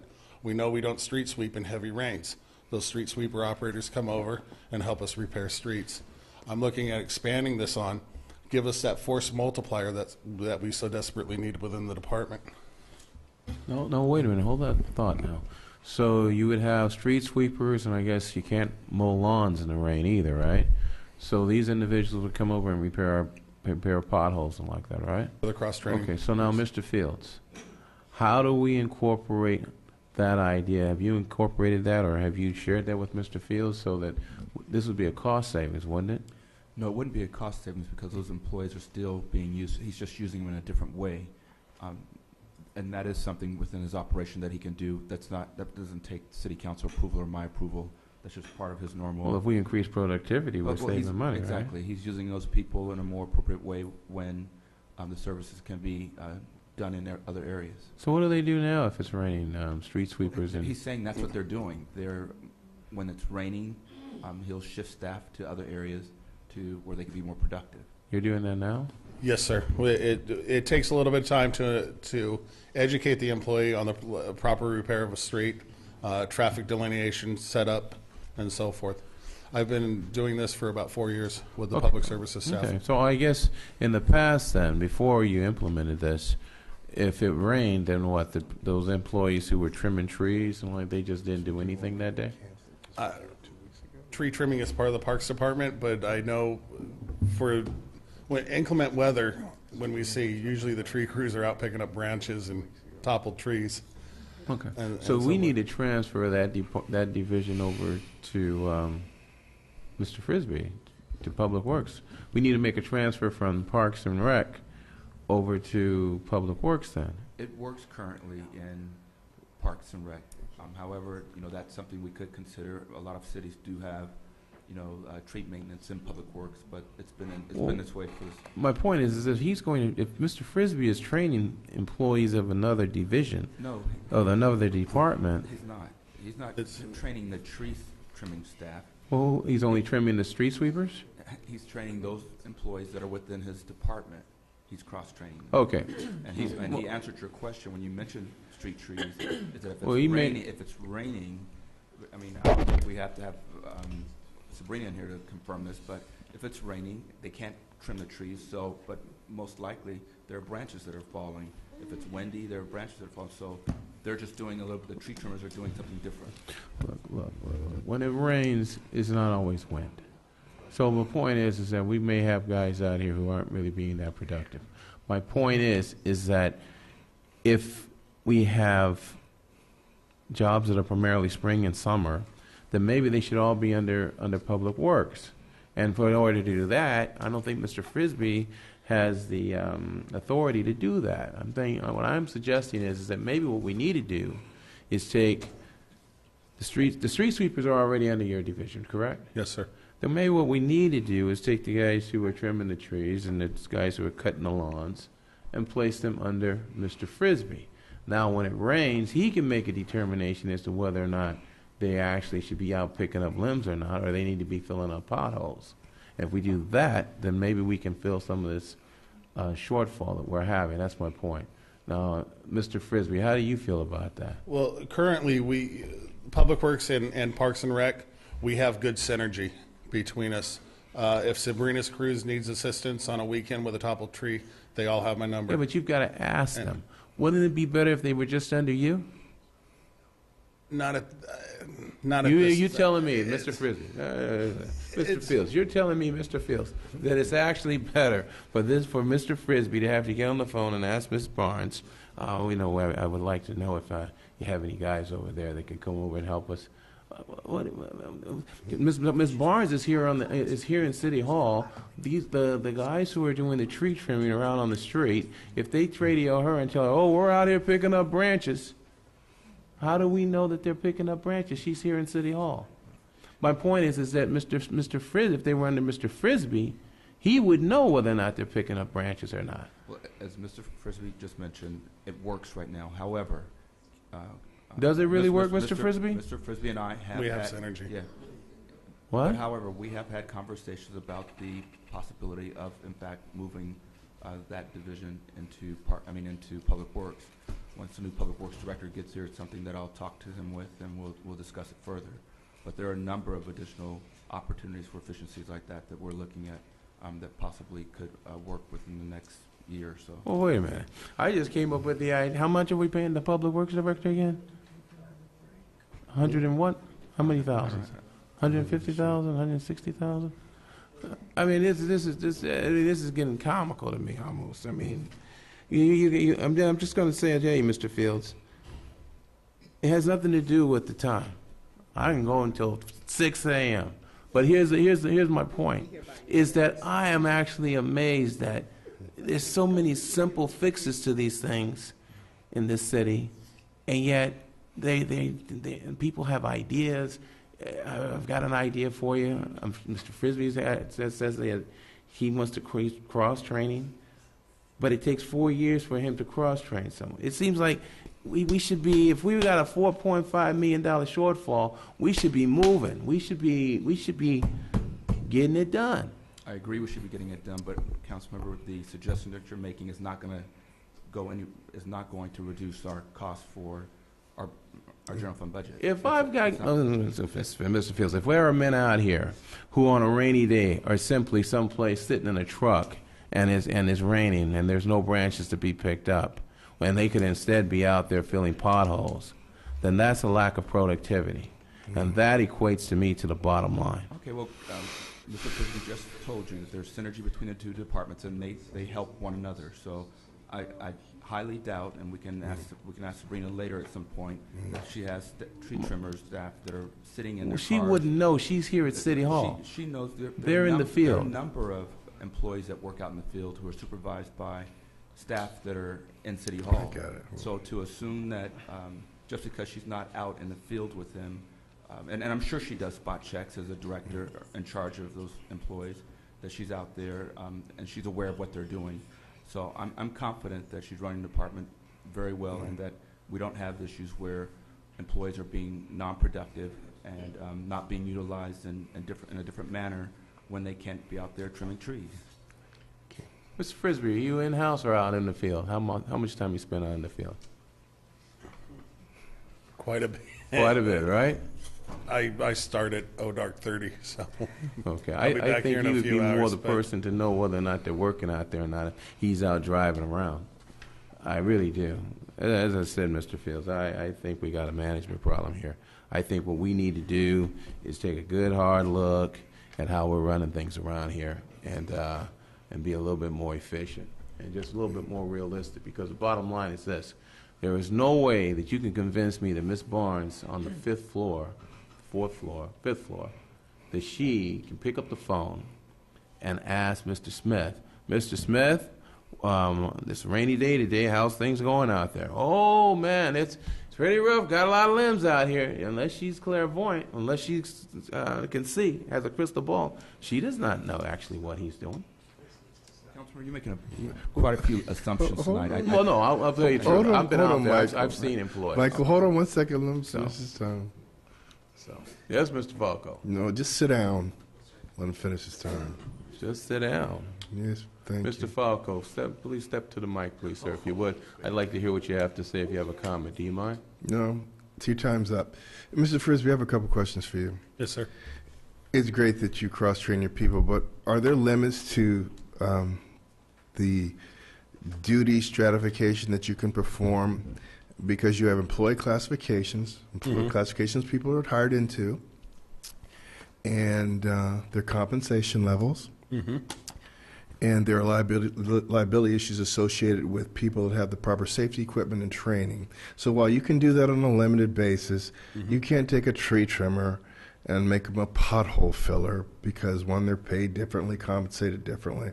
So, and also, even though it's great for efficiency on rainy days, the reality is it doesn't cut personnel costs, because you're still employing the person 2,080 hours a year, and you're still paying their salary and benefits. So it isn't a cost reduction. It's more, for you, it's a synergistic effect that you can have within people that are compensated similarly working with you in your operation. Is that correct? That's correct. It's about providing service. Okay, thank you. And so it's great. And Mr. Fields, as it relates to employee classification, that's something that we should do on a routine basis. Look at how we divide the work, look at how we compensate, and where we can collapse classifications where we don't need as many classifications. That's kind of the duty of cities, and cities do that over time. All right. Thank you. We're on to Mr. Falco, if you had anything to add to that. Thank you, sir. We're on to RSI. Now, for the council's pleasure, we had a presentation 2 weeks ago, and we're having a public hearing or public workshop on the 19th. We can forego doing RSI for the third time, but I'm going to leave it up to my colleagues. Okay. Hearing no objection, then we're going to move on to CC1. That's City Clerk. I know she wants to talk.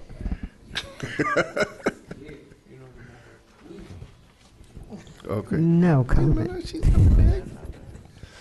No comment. All right. Okay, Madam City Treasurer. Well, first of all, we got CT1, Monthly Treasurer's Report. Could you read that item? No, you read the item CT1. Okay. Monthly Treasurer's Report for the month ending June 30th, 2012. Receive and file. And Madam City Treasurer, do you have any verbal reports? Yeah, just a summary of the Treasurer's Report. All right. For the City of Inglewood, funds under management is $90,765,711. For the successor agency, $106,897,318. Housing Authority, $100,048. And for the Public Finance Authority, $2,533,388. And I did pass these out to all those that was attending 5 hours ago, and so they can review that report. And also, I would like to point out in that my budget did not make the presentation, so I do want to review that also, give that. With regard to my department core services, for the city treasurer, the core services are Department of All Public Funds, payment of bills, monitoring the bank accounts, submission of RFP for banking services, and we do plan to do that. Our banking services are through the roof, roughly about $240,000 a year with B of A. B of A have had huge losses with regard to their acquisition of Merrill Lynch, and Countrywide. Of course, Merrill Lynch some problems too, but basically Merrill Lynch and the banking services are just too excessive. So we are going out for an RFP. Also, investment of city and other entity funds such as Successor Agency, Housing Authority, and Inglewood Public Finance Authority. Submission of a monthly treasury report, cash management. Also, I'm part of the bond issuance team, and we just did a refunding, and the council did an excellent job. And with regards to that, and the person who actually did the job and saving the city a great deal of money, we got a very good interest rate. So I'm quite pleased and proud of you guys. You did a very good job there. Congratulations. And we did attend also the dinner that was put on by Rice Financial. Councilman Franklin and I were there. And also, Core Services Investment Policy Preparation, appointment of deputy. I also serve as general auditor, where we do audit the petty cash expenditures on a regular basis. And what I would like to do is actually, I have a series of audit programs for all departments that I would like to do if I had additional staff. The two of us, it's kind of difficult to do that.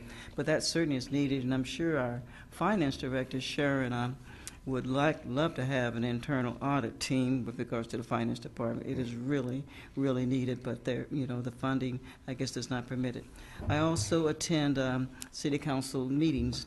And also, the goal, of course, of my office is to the preservation of principle without the loss of incurring any losses. And thankfully, I have not incurred any losses and have generated more than $75 million in gross interest investment income during the 25 years that I have served as treasurer. Budget and authority and staffing, 2011-2012, $159,696. The proposed budget for 2012-2013 is $196,259. Difference is $36,553. I currently have one part-time person that works in my office and two deputies that also assist me with regards to wire transfers and stop payments, and also both of them, rather one of them, come in on every single Friday that we are closed. And I am proposing to make my current part-time person permanent full-time. He has a family, and he's been with me now 2 years, the longest that any of the other 11 people have lasted with me, and he's been very, very helpful. And I certainly would like for him to be promoted to the position. Who's that a commentary about? What's that? Who's that a commentary about, him or you?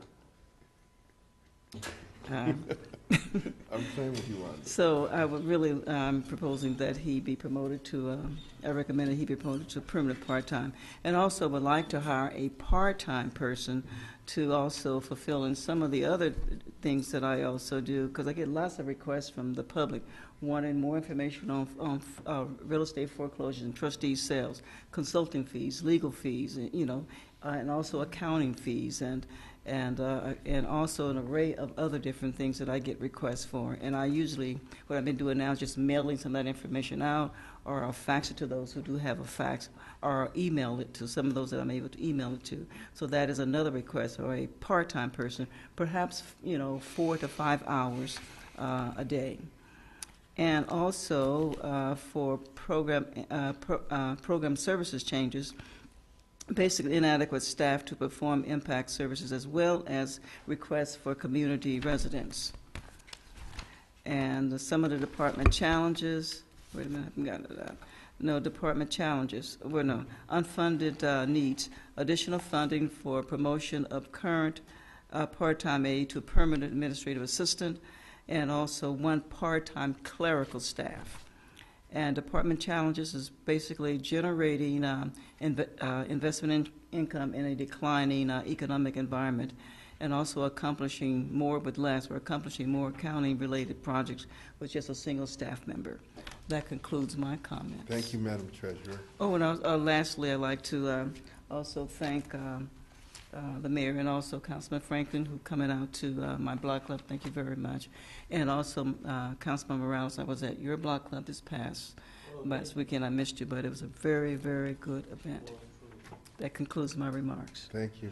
Public comment. Any persons wishing to comment on items not on the agenda but connected to city business may do so at this time. I'd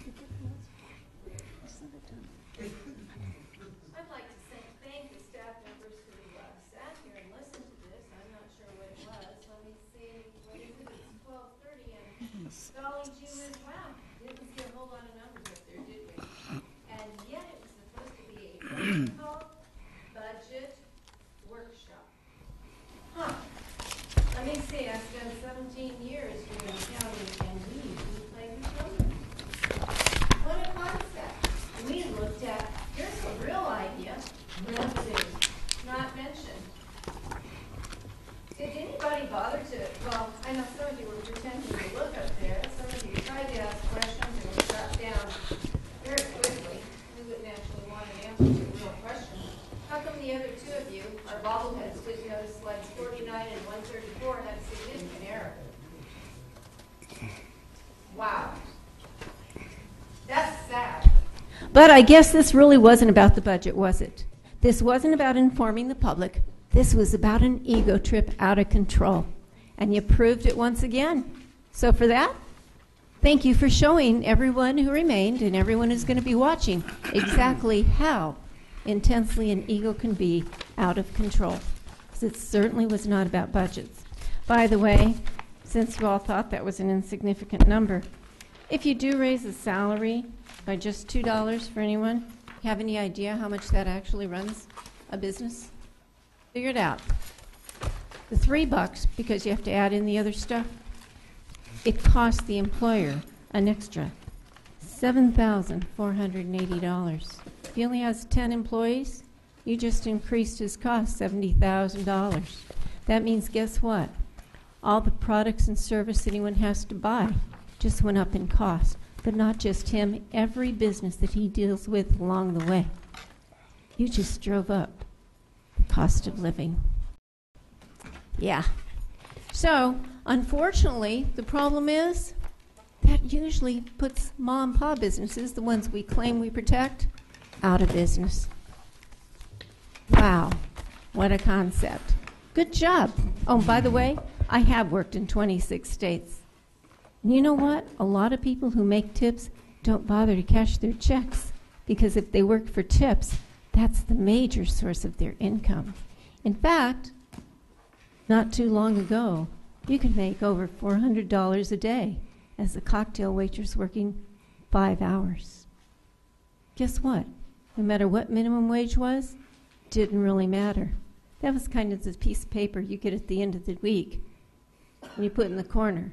And maybe 6 months down the road, you go, oh, probably should take them down the bank before the accounting department says, I don't want to have to rewrite stale-dated checks. Wow. Those mom and pop businesses will be getting in line to thank you for that.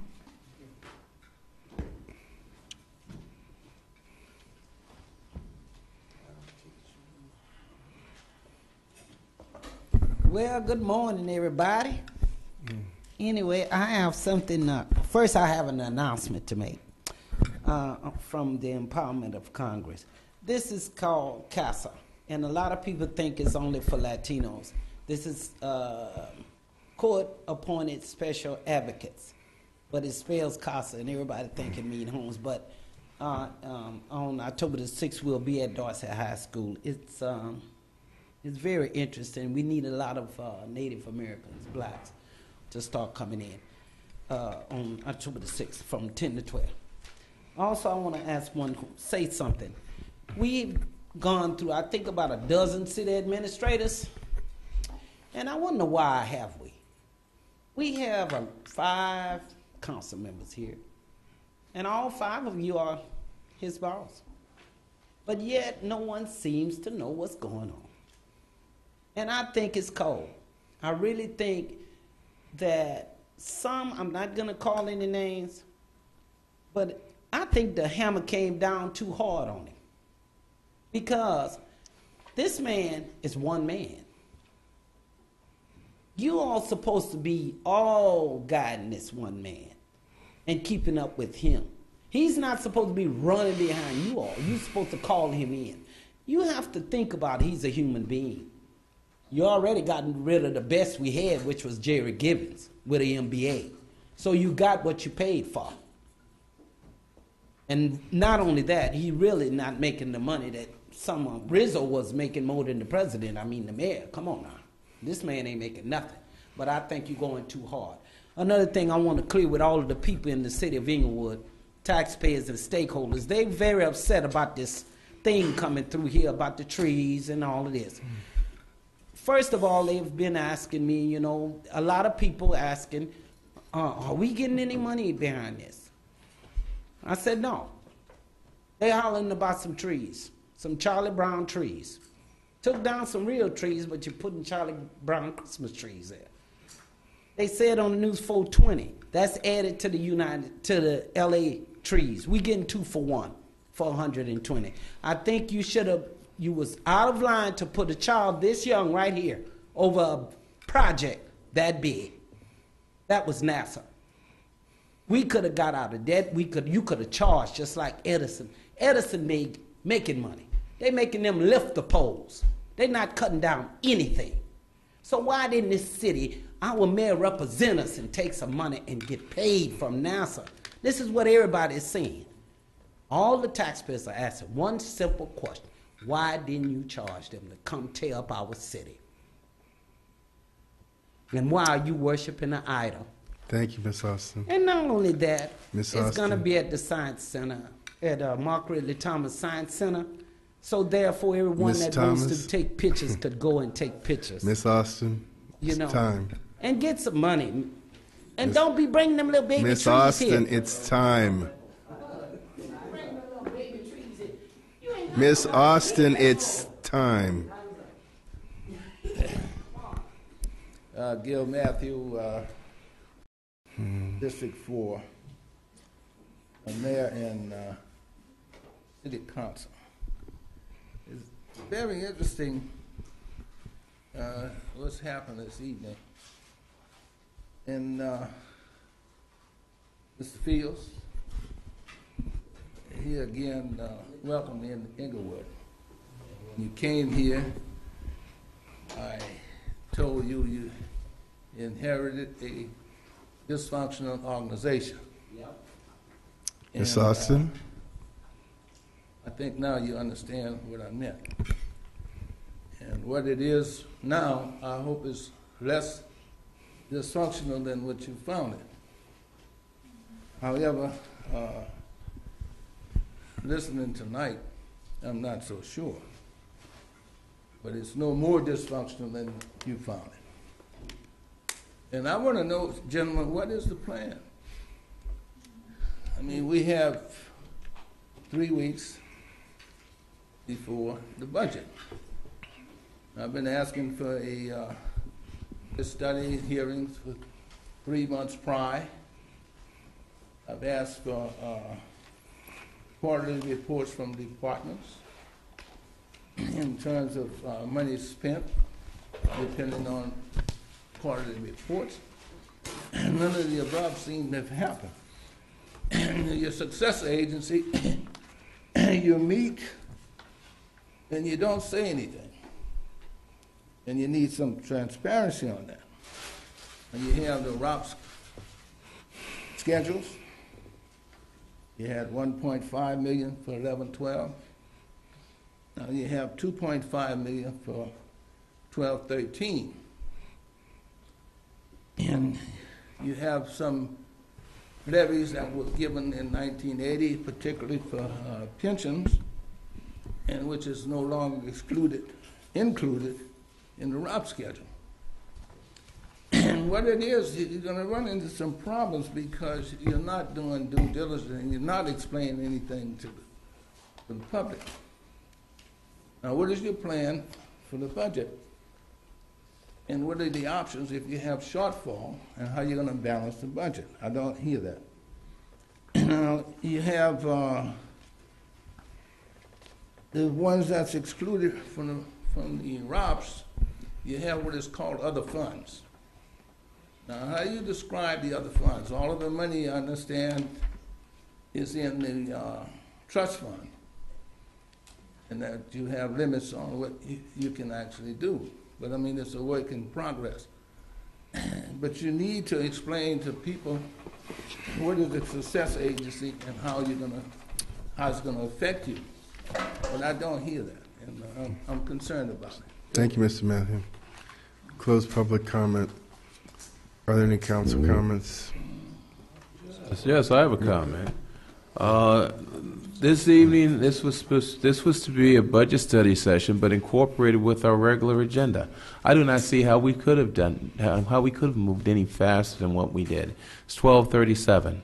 We included a regular agenda with a budget study session. Yet 2 weeks ago, we held a meeting that had virtually nothing on the agenda. I believe a week before that, we didn't even have a meeting. And yet tonight we try to pack everything here tonight. Did we really wish to have public input? Did we actually wish to have an exchange of ideas? Did we really want to hear staff's concerns in reference to the Eden system? We had 2-3 department heads step forward and state that the Eden system creates difficulty. We had a public works director sit here and say, well, we could cross-train. Then when pressed, well, yes, the bottom line is that are we here to develop policy and create solutions, or are we just simply to march in lockstep with one individual sitting in the center and whatever he wants is what we do? We have 3 individuals on the end down here. You've asked Mr. Matthew, what is policy? Where are we going? What's the budget? Well, all I can say to you is this, sir. Start from the very left, go 1, 2, 3. 3 votes dictate. Okay, I can sit here all day long, and I can offer ideas or suggestions. It's not that they have to be accepted, but I would like to think that they would at least be considered. I would like to think the staff's suggestions would be considered. If we have staff saying, this is very simple. If we have staff members saying that we have a problem with a computer program and it's not working out, then it seems to me the first thing that we should start thinking about is that how are we going to correct this problem? Let's figure out a solution here. What can we do? How much is it going to cost? What steps do we have to take in order to implement it? Maybe we cannot implement it this year, but maybe we can implement it 3 years down the road. We have a consultant that's making $11,000 a month, $500 a day. And yet we are going to misrepresent that this is a contract that is ongoing. Yet it is specifically stated in the document. It's from September of 2012 until December of 2012. September, October, November, December. 4 months, this individual will earn $45,000+. Does he have an engineering degree? No. Does he have an office here? Yes. My time is up. Ladies and gentlemen, drive safely home. We have issues, and the beat goes on, and the fight goes on. Have a good evening. And drive safely. Good night.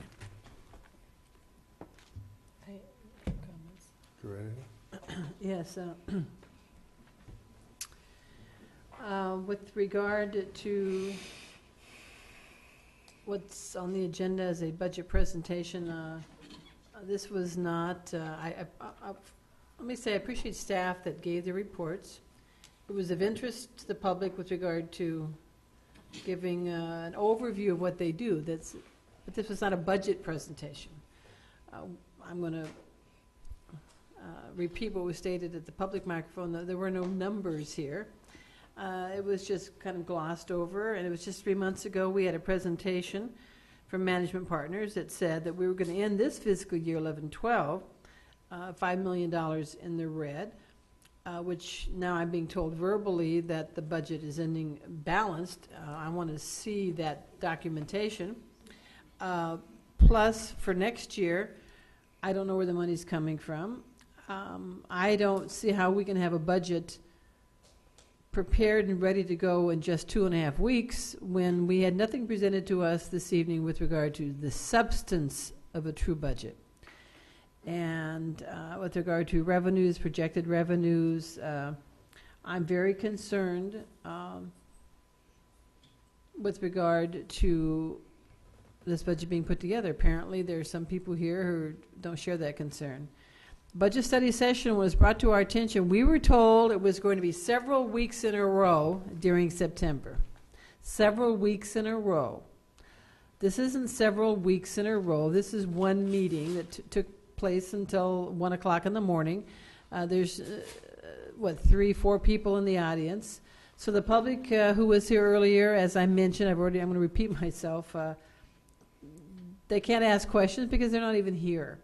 A budget study session is supposed to be interactive. It's supposed to be an opportunity for people to ask questions, get answers, and kind of go back and forth, sort of a give and take, and make suggestions. And none of that occurred because of the way this was set up. I do consider this a very poorly planned event. Certainly does not meet my needs, and it doesn't meet the needs of the public with regard to this future budget. And once again, even as it was presented to us, it was going to be approximately 3 meetings in September. That's not what happened. It took place tonight, just rushed, and kind of just like an overview. I don't really know what we're doing, and I'm still going to make the recommendation that the Chief Financial Officer be brought on board earlier than anticipated so that he can work with staff with regard to getting this final preparation for the budget, and he's going to be working with the budget when he gets here, and I think he should have some input in putting it together. I think it's critical to this organization. I don't know about the staffing. Lots of details are missing here that I wish would have been here. Personnel, placement, funding sources, all of that. So I'm hoping whatever we get, what is it, next week, is much more improved over what we got this evening. Mayor, I'd just like to briefly... excuse me, one concluding remark. You're past your time. Well, thank you. One concluding remark, and that is, Mayor, I'm hoping that you will remember to adjourn this meeting this evening in honor of our former Mayor Ed Vincent, and the state assemblyman and our state senator who served this city for many, many years. He was also on the school board, and when he was mayor... I intended to do that, and we could have saved the time if you'd let me do it. But well, please. I'm the only one on this body who actually sat here on this council with him.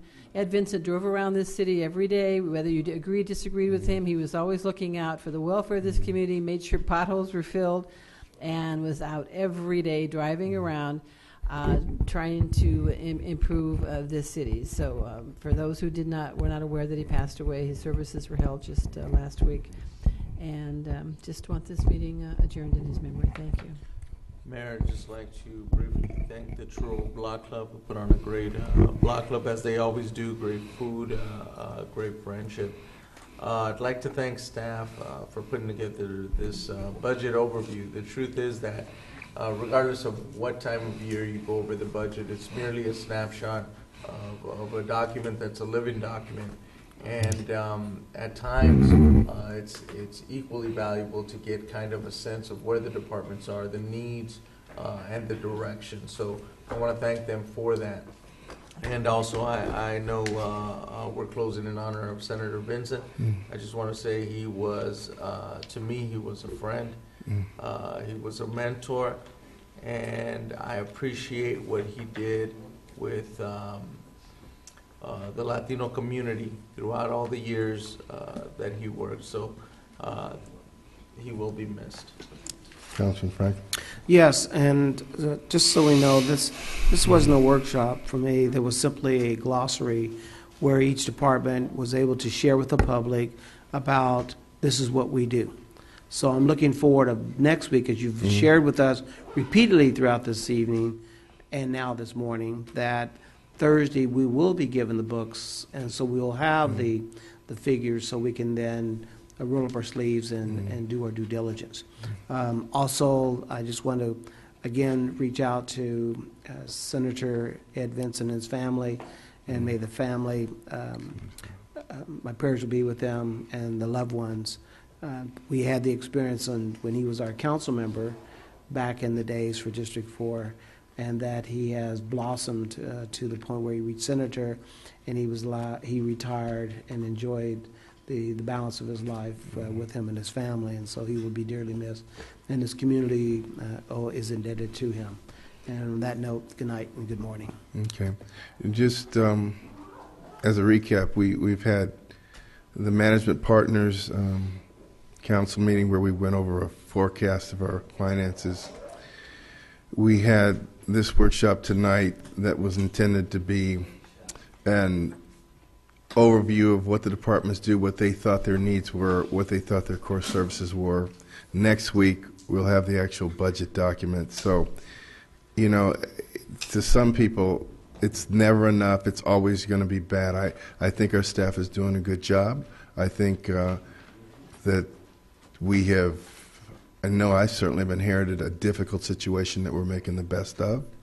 And I think the council and the city team are doing the best they can in this recession, considering the deficits we've inherited. So things aren't going to be fixed overnight, and there are things to face in the future. I've known Ed Vincent since 1983.